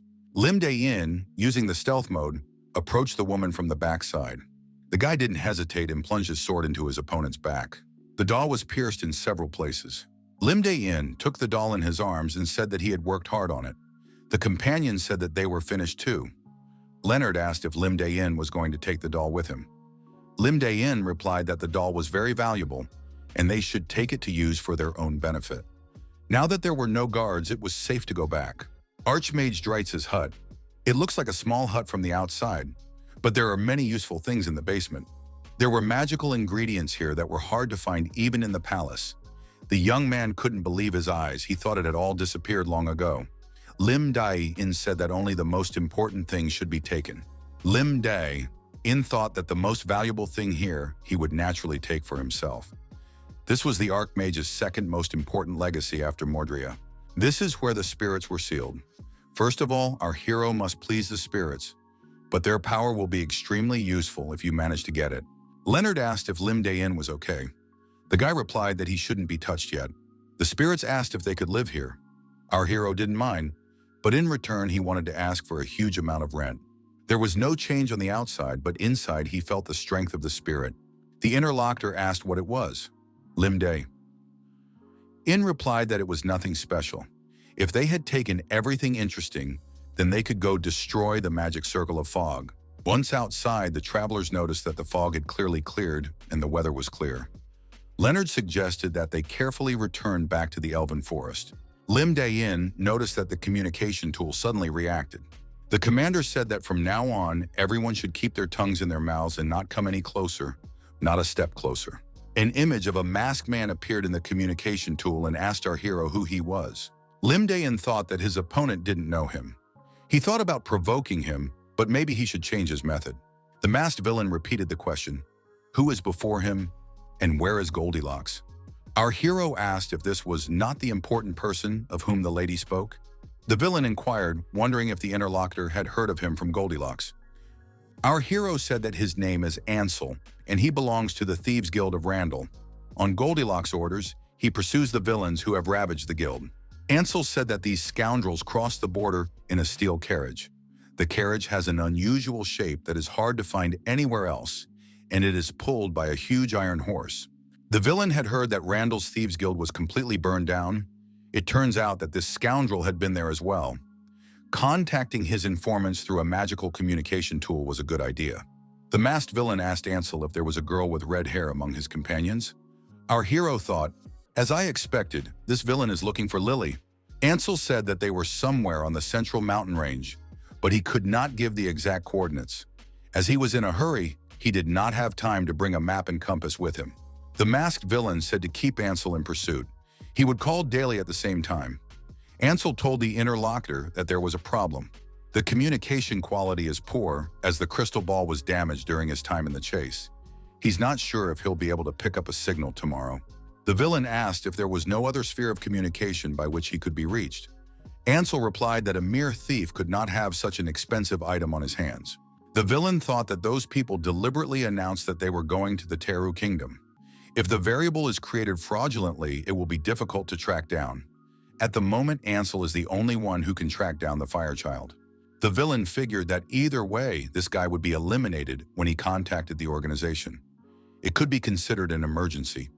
The masked villain told Ansel that he would tell him how to contact the organization. After the information, Ansel asked if he could tell there who exactly sent him. After all, he still did not know the name of the interlocutor. The masked villain thought that this boy was very daring. How dare he ask his nickname? The death of this Ansel would be especially painful. The villain said he could be called Red Goblin. That will suffice. Lim Dae-in smiled and said that he would contact his opponent next time. After those events, our hero awakened Mordria again with the help of a spirit stone taken from Dreitz's hut. The boy asked the doll to escort them to the elves' settlement by the shortest possible route. Upon their return to the village, the elves threw a grand feast. The elf rejoiced. At last they are back. Thanks to them, his daughter woke up and he saw his son's face for the first time in 100 years. There were many such stories. Our hero said they could have a lot of fun. He was very tired, so he dared to leave them. Our hero was delivered many gifts that the elves felt he deserved. The Supreme Elder said it was a natural reaction of the residents to see the misty forest destroyed. Limde-In said that he should have repaid the elves for saving the girl. The Supreme Elder remarked that this guy had also changed Princess Helena's fate. The woman said she could read the fates of living things, but only to read, not to interfere. She is only allowed to observe.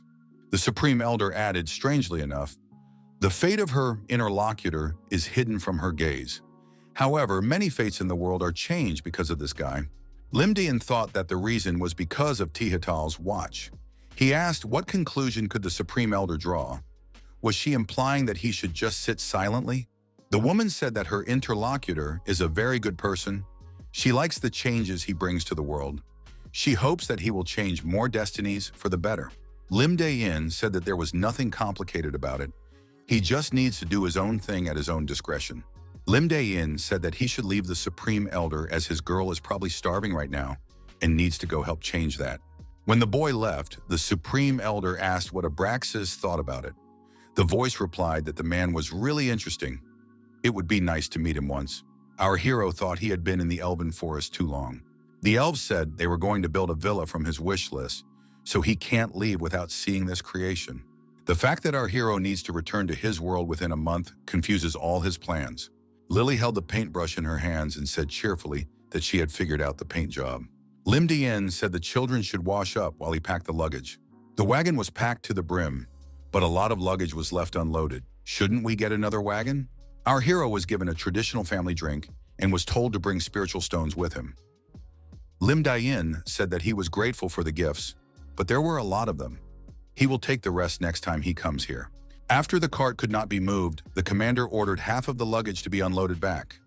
Leonard was upset because they had worked so hard to put everything back. The farewell took place for some other long period of time. Leonard said they would surely meet again, and then he would be sure to repay the young man's kindness. The young man bowed to our hero and said that he was very grateful. At the next meeting, he would appear before the Lord as a more outstanding magician. Elena recalled the promise she had made to meet her in a year's time. Limde-In said that the three of them remained too serious until the very end. Elena again expressed her hope that the young man would visit them again someday. The woman said that at the end of this journey, while meeting him, she wished him that long-awaited answer. Limde-In thought that his interlocutor wanted to say that Abraxas would be waiting for him at the end of the journey. When our hero left, the princess said it was now time for them to get to work. The kingdom of Teru, the city of Florence. Limde-In thought it was easy to enter the country since the pass was issued by Gulkin himself. As a disguise, our hero changed his hair color. This was the same meeting place that the Red Goblin had mentioned. At the reception desk, our hero was asked how he could be helped. The woman thought, what kind of ragamuffins are in front of her? They are the kind of people who immediately run away when they hear how much your accommodation costs here. Limde-In said that he needed the two most expensive rooms and threw gold coins on the table. Limde-In added that he also needed one magical communication tool. The receptionist said after receiving the gold coins that she would fulfill whatever the young man needed. The Grand Florence is one of the most famous hotels and gambling establishments on the continent. The gambling halls are known to occupy 3 floors, and the lower a visitor descends, the more likely he or she is to be offered to gamble with larger stakes. Lily said enthusiastically that everywhere you look here, everything looks sparkling and beautiful. Young Shin said that when they got home, he would do a lot of shiny things. Limde-In gave the children money and told them to do whatever they wanted for now. But if they wanted to sleep, they should go back to the room. Limde-In told the doll that she would accompany these children. If anything happens, she should let them know. After the kids went out to eat something delicious, our hero thought he should have some fun too. Limde-In set his sights on getting to the 4th hidden floor, the Great Florence, 3rd lower floor. Although the entrance to the 3rd floor looks free, there are clearly crazier rates here than on the floors above. Limde-In noticed that the managers began to watch him closely. It was probably because he had never been seen here before. An expert-level swordsman, a mage, and several mercenaries were seen among those watching. The trap also had a barrier sealing off the magic. Just as he thought, this wasn't just a place for secret meetings. One of the administrators asked what particular game the young man was looking for. The administrator suggested a game with simple rules. What does the visitor think of roulette? The game seemed simple to our hero, and he agreed to play right away. The protagonist decided to start by betting all his gold chips on 7. The croupier stated that this player was very brave and suggested to start the game. The visitors were surprised. Did this man really bet everything? He must be crazy. After the wheel stopped, the ball was on a 7. Our hero declared that today he was lucky. The croupier offered to play again, and Lim Dae-in bet all in again on a 7. The observers were surprised. Was it really a 7 again? The lucky man said that today he was extremely lucky. The croupier, smiling, thought that this rascal was obviously using some kind of trick. He asked to wait a little longer. It was a large sum, so he would use a check. The stranger congratulated the young man by patting him on the shoulder. Lim Dae-in told this guy to keep his hands off. Our hero was asked what family he was from. Someone in the audience grabbed the gold chips lying on the table. After that, many people started pouncing on these chips and spreading them around in their pockets. Lim Dae-in said to move away from him nicely and put all the chips back on the table. On his arm was a synthesized spirit he had obtained from Dreitz's basement. It was still weak, but it had been created with ancient magic and was unaffected by most magic tools or magic detection devices. The croupier sincerely congratulated the winner and handed him a check for a large sum. Lim Dae-in said he was glad they brought him the check because the amount was impressive and he was a little worried. The man whispered in our hero's ear that they had a separately arranged space for visitors like him, and he could go there. Lim Dae-in said he is interested. He is curious to see this space. On the way to the forbidden floor, screams were heard. Lim Dae-in inquired what it was. The companion replied that the people who come here like things that make them nervous.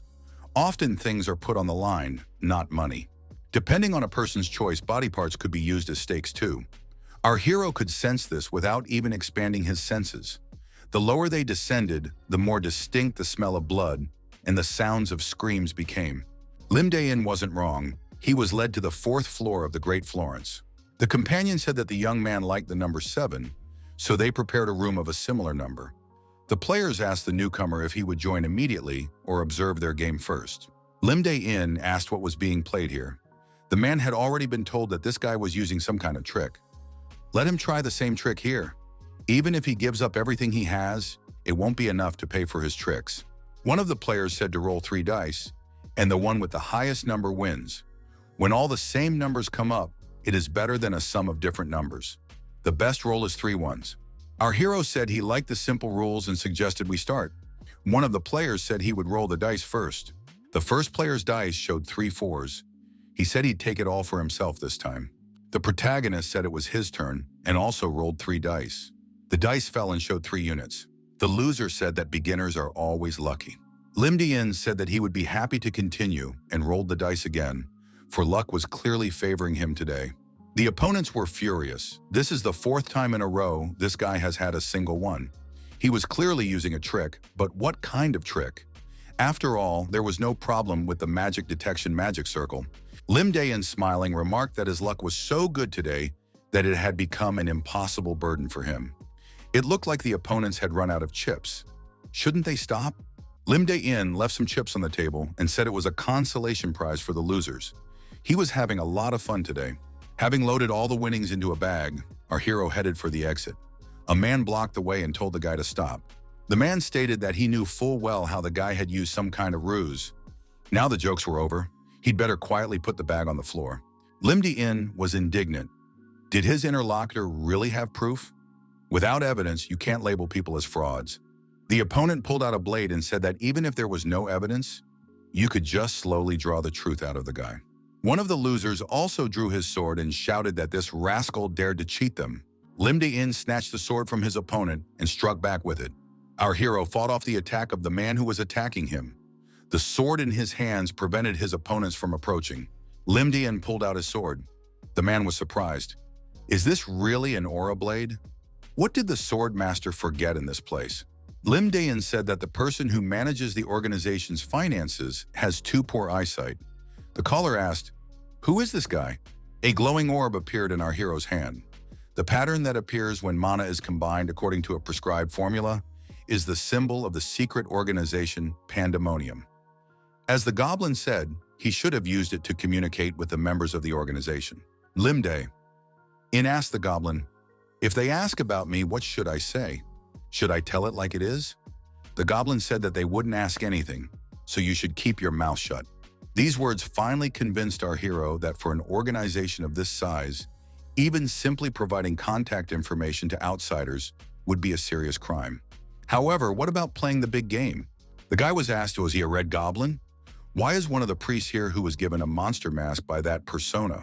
The man had heard that this man was after the child of fire. What had brought him here?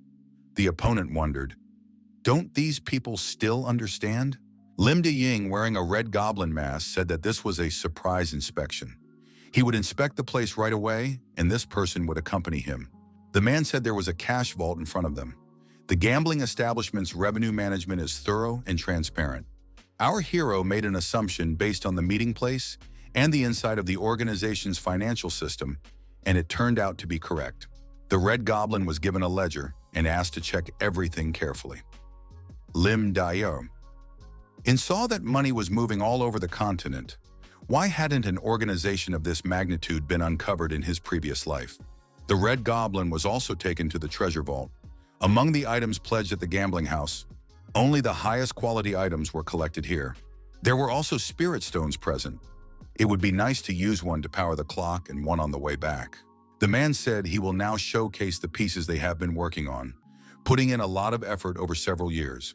Pointing to the room behind the bars, the attendant said that this side is where the rejects are.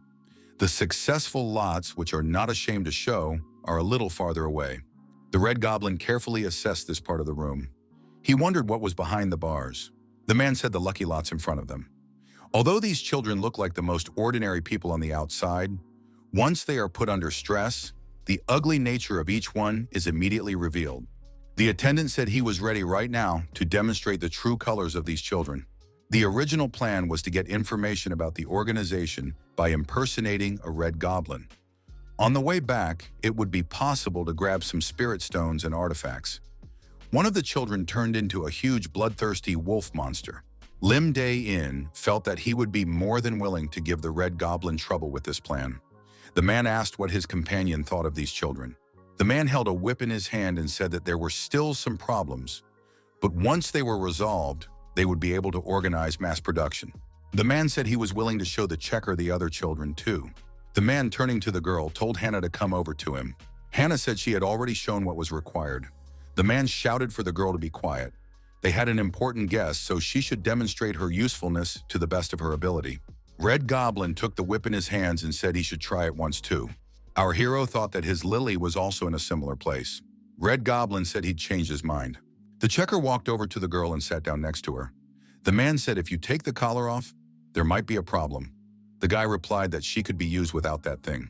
The Red Goblin took off Hannah's collar and said he would take her friends off too. The man was getting nervous.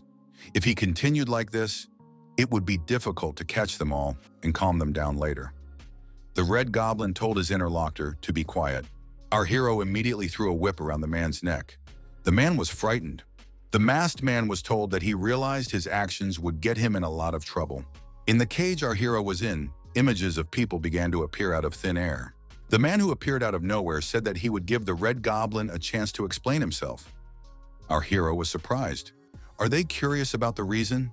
Lim Dae-in said that it turned out that they came to his dislike. The stranger wondered, is this masked man really a traitor? Lim Dae-in drew his sword and wounded his opponent. The girls watched this fight in silence. Having dealt with all the opponents, the masked man told the children that they were getting out of here. They are now all heading for the exit together. The girl asked in surprise why this stranger was helping them. Without answering, our hero said if they wanted to stay, they could go nowhere. But they should know that he won't have a chance to take care of them because he will have to fight. Some of the children said they wanted to see their mom. The other children said the same thing. The masked man said that in that case, they should follow him faster. In front of our hero appeared opponents who told the Red Goblin to obediently surrender and let the children go. Lim De-ying said that although he didn't like to ignorantly sneak through the ranks of enemies using force, it seemed like this was the method he should use right now. The guy activated the very same gauntlet. The villains rushed to attack our hero, but he, effectively using the glove, sent his opponents into a knockout. A fireball and ice spear were used against the Red Goblin. However, he activated his shield and the enemy's attacks were neutralized. Our hero thought that there were too many magic spells and he couldn't use his shield all the time. The attackers said they were facing one man. We need to corner him. While making his way through the enemies, our hero was wounded and poison was injected into his body. The application of the poison he can, of course, suppress with a sky-destroying mind technique. However, curses that restrict movement are a problem: blurring, paralysis. The longer the fight lasts, the more disadvantaged our hero finds himself, and it's still a long way to freedom. The masked man told the children that he was heading to the treasure room and everyone should follow him. Limdian thought, if only I had brought Salit with me. All the children ran into the treasure room and our hero closed the door behind him. He told them to use whatever was inside, weapons or armor. He alone would not be able to hold off the onslaught of enemies for long. Limdayan told one of the girls that she needed to bring the red stones lying at the very top. After receiving the stones, Limdayan said that it was now necessary to use all the attacks at once. After that, there was an explosion and a huge stream of flames appeared. Once on the floor, Limdayan thought that it was very difficult for him to get up because of the 3 curses. The opponents who rushed in said that the red goblin was finished. Limdayan thought that he could get out of this place alone, but he can't do that. Lily appeared in the room accompanied by a doll and said that she found Limdayan. Our hero wondered how the girl could know about this place. Lily pointed to her bracelet and said that it had the lost child search function activated. Red Goblin said that the girl should have washed her face and gone to bed. He thought, however, that she had come at a good time anyway.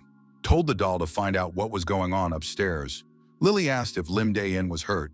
Limdayan looked at his glove and said that it was once again in good condition, and he was completely uninjured. There was a fire in the room and everything shook. The visitors were frightened. Is this an earthquake? We have to run away from here immediately. Everyone began to leave the building in a hurry, many leaving their chips on the tables. Florence could collapse. Limdayan, Lily, and the freed children were leaving the building. The persecutors were shouting that they could not be allowed to leave. Our hero said he wanted to put the finishing touch and directed an energy charge with his gauntlet at his opponents. A horseman appeared near the collapsing building and asked what was going on here. The man replied that he had been reported. The building suddenly caught fire and collapsed. Light could be seen from time to time, and loud noises could be heard from inside. The writer wondered, did he really know nothing? First of all, the fire must be put out. Ryder arrived here after receiving word that the Red Goblin had betrayed them. Ryder didn't believe it to the last. How could the Red Goblin betray the organization? The Red Goblin, covered by flames organized by the girl, was leaving the nearby area in a metal carriage. Our hero, seeing the Ryder, thought that this rascal was also a member of a criminal organization. The people involved in putting out the fire noticed that the Red Goblin and his associates were running away. The next day came. The news of the traitor who had not only stolen the precious treasures of the Great Florence, but had also burned the building itself, spread with lightning speed everywhere. The kingdom demanded that the culprit compensate for the astronomical losses. The culprit's nickname, revealed in the newspapers, was the Red Goblin. The Green Goblin in front of the sphere ordered that the Red Goblin return to headquarters immediately. The Red Goblin asked in surprise, did the companions really think he was a traitor? That rogue was a fake. Red Goblin wasn't in the kingdom at all right now. The Green Goblin said he knows everything, but that rascal had their information. He even knew how to make the connection. That means they have a traitor in their ranks. They plan to stop all outside activity and focus on finding traitors within the system. Red Goblin thought, is this really Ansel we're talking about? Does he have any idea how hard it took to get that mask again? If it seems to be of consequence, it may never be able to come out again. The Red Goblin said he would continue his search for the Fire Child as well. The Green Goblin wondered if his interlocutor was going to disobey orders. He must go back immediately. The Red Goblin said he was already on Firechild's trail and would be back as soon as he found her. The Red Goblin declared that he would find the Firechild and destroy, tearing to pieces that fake. The Red Goblin went downstairs to the inn and wondered why it was so quiet. A little earlier, they had all been chatting non-stop about the fake. Everyone in the inn had been destroyed and blood was everywhere. The Red Goblin searched the burned-out Great Florence and found a red hair. It clearly belongs to that girl. Red Goblin said it was good, so she's in there. One of the girls thought that after taking them from the dungeon, there was no telling what this man would intend to do. She can't trust him. The girl asked her friends, Don't they all notice anything strange about that man? He buys them a lot of food and seems like a good person. The girl told our hero that her leg hurt. The boy wondered why she was only talking about it now. The young man said that he had a lot of potions. If they have something that hurts, it is necessary to speak about it at once. Using the right potion, our hero immediately cured the girl's leg. She said that now she had no pain at all. Lim Dae-in said that these kids smell bad, so they all need a good wash first. Lim Dae-in said they were waiting. He bought for everyone too, so they can choose what they like. The child was sure that this man clearly had something evil in mind. There is a reason he wants them to open their hearts. A woman looked out the window and saw her son. The child said he missed her very much. The woman thanked the man for finding her son. To prevent the organization from finding the child, he said he would write a letter of recommendation and suggested they go to the elven forest. It was better to set out as soon as possible. The woman thanked and said she would never forget it. The man took and returned all the children back to their families without hurting anyone. Lily asked the child, "He suspects Lim Dae-in of something, doesn't he?" The boy replied, "How can you trust adults?" Lily said this adult can be trusted. He does good deeds. It's his hobby. The boy said he looked even more suspicious after those words. But he still thinks he can be trusted a little. Lim Dae-in said that Lily would reach her village tomorrow, and these children were the last ones he had left. Do they have no intention of returning home? The kids said they had no intention of going home. Our hero thought that it must be that not all families would be happy to have children on their doorstep. Lim Dae-in offered to give the children a ride to the elf forest on the way back. The guy said that he would make dinner now, and they would eat. Lily and young Shin tell Lim Dae-in not to cook anything. His food they don't want to eat. The boy stated that she wanted to take over the cooking. Lily said that Zeke would be in charge of the food tonight. Lim Dae-in said for Zeke to find out what the children wanted and cook it for them. Zeke thought he was eating poison at first, although now he knows that he isn't. However, this Lim Dae-in can't be allowed to cook. Zeke said a little more, and the food would be ready. Lily asked if it was okay to sample the pot. Zeke said that by sampling, Lily would eat the whole pot. She could play with Hannah for now. It would be nice to have the meat properly stewed. I think he saw a laurel tree just before the carriage stopped. He'll be back in no time, so don't open the lid. Otherwise, all the flavor will evaporate. Zeke went off to get a bay leaf and was ambushed. The bad guys said they got one. Red Goblin said it was commendable that this boy had come out of the camp alone.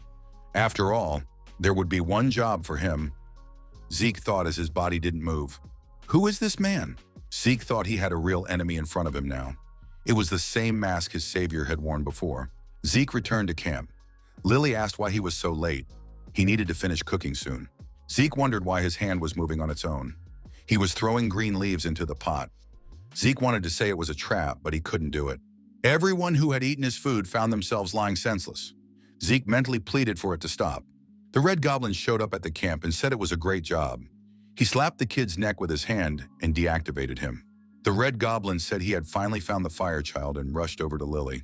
The Red Goblin, smiling, thought that all he had to do was bring the girl back and everything would fall into place. However, it didn't turn out to be that simple. Lim Dae-in suddenly appeared next to him and gave a strong punch to the Red Goblin's face.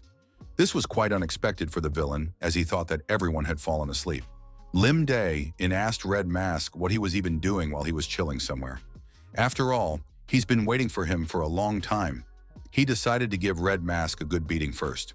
From the border wall to the Great Florence, our hero has raised a stir. Therefore, there was no doubt that the Red Goblin would follow them. Lim Dae-in was even purposely stalling by taking the children home. The protagonist pretended not to know anything and watched the Red Goblin's steps. Since he had organized a real massacre in the gambling house, it was clear that the goblin would undoubtedly try to approach as cautiously as possible. The goal was to strike clearly and lightning fast. Watching Red Goblin and the boy meet, he saw that the goblin was handing him something. Lim Dae-in determined that it was an ordinary sleeping pill. It's for the best. Let no one see what happens next. Lim Dae-in took Red Goblin by the chest and told him to open his eyes. Didn't they have a lot to talk about? The Red Goblin glared and decided to activate his mind control. Lim Dae-in did not take his eyes off his opponent. Guy punched the Red Goblin in the face with all his might and said that this rascal trick didn't work on him. Our hero was going to slightly deactivate the Red Goblin, but he proved to be tougher than expected. The villain said, So it turns out that Ansel did all of this? Both the theft of the fire child and the fire in the gambling house. Lim Dae-in was surprised. What kind of theft are we talking about? You need to express yourself properly. The guy slapped the villain's face with his hand once more and said that Lily was no object. Lim Dae-in canceled the concealment mode and turned to the doll. Our hero told Mordrea to stay with the children and protect them. She must send a signal if anything happens. Judging from the fact that this rogue didn't react to our hero's blows in any way, his fighting skills are terrible. The mere fact that he can withstand them calmly indicates that his body's unusual, but it doesn't appear to be mana-enhanced. Even now, the guy didn't see a single scratch on his opponent. Eventually, our hero realized everything. Lim Dae-in asked his opponent if he was also a test subject. Or maybe the Red Goblin became a test subject a little later. The villain shouted for his opponent to be silent immediately and pounced on our hero. He had a fire in his hand. Lim Dae-in thought that this fire was similar to the one used by Lily, but the flame control skills were much lower. Lim Dae-in said he did not know what machinations had been done to his body, but doubted that he needed to control his power. However, after a series of blows, the Red Goblin was still deactivated. He didn't understand why he was helplessly taking blow after blow. The goblin thought that after numerous trials, his body could easily break rocks, and he could safely control the power of fire and ice without spells. He said that he was fundamentally different from his opponent. Lim Dae-in poured the liquid from the bottle onto the Red Goblin's head and told him to shut up. With this body, he doesn't even know how to fight properly. After the Red Goblin had calmed down, the boy wondered if they could talk quietly now. After all, a lot of questions had accumulated. The Red Goblin wondered how this man was related to the Child of Fire. After all, this child's family and relatives were insignificant people. Lim Dae-in asked the first question, "What is the purpose of their pandemonium?" The villain laughed and said that the man would not get any information from him. Our hero, kneading his hands, said that in such a case only the villain would be worse off. The Red Goblin said he's not afraid of torture. He is the one who has endured all the pain that exists in this world. Lim Dae-in unleashed a series of powerful blows using his internal energy on the goblin's body. Lim Dae-in was surprised. Was his opponent saying that he had endured everything in this world? How about experiencing the torture method of another dimension? Our hero grabbed the villain by the arm and said that he would apply to him the art of twisting his joints. After he had mastered this technique, none of his tortures failed. Lim Dae-in added that although there have been people who did not endure and died, but after all, his opponent in this case is resilient. The Red Goblin was deactivated and passed out. Our hero grabbed his head and dragged him behind him. Lim Dae-in asked the doll, was she the one who carried the children to the carriage? He didn't give the doll such an order. It had made the decision on its own. The boy asked Mordrea to continue to keep an eye on the children. Lim Dae-in said that it was left to him to get rid of the sleeping pills and asked that Lily wake up for a while. The girl wiped her eyes and wondered when she had fallen asleep. Lim Dae-in said he had something to show her and asked her to follow him. Lily saw a bound and kneeling man wearing a red goblin mask. The villain saw the girl and said it was a child of fire. The villain added that this is a feisty girl, has been running away pretty well until now. Now that the kid has an ally strong enough to take him down, she must be living happily ever after. But the Child of Fire shouldn't think that's the end of it. He'll haunt her even after she's dead. Our hero thought if he destroyed this villain, Lily would remain in ignorance until the very end. Then she wouldn't be able to shake off the nightmare of him haunting her. Lim Dae-in told the girl to look at the Red Goblin carefully. Was there anything about his appearance that caused fear? He is bound hand and foot, so he won't be able to do her any harm. Our hero added that she could do anything she wanted to him. She could get even with a word or an action. Lim Dae-in added, for she still had a hard time doing what she wanted to do. Lim Dae-in said that once Lily and all the things are taken care of, they will go out for a hearty breakfast. The girl walked up to the Red Goblin, clenched her fist and punched him in the face with all her might. The villain was indignant. How dare she hit him? Lily activated her fireballs and said that now she wasn't the least bit afraid of that rascal. Lily added that Wendy's enemy would pay for everything. The villain was engulfed in flames. The Red Goblin looked at the girl and couldn't understand how she was able to master such a powerful force. A child who escapes from a test subject cell shows far more tremendous growth than the other children in the organization. Lim Dae-in told the girl not to destroy it. Lily wondered why. The boy replied that he had more questions for the man. Lim Dae-in thought that he hadn't managed to extract the information about pandemonium from the villain yet. Our hero assumed that the Red Goblin would be able to hold out until now, but in the end it was a matter of time before his stamina was compromised. The protagonist said they would stop there to begin with. Lim Dae-in stated that they would have breakfast and he would come back, and then they would try to have a conversation again. The next day came, Lily's home village. The locals wondered, what was that carriage? Did the nobles come to visit? What brings them to such a remote place? Why are they traveling with a dirty sack behind them? Lily recognized her village and said they were heading in the right direction. They should just keep driving down the street. The girl was nervous. When she met her mom, what should she say first?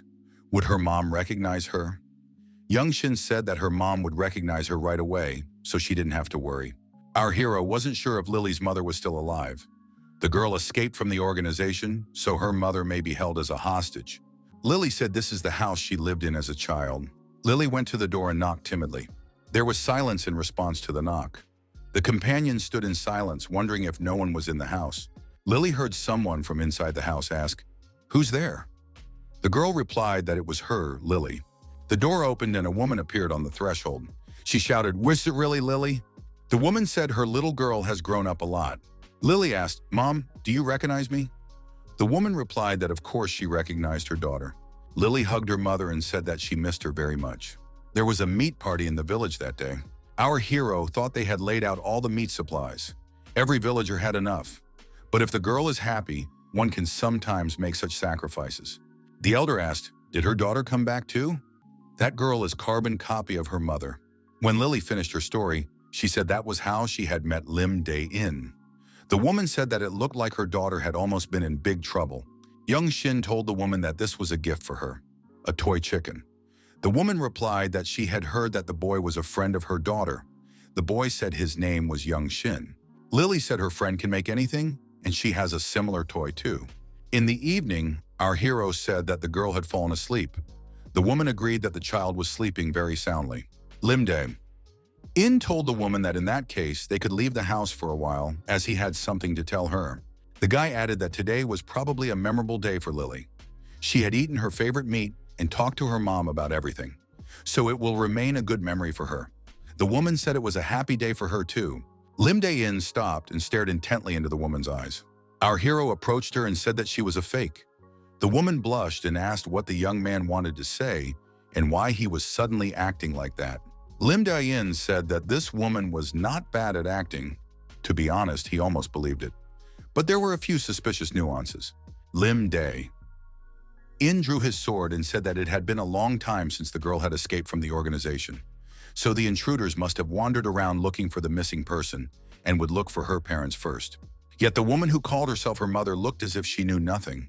There was no hint that she had been threatened. Lim Dae-in menacingly asked where this woman had hidden Lily's mother. The woman smiled slyly and said, "Does he really want her to clue him in? Where does he think she got that face from?" The woman swung and tried to strike our hero. The guy managed to dodge at the last moment. In the treacherous woman's hand, metal claws glistened. It was a dangerous weapon. Lim Dae-in said that he too is hardened in such battles and drew his sword. He sees her every move. The woman was injured by a rival and began bleeding. Feeling herself weakening, she told this guy to keep his guard up. They would retake the Child of Fire. Lim Dae-in stated that he had already checked the entire village, and there was no one here who could compete with him. The boy saw a glowing patch of fire in the sky. Our hero realized there was a multi-layered magic circle.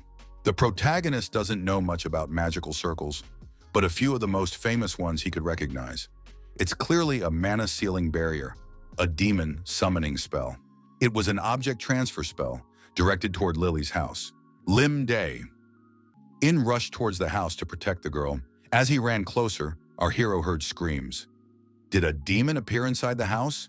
The boy saw a monster coming down from the roof. It was a demon that had been summoned to sacrifice the villagers. He couldn't notice the spell because such magic is activated at a certain time. Monsters began to run in from all directions. Lim Dae-in took out his magic sword and engaged in battle with the monsters, saying that they only choose methods that spoil the mood. Our hero said he didn't have time to fight the monsters, and after putting on that very gauntlet, added to tell them all to go back where they came from. The children came to Lim Dae-in's rescue, young Shin and a golem, and Zeke, who had turned into a wolf monster. The children asked if there was something wrong with Lily. Young Shin added that no matter how much they wake her up, she doesn't wake up. And even if they move her, the pillar of light follows her. Lim Dae-in realized that a seal had been placed on the girl. Our hero knew something like this could happen. This is a sign indicating who is the subject of the transference spell. Lim Dae-in told the girl to wake up. Lily stated that she was cold. Our hero suggested that the destination should clearly be a pandemonium. The activation time varies with size and distance, but they already had about 5 minutes to spare. Lim Dae-in took the girl in his arms and told young Shin to follow him. They will go to where they left their luggage. In 5 minutes, you have to get out of the village and find a way to dispel the spell. Our hero is sure there must be a way. However, our hero was attacked with fire. The Red Goblin said, "Are they really going to be silent when these people are running away?" The boy wondered where the Red Goblin had come from here. The villain declared that this place would become this guy's grave. Lim Dae-in realized that the Red Goblin had escaped, taking advantage of the commotion. Lim Dae-in stated that he found a way to help Lily. The Red Goblin, directing the monsters, said that this guy needed to be destroyed. Lim Dae-in told the companions to try to hold out a little longer. Although our hero was in the zone of the barrier sealing the mana, but he has no time, so he will have to act at the limit of his strength. Lim Dae-in used the Heaven-Destroying Divine Sword. The first technique was the Heaven Demonic Slash. The attack was powerful and devastating. The Red Goblin was thrown back a considerable distance. Taking advantage of the moment when the Red Goblin was disoriented, our hero approached him and grabbed his chest. Lily was still exposed to the light stream. The commander told everyone to get down immediately. Lim Dae-in said to hold on a little longer, he would finish quickly. Even if Lim Dae-in himself can't use magic, he has the ability to use the artifacts he's obtained all this time. He decided to use the doppelganger mask he had brought from the Thieves' Guild. The boy decided to use the doppelganger mask he'd brought from the Thieves' Guild. It's enough to put it on Lily first, and then on that rogue Red Goblin. Next, use the Spell Thief's Mirror given by Count Golkin, which is mainly used to capture crime scenes where magic was used. Combined with a writing pen taken from a gambling house, a mark can be copied. Our hero further guessed the right moment, and using the leaf of the sacred tree, temporarily removed all magical effects from the target's body. The protagonist succeeded, and the connection was broken. If our hero dispelled the magic without taking additional measures, the connection would find itself restored again. However, the guy had a very useful bait in his hands. Bait was bound at the hands and feet, and her mouth was taped shut. She also had explosives on her. Lim Dae-in saw that the cloaked Red Goblin had woken up and said that he had a few more touches left to add. Activating the timer on the explosive, our hero told Red Goblin to remember to share the gift with his friends. Lim Dae-in added that if the villain survives, they will see each other again. Lim Dae-in added that in that case, he would visit the bandit's den himself next time. The move was accomplished, and the subject found himself near the Green Goblin. The villain said, "At last the child of fire is here again. The girl must bow her head humbly, otherwise she will be the only one in trouble. They haven't seen each other in a long time, so she must have a lot to tell." The Green Goblin decided to take the duct tape off the girl's face and hear her voice. The subject immediately shouted out that it was a trap. The cloaked Red Goblin shouted for everyone to scatter in different directions. It was an enemy trap. The girl shouted that she was the Red Goblin. The villain smiled in response and said it was a good lie. The Green Goblin wanted to say something else, but immediately there was a powerful explosion. The explosion that day killed hundreds of elite soldiers and 5 pandemonium leaders. Many experimental materials and research results were lost, and plans were shelved. Moreover, this was the village where the demons had been summoned, so if nothing was done, the undead would show up. It was impossible to describe what was going through Lily's mind as she was forced to burn down her home village. Lily asked Lim Dae-in, "Wasn't my mom fake?" The guy replied, "Did you really know?" Lily replied that she guessed her mom must have died. Lim Dae-in said that until a body is found, it is impossible to answer that question. Who knows, maybe the woman is wandering the continent in search of her daughter. Lily offered later to go in search of her mom again and visit another country next time. It was quite possible that she had traveled to another dimension altogether, just as her daughter had done. The goal of arriving at the Gaia continent has been achieved. Now we must return back immediately. But before that, there was one last thing to do. Lim Dae-in said that he had taken care of his business. The only thing left to do was to go back. Until when does the doll intend to just observe? Lim Dae-in called the doll by name Mordrea, or rather Abraxas. Abraxas said she thought she played the role of a puppet perfectly. When did Lim Dae-in notice the trick? Lim Dae-in replied that his intuition told him our hero couldn't admit that he had videotaped her looking at the carriage. Abraxas told her interlocutor not to shirk and to tell her everything in detail. It had been a long time since she had met someone as interesting as Lim Dae-in. Abraxas wondered, he came from another world, didn't he? Is this carriage technology from there? Does he know how the carriage works too? How did he get that demon sword and why did he want to see her? Our hero thought, while Abraxas has vast knowledge, she is always on the lookout for the unknown. She is obviously very curious. Lim Dae-in told the woman that he wanted to buy her wisdom. Abraxas was surprised, to buy, not to borrow. So she could ask for any price she wanted? Abraxas warned that she wasn't interested in money or jewelry. If a guy can't pay the proper price with his abilities, he's going to have to be held accountable for it. Abraxas added, if he could not repay her for his request in a worthy manner, she would still take what was due her. Lim Dae-in said that the interlocutor would not disappoint. Abraxas stated that she liked his confidence. She will be looking forward to it. Lily looked at Mordrea and asked, would they be soon? Lily comes up to our hero and tells him that Mordrea is not a doll at all. She's very scary. The girl took Lim Dae-in's hand and told him that it was someone else. Lim Dae-in thought that this was quite the natural reaction of a child. The woman said that they had been so tense for nothing. It was she, Mordrea, who had traveled with them. If so, she invites them all to her house. Young Shin wondered, how did they end up here? Lily wondered if this was the sea. Mordrea said it was where she lived. The last time she had visitors was 500 years ago. Lim Dae-in thought many travelers between dimensions had met Abraxas before returning, but no one told them that they had visited her, so they are the first. Noticing the fountain in the park near the palace, our hero asked, is it by any chance a magic elixir? Lim Dae-in was surprised. Are there really golden apples growing on the tree? There is even a unicorn here. You can also find mandrakes in the garden, but they are very strange. Abraxas told the young man that if he liked something, he could take it for himself, as no one had visited her for a long time. Abraxas offered to eat after the road, and our heroes saw the table set with all sorts of viands. Lily liked the food and said it was the first time she had tasted such delicious food. Abraxas told the guests not to be shy about asking for more. The woman said that while they were eating, she would like to hear a story about the world from which these people came. Lim Dae-in replied that there was plenty of food on the table, the story could be long, and he could begin the narrative with the oldest civilizations, Mesopotamia, ancient Egypt, ancient India, and ancient China. Abraxas inquired, what does the young man want to know? How to become immortal and the best swordmaster? Does he really want to destroy the world? Lim Dae-in said he wanted to know all this stuff, and also how to use it properly. The guy put his wristwatch on the table. All he knows is that this clock consumes a huge amount of magic. The hands of the clock move every time some amount of magic is consumed, each hand moving according to how much energy is absorbed. Lim Dae-in thought, but what would happen if all 5 arrows were moved at the same time? Abraxas said that this watch was a very interesting piece. She noticed it right away. The woman said that there was a protective barrier on the watch and that she would need time to figure it out. Lim Dae-in asked, how long will it take? The boy inquired, what would happen if she failed? Abraxas replied that it was impossible, she just needed time. The woman stated that if she couldn't get that watch sorted out, she would grant him any wish he wanted. Lim Dae-in asked what she wanted in return. Abraxas replied to let the guy surprise her. He has time before she is done with the watch.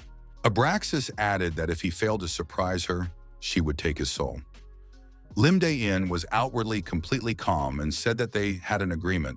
Lim Dae-in said not to put it off for long. He is ready to surprise the interviewer right now. Abraxas looked closely and asked, did the boy decide to surprise her with this? In front of the woman was state-of-the-art acoustic equipment.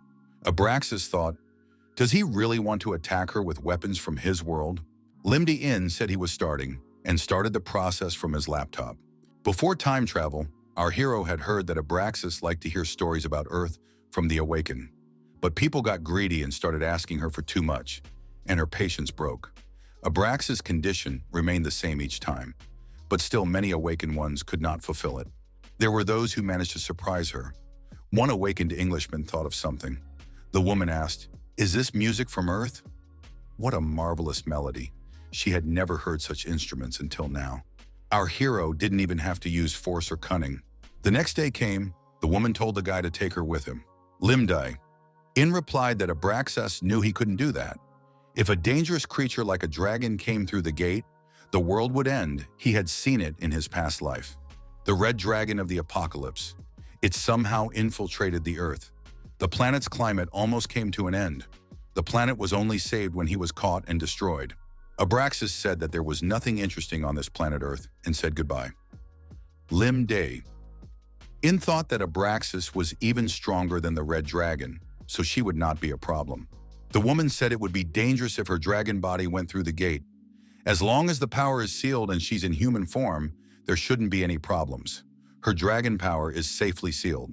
Limdian said that she could then break that seal, so it's dangerous to let her on Earth. Abraxas said she had a gift if the guy would take her along. Our hero, seeing the gift, immediately agreed. He said that every time before doing anything, she should be sure to ask his permission. Abraxas was overjoyed when she learned that she would be able to get to Earth after all. The alert system announced that a new gate had opened. All citizens of the area needed to evacuate to the nearest shelters. A humanoid monster, a ghost with a blade, has appeared on Earth. Wangu Ho's tank came out against the monster. The people around him said that it was a golden giant. He was about to save everyone. Wangu Ho thought that it was still unusual for him to hear this nickname. Wangu Ho was given the command to knock the monsters down.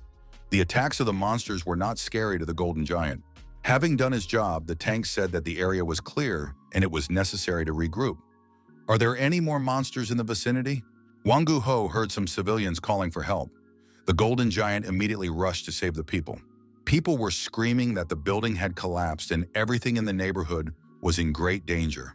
However, the gold giant had broken into the building. Wangu Ho carried a woman out of a collapsing building in his arms. People said that the golden giant was their savior. The rescued woman got to her feet and thanked Wangu Ho. The golden giant offered the woman a potion to heal the wounds on her leg. A colleague asked Wangu Ho, "Isn't he a tank? What would happen if a team member got hurt because of him?" Wangu Ho apologized. He heard someone calling for help and couldn't help but react. A colleague was indignant. Does Wangu Ho think he's a hero if people talk about him like that?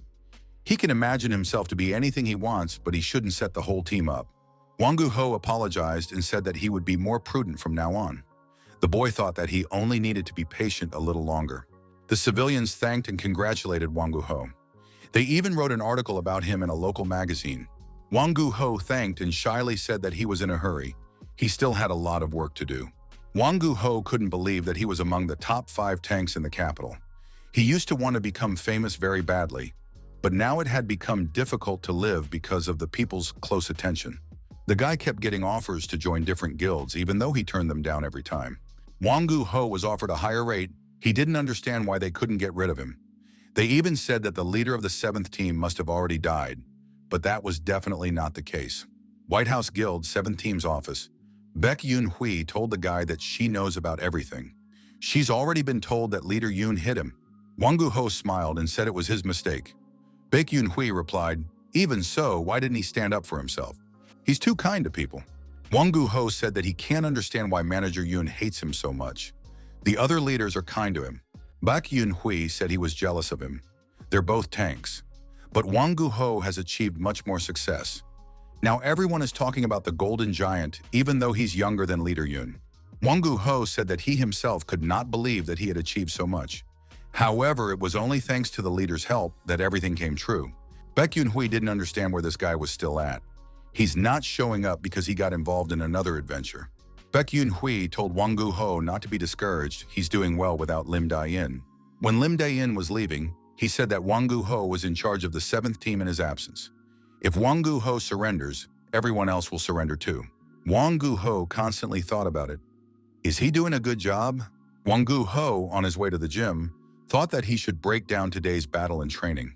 Wangu Ho saw the members of the other team hurriedly leaving the hall with his comrade lying on the floor. The soldiers from the other squad wondered, Was this really all the cook was capable of? Did he really need to be so defiant? Wangu Ho resolutely walked towards his opponents. These guys didn't expect that a golden giant could be here. The fighters from the other squad said this guy started it first. He touched them first. Wangu Ho thought that these bastards had injured his arm. Even a potion wouldn't help. They'll probably get away with it, and at most they'll be compensated. Min Jae is just a trainee of theirs. Wangu Ho thought that it was all his fault for letting this happen. Wangu Ho approached the villain and said that he would do the same thing to him so that he would feel the same pain. The opponent said that Min Jae was talking to him, a senior, because that's not allowed. The villain said that Wangu Ho was as slow as a turtle. He only knew how to threaten, and now he would teach him a lesson. The villain swung his sword to attack the golden giant. However, Wangu Ho was not slow at all. He turned around and struck his opponent's jaw with his stone fist with all his might. The villain, flying far away and hitting his back, thought, "Is this tank so fast?" Wangu Ho was not satisfied with this and approached his opponent and struck him on the head with his stone fist. The other warriors were surprised. Their leader didn't even have time to do anything. Was this Wangu Ho really so fast and strong? Wangu Ho turned to the villain's accomplices and said that they were all the same here. A message was received asking all guild members to gather in the lobby immediately. A new gate opened. The warriors, frightened, turned around and ran away, shouting that they would report everything to their superiors. Wangu Ho took the wounded Min Jae in his arms and said that this would not happen again from now on. However, the boy decided to do everything he could to take revenge on the perpetrators. There has never been a gate with such a high rating before. They're S-rated now, but they could go higher. The command has been given for everyone to go on alert. The guild leader wondered, had such a powerful gate opened in the heart of the capital? Wouldn't another dragon come out of there? Wangu Ho reported to the head that the 7th team of the White House Guild had arrived on the spot. The guild leader, Mr. Beck, said that everything had already been reported to him. Wangu Ho said that he would definitely try to consider his mistakes in the future, but for now it would be best to focus on the upcoming battle. Wangu Ho decided that he would stop appearing weak from now on. It has been reported that the gate rating is increasing. We must prepare for an attack. But why did a carriage just leave the gate? Did the gate open just because of the carriage? In any case, we must not let our guard down while we do not know who is in these carriages. The carriage doors opened and Lim Dae-in came out. He wondered if everyone was here to meet him. The head of the guild, Mr. Beck, wondered, did Lim Dae-in really come back from vacation? Our hero and his team were being asked. Had they really been missing on the continent of Gaia all this time? Lim Dae-in thought. It had been a long time since he had been in the interrogation room. Lim Dae-in said, after all, he came out of the marriage in front of everyone. Why is there such distrust of him? Lim Dae-in added, everything was going according to the developed scenario. I was enjoying my vacation. Suddenly, a gate opened right underneath the carriage and we were sucked in. There was no way we could get back in right away. Travelers roamed that world, making a living as mercenaries. All our possessions came with us. Lim Dae-in said that they even got into the elven forest. Some of the story is roughly the same as what Aximus told, but such an unusual story is hard to believe in principle. Lim Dae-in, finishing his story, remarked that he then happened to meet the great sage Aximus, who showed them the way back. The inspector inquired, has Lim Dae-in really seen Sage Aximus? Is he from Earth? Our hero confirmed, the sage guessed that I was from Earth. He also said that in a few months, the gate between Earth and the continent of Gaia will be joined. Lim Dae-in said that the wise man had given him a wooden staff. The inspector wondered, is it possible that this guy was given an object with such strong magical energy, just like that? Our hero continued, the sage said that by appearance, this staff is no different from those of Earth. I am ready to give it to the guild. The inspector said he had to leave for a while. It was necessary to tell this story to the president. Abraxas inquired, who is the great sage Aximus? I have never heard of him. Lim Dae-in said he would tell her later and wondered, has the woman already learned our language? Abraxas replied, if you analyze the structure of that language, you can communicate in it without any problems. But I need to go to the concert of that music group just to hear them live. Lim Dae-in remarked that the band had already broken up. On the table was the food that customers had ordered. Pizza, chicken legs, and endless amounts of cheese. The children eagerly began to eat. Lily noticed that she was very hungry. Abraxas tasted the food and said that both the texture and flavor went well together. Lily remarked that it would taste better with cola. Lim In told the girl to diversify her food. There is no need to eat only chicken feet. Who will eat everything else? It's been 3 days.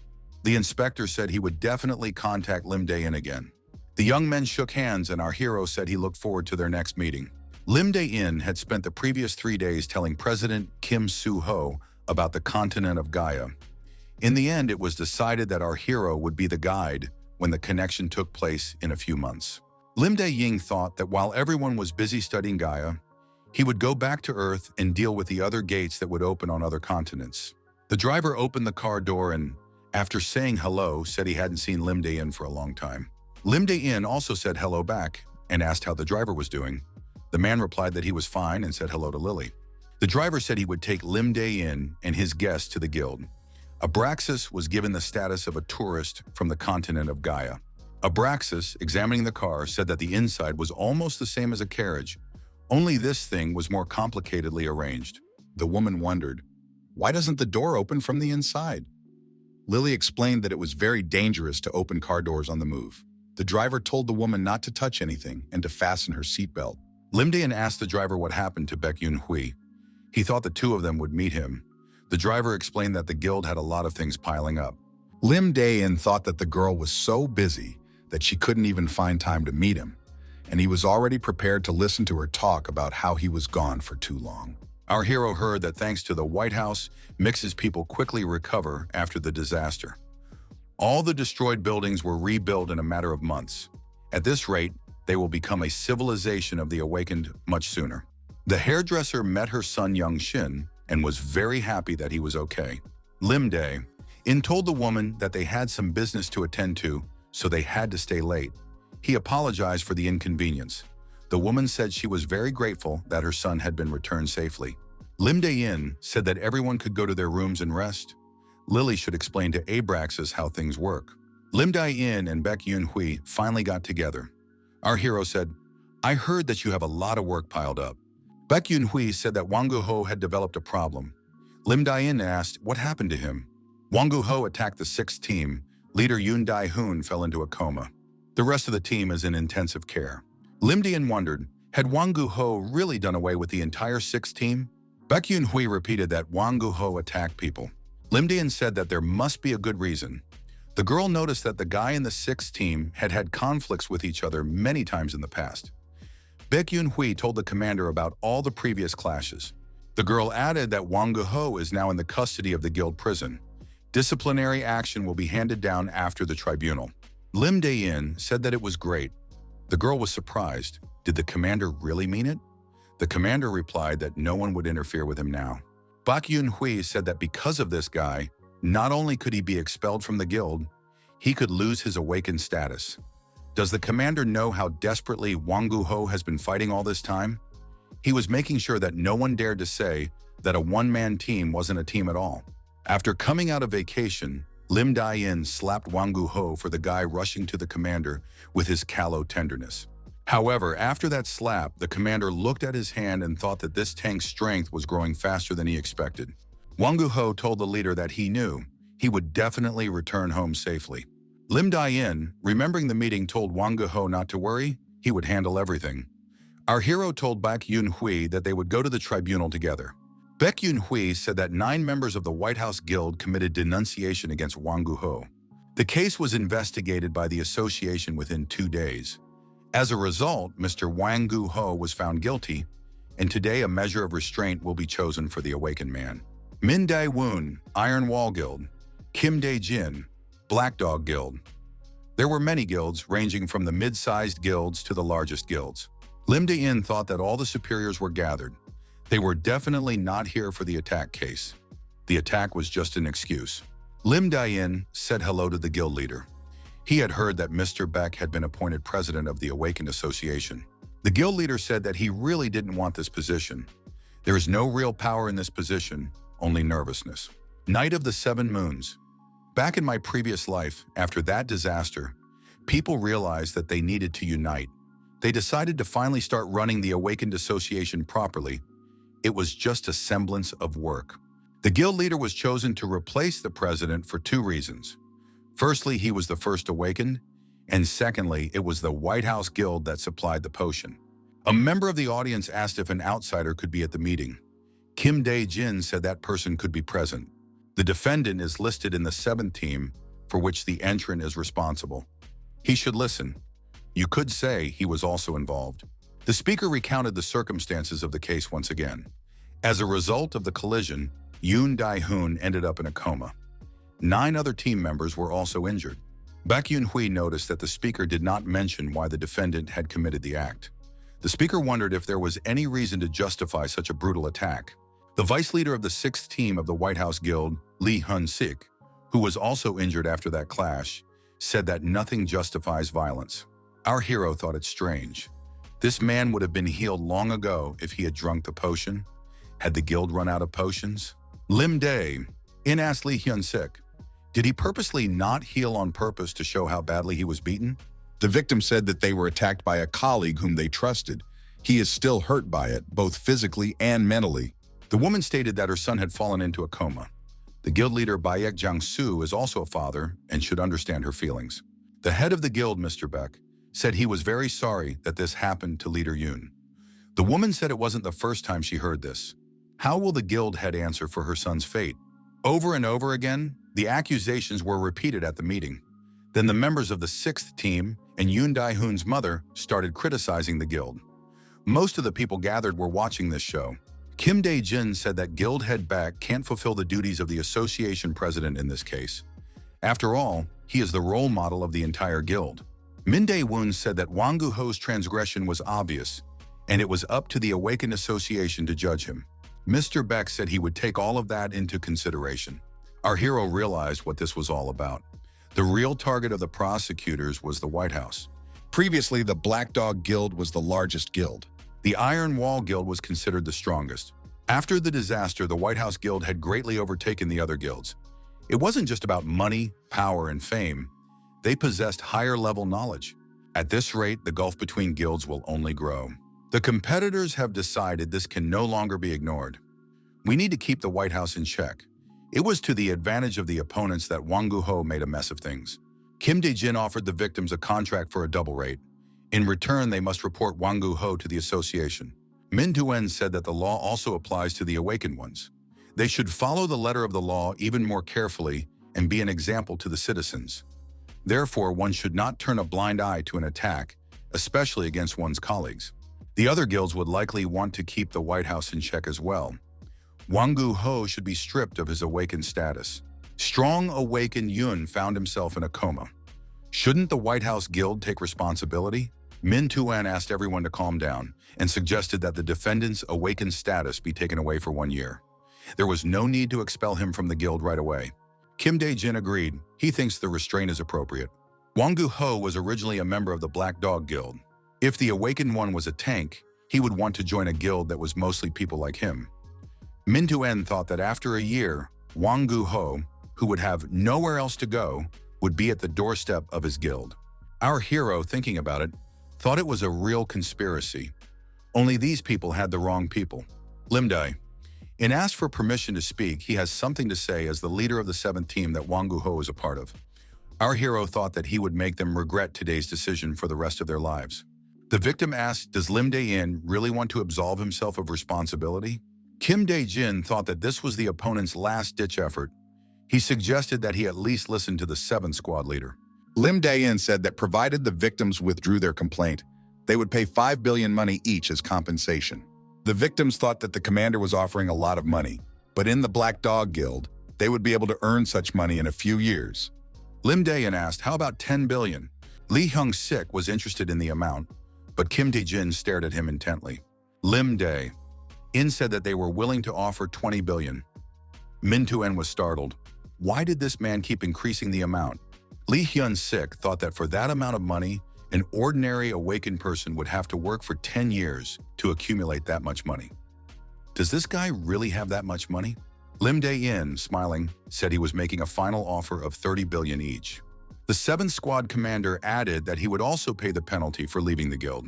One of the victims raised his hand and said he was withdrawing the complaint. Everyone else also raised their hands and said they withdrew their complaints. Kim Dae-jin jumped up from his seat and asked, "What is Lim Dae-in doing to himself? Is money really everything?" Director Yoon Dae-hoon is in a coma right now. A man's life has been ruined and they think they can pay him off. Min Tu-en said that his colleague is right. The important thing is that the victim is unconscious now. It doesn't matter how much money Lim Dae-in offers. You can't make a decision until Supervisor Yoon wakes up. Lim Dae-in said that in that case, we should make sure Chief Yoon wakes up and talk to him. Lim Dae-in added that if the victim's mother withdraws her complaint, he will see to it that her son is put back on his feet. She is also being offered generous compensation. The woman said that money was not important to her. The most important thing was that her child was healthy again. However, she doubted that it was wrong to settle the conflict with money. Lim Dae-in offered the woman 100 billion. The woman couldn't believe her ears. Lim Dae-in said that was the maximum amount he could pay. When her son woke up, she could talk to him about it. The woman said for Lim Dae-in not to worry, she would definitely talk to Dae-hoon about it. If the association had no more reason to discipline Wangu, the meeting had come to an end. Competitors were baffled. This guy spent hundreds of billions on compensation. Lim Dae-in thought he hadn't even started doing anything yet. Baek Yoon-hwa wondered if the commander would really pay the promised compensation. Lim Dae-in said that if you want the dog to obey, you should give it something tasty. Baek Yoon-hwa reminded the commander that she was in charge of his finances. No matter how well their potions were doing, they didn't have that amount of money yet. The girl said that they have to pay the compensation within a few days. Where will they get so much money from? Lim Dae-in replied that there was nothing to worry about. The guy added that it was their business to offer. Who is to blame if the victims suddenly refuse? Abraxas said that the longer she watches TV, the more amazed she gets. It's nothing like their magical glass balls. They even show other dimensions here. Lily said if Abraxas didn't finish his chicken, he could give it away. The woman said she was saving her chicken for later. Lim Dae-in entered the room and the first thing he did was turn off the TV. Lily and Abraxas immediately expressed indignation. What is he doing? Abraxas asked angrily. Why was it necessary to interrupt them just now? He turned it off at the most interesting point. Lily joined in. Lim Dae-in should let them finish the television program in peace. Lim Dae-in wondered why the ladies were freaking out. They can finish their program later. They have important things to do right now. Abraxas wondered what business we were talking about. And why is this guy bossing around? Lim Dae-in said that Abraxas sleeps and eats at his house for free, so she should at least work off for the food. Abraxas, the wisest of dragons, could not solve the mystery of the clock. The woman didn't want to admit it and said that she just hadn't quite figured some things out yet. Lim Dae-in remarked that it was good that he made her promise him a wish if she didn't succeed. In fact, our hero didn't think Abraxas would fail. Right now, the only thing he wants is to understand how the clock works. The woman couldn't do anything about it. She agreed to listen to Lim Dae-in's wish. After all, nothing was impossible for her. Lim Dae-in said he didn't even know what to ask for. He didn't think she wouldn't be able to study the watch. Abraxas reminded her that she was going to be traveling to Earth anyway. Lim Dae-in said that Abraxas separately had to pay for whatever he would give her on Earth. The woman hoped that this guy wasn't trying to ruin her. The injured head Yoon woke up in the hospital and was surprised when he heard the amount of compensation. He was told about what happened in court, but he didn't think that when he woke up, he would feel fine. Plus, he would be paid such money. Lim Dae-in apologized and said that it would not be possible to pay that much at once. Maybe Mr. Yoon would agree if 1 billion was transferred to him every month. The woman was outraged because she had been promised something completely different at first. If they lied the first time, the person might cheat the second time.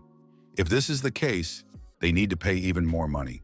Our hero showed the vial and said that he had personally brought this miracle potion from the continent of Gaia.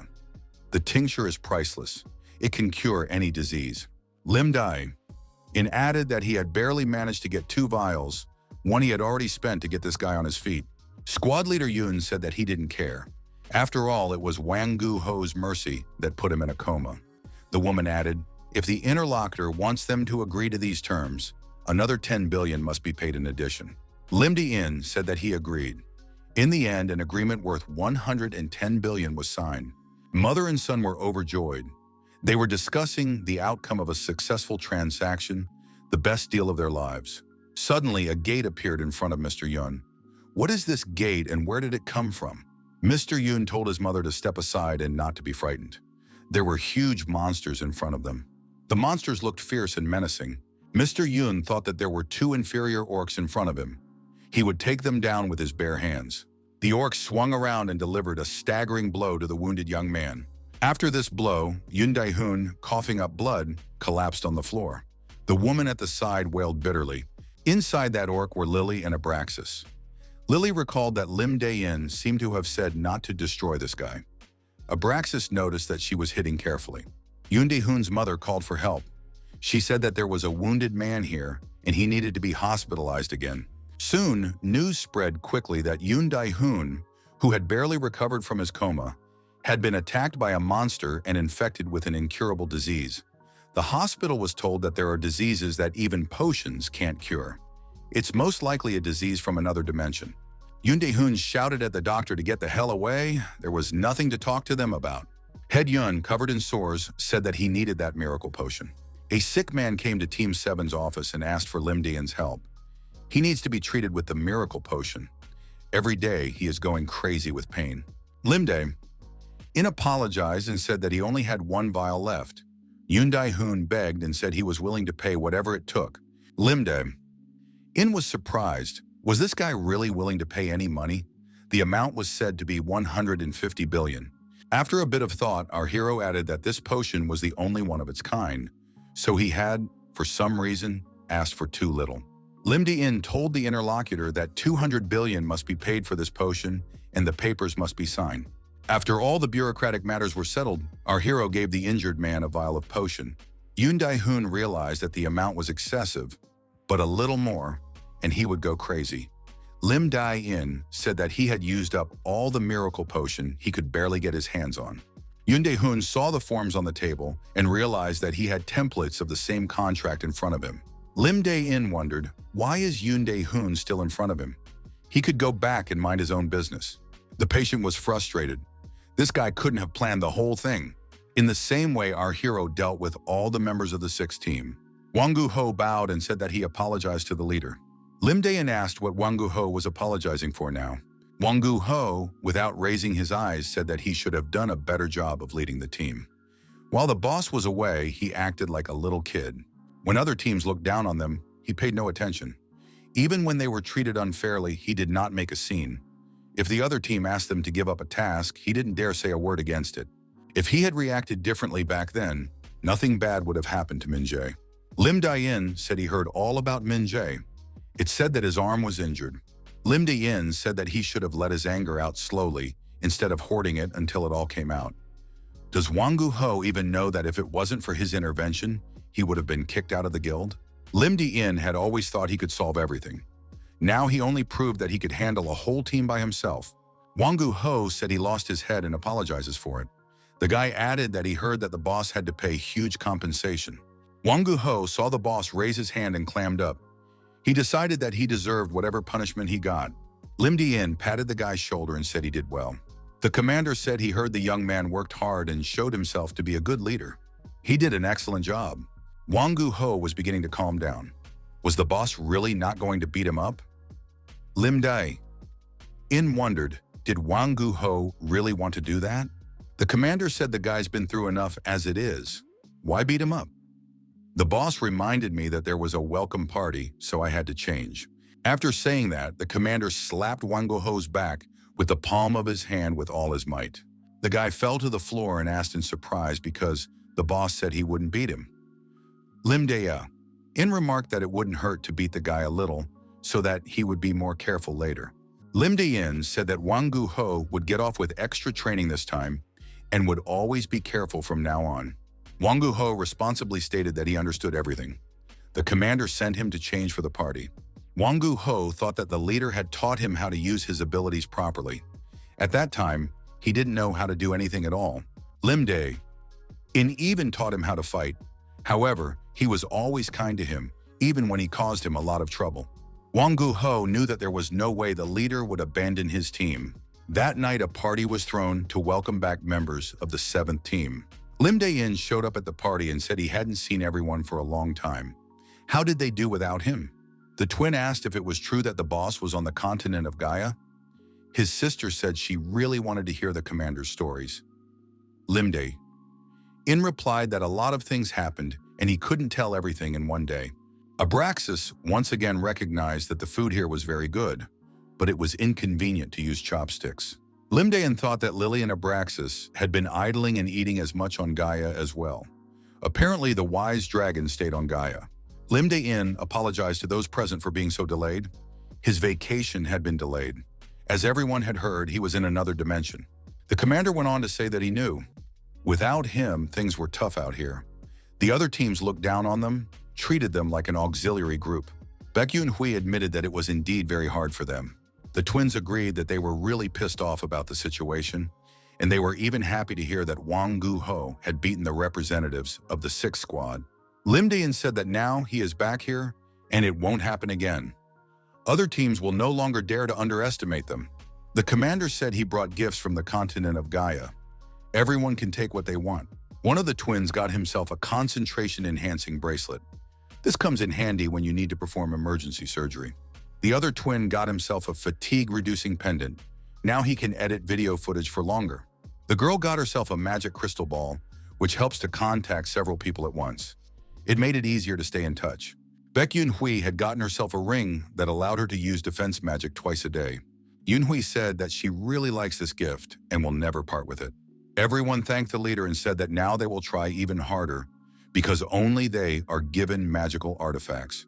Lim Dae-in said that everyone can eat, drink, and party to their heart's content. The whole team has the day off tomorrow. Young Shin heard the shouts of the guests and said it meant hello in the Gaia language. Lily asked the boy what would I like you be in that language. Abraxas overheard this conversation and became slightly embarrassed, covering herself with a blush.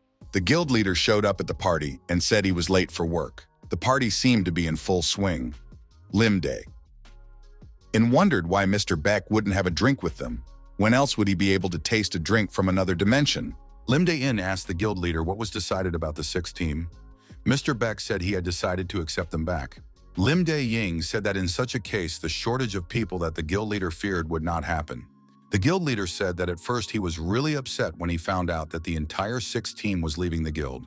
Then when he was told that they wanted to come back, he became afraid that something like this might happen again. Lim Dae-in said that these people would not betray the guild head again. Lim Dae-ying told those people that he would reduce the amount they owed if they returned to the guild. The guy noticed that the other guilds would now be watching their every move.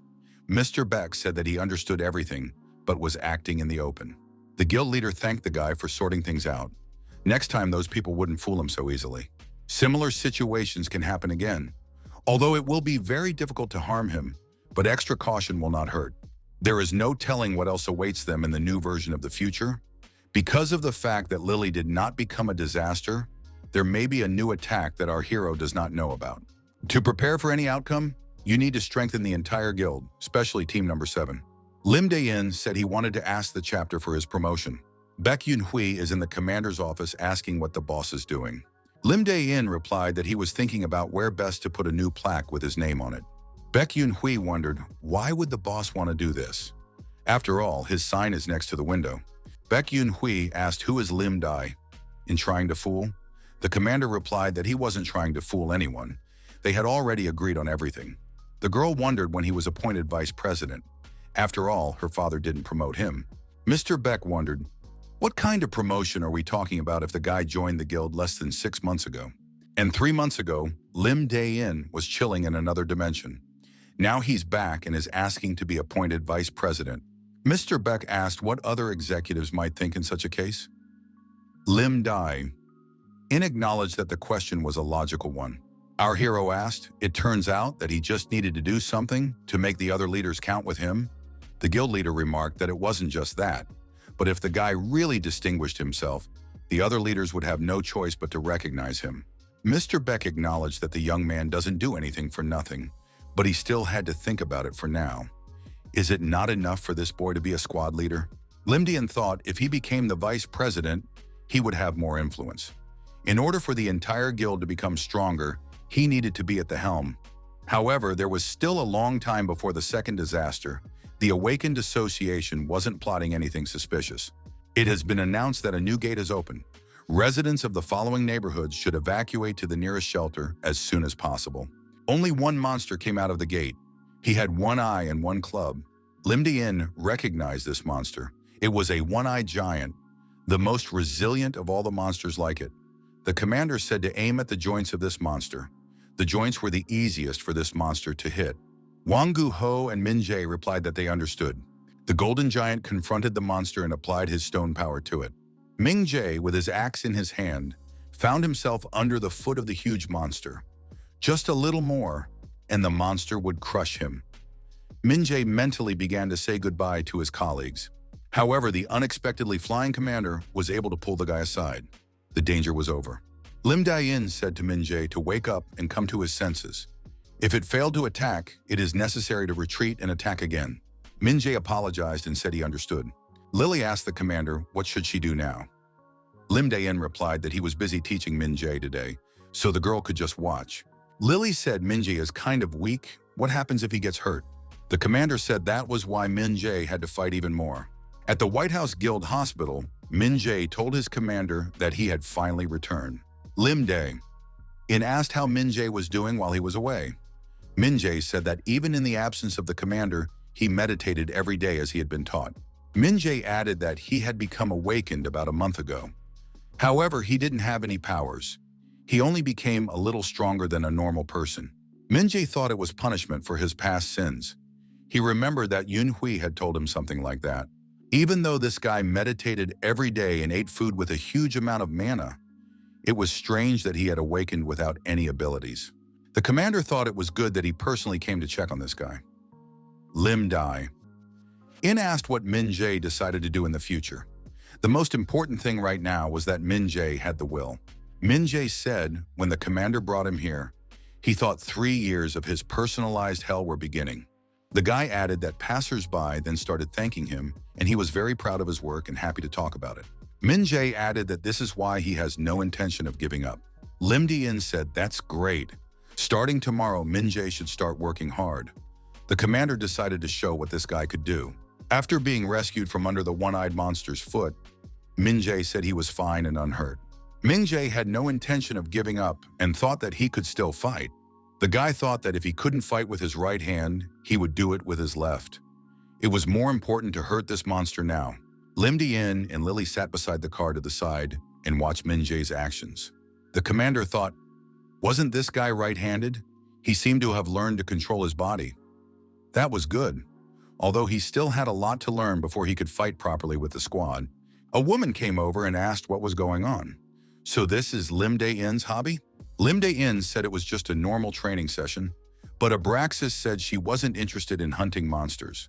Why did she come? The woman replied that she was bored. Abraxas, pointing at Min Jae, said that kid has an interesting ability. Does Lim Dae-in even know about it? Our hero replied that he knows about this ability. Most people with this ability don't even realize they have it. People like him are very rare. Min Jae's ability can be used in many different ways. It all depends on how it manifests itself. The fact that Min Jae is not much different from a normal person is one of the manifestations of this ability. Abraxas wondered why the commander was pretending like he didn't know anything. Lim Dae-in replied that there was no point in telling the boy about it now. The woman said if you need help, Lim Dae-in can just ask. It would be fun. The commander wondered, was she not joking? Abraxas said she was joking. She wasn't going to help him. Lim Dae-in wondered, why did they have to start this conversation then? Lily wondered what the two were talking about. The squad leader was informed that an anomaly had been spotted in the sky. It's still unknown what it is, so it's best to observe from the outside. Lim Dae-in was surprised and tense, for the red clouds were one of the signs of the second disaster. However, as far as our hero could remember, the second catastrophe was not due until about 6 months later.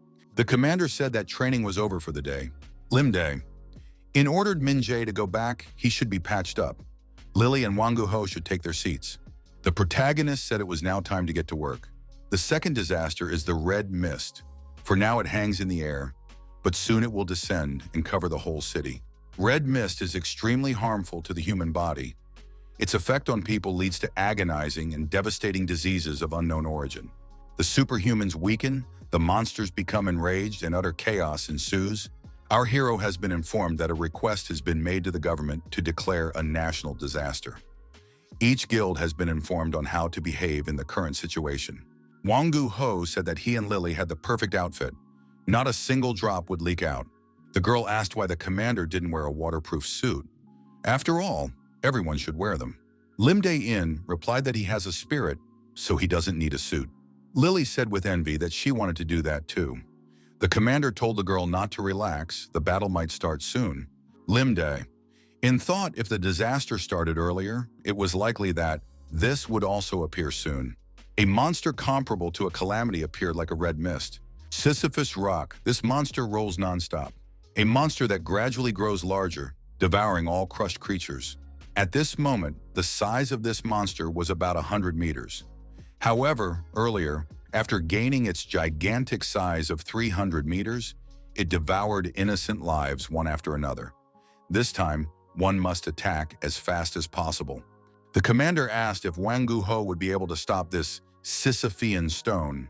The golden giant replied that he would do his best, even willing to sacrifice his body. Wangu Ho approached the monster and, resting his hands on it, tried to prevent the monster from advancing forward. After a while, the commander joined the golden giant and touched it with his hand and began to nourish it with his energy. The commander said that it was necessary to be patient for a while. Wangu Ho tensed up and lifted the Sisyphus stone above his head.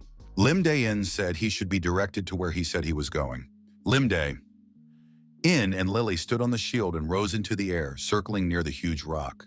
Lim Dae-in pointed his gun at the rock and told Lily to attack the spot he would shoot at. There was a massive attack from the huge monster. Bullets tore through the monster's body and fire penetrated inside. Our hero knew that the monster's true body was hidden in this boulder. If he sensed danger, he would blow up the boulder and run away. The protagonist decided that the first order of business was to get inside this boulder. Lim Dae-in activated the very same gauntlet and approached the stone at a fairly close distance. With a few hard blows on the stone, our hero punched a hole. Lim Dae-in told the girl that they needed to get inside quickly. The protective casing quickly recovers despite the damage to the outer layer. Lim Dae-in announced that they were going inside immediately. Lily followed the commander. Lim Dae-in thought, how long could the gold giant last? Lily noticed that there seemed to be no communication here inside. Lily said that there was a strange sensation here, like space distortion magic. Lim Dae-in told the girl to stay close and not to get lost. It would have been safer to gather many more men to storm the place, but one has to take the risk to single-handedly take possession of all the most valuable things. The protagonist was interested in the black stone. It was in the chest of this terrible monster. The black stone is the source that forms the Sisyphus stone and the material that can create one of the strongest minerals in the world. It can be enlarged, built, and altered at will. Once upon a time, this country almost managed to capture it by sacrificing innocent lives, but it suddenly self-destructed and was lost. Years later, the Sisyphus stone reappeared in a neighboring country, and based on the data obtained, they managed to capture it by discovering the black stone. Lim Dae-in thought that this time he wouldn't be able to bear such a sight. Lily screamed that it looked really disgusting. The girl said she wanted to burn the place down and activated the flame. Lim Dae-in was surprised. He said that he hadn't seen such an ability from Lily before. The girl was concentrating rings of fire in her palm. Lily noticed that Abraxas had taught her that recently. Lim Dae-in was surprised. Lily has such a level that even a dragon could train her. Lim Dae-in said for Lily to talk to Abraxas and the latter would teach her something else.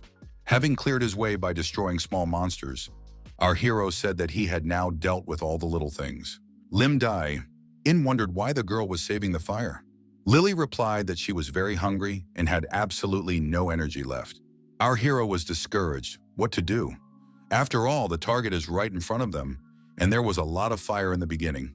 Lim Dae-in thought that the energy was now much stronger than he had anticipated, and it would probably be difficult for the girls to fight. Lim Dae-in thought that there was definitely something ahead and told Lily to keep her head down and take her time. Abraxas asked our hero. He hadn't forgotten, had he? She reminded about the inspection of the moving cave. Lim Dae-in wondered how long had Abraxas been following him. The woman replied that it had been since he had entered this place. Apparently, there is a secret hidden inside that moves this stone. Abraxas added that it would be easier in her present body, but now she would have to work harder. Abraxas stated that she was not only interested in how to build this big thing, but also how to operate it. Limdain put his demon sword forward and said he would stop the boulder and Abraxas would take the black stone.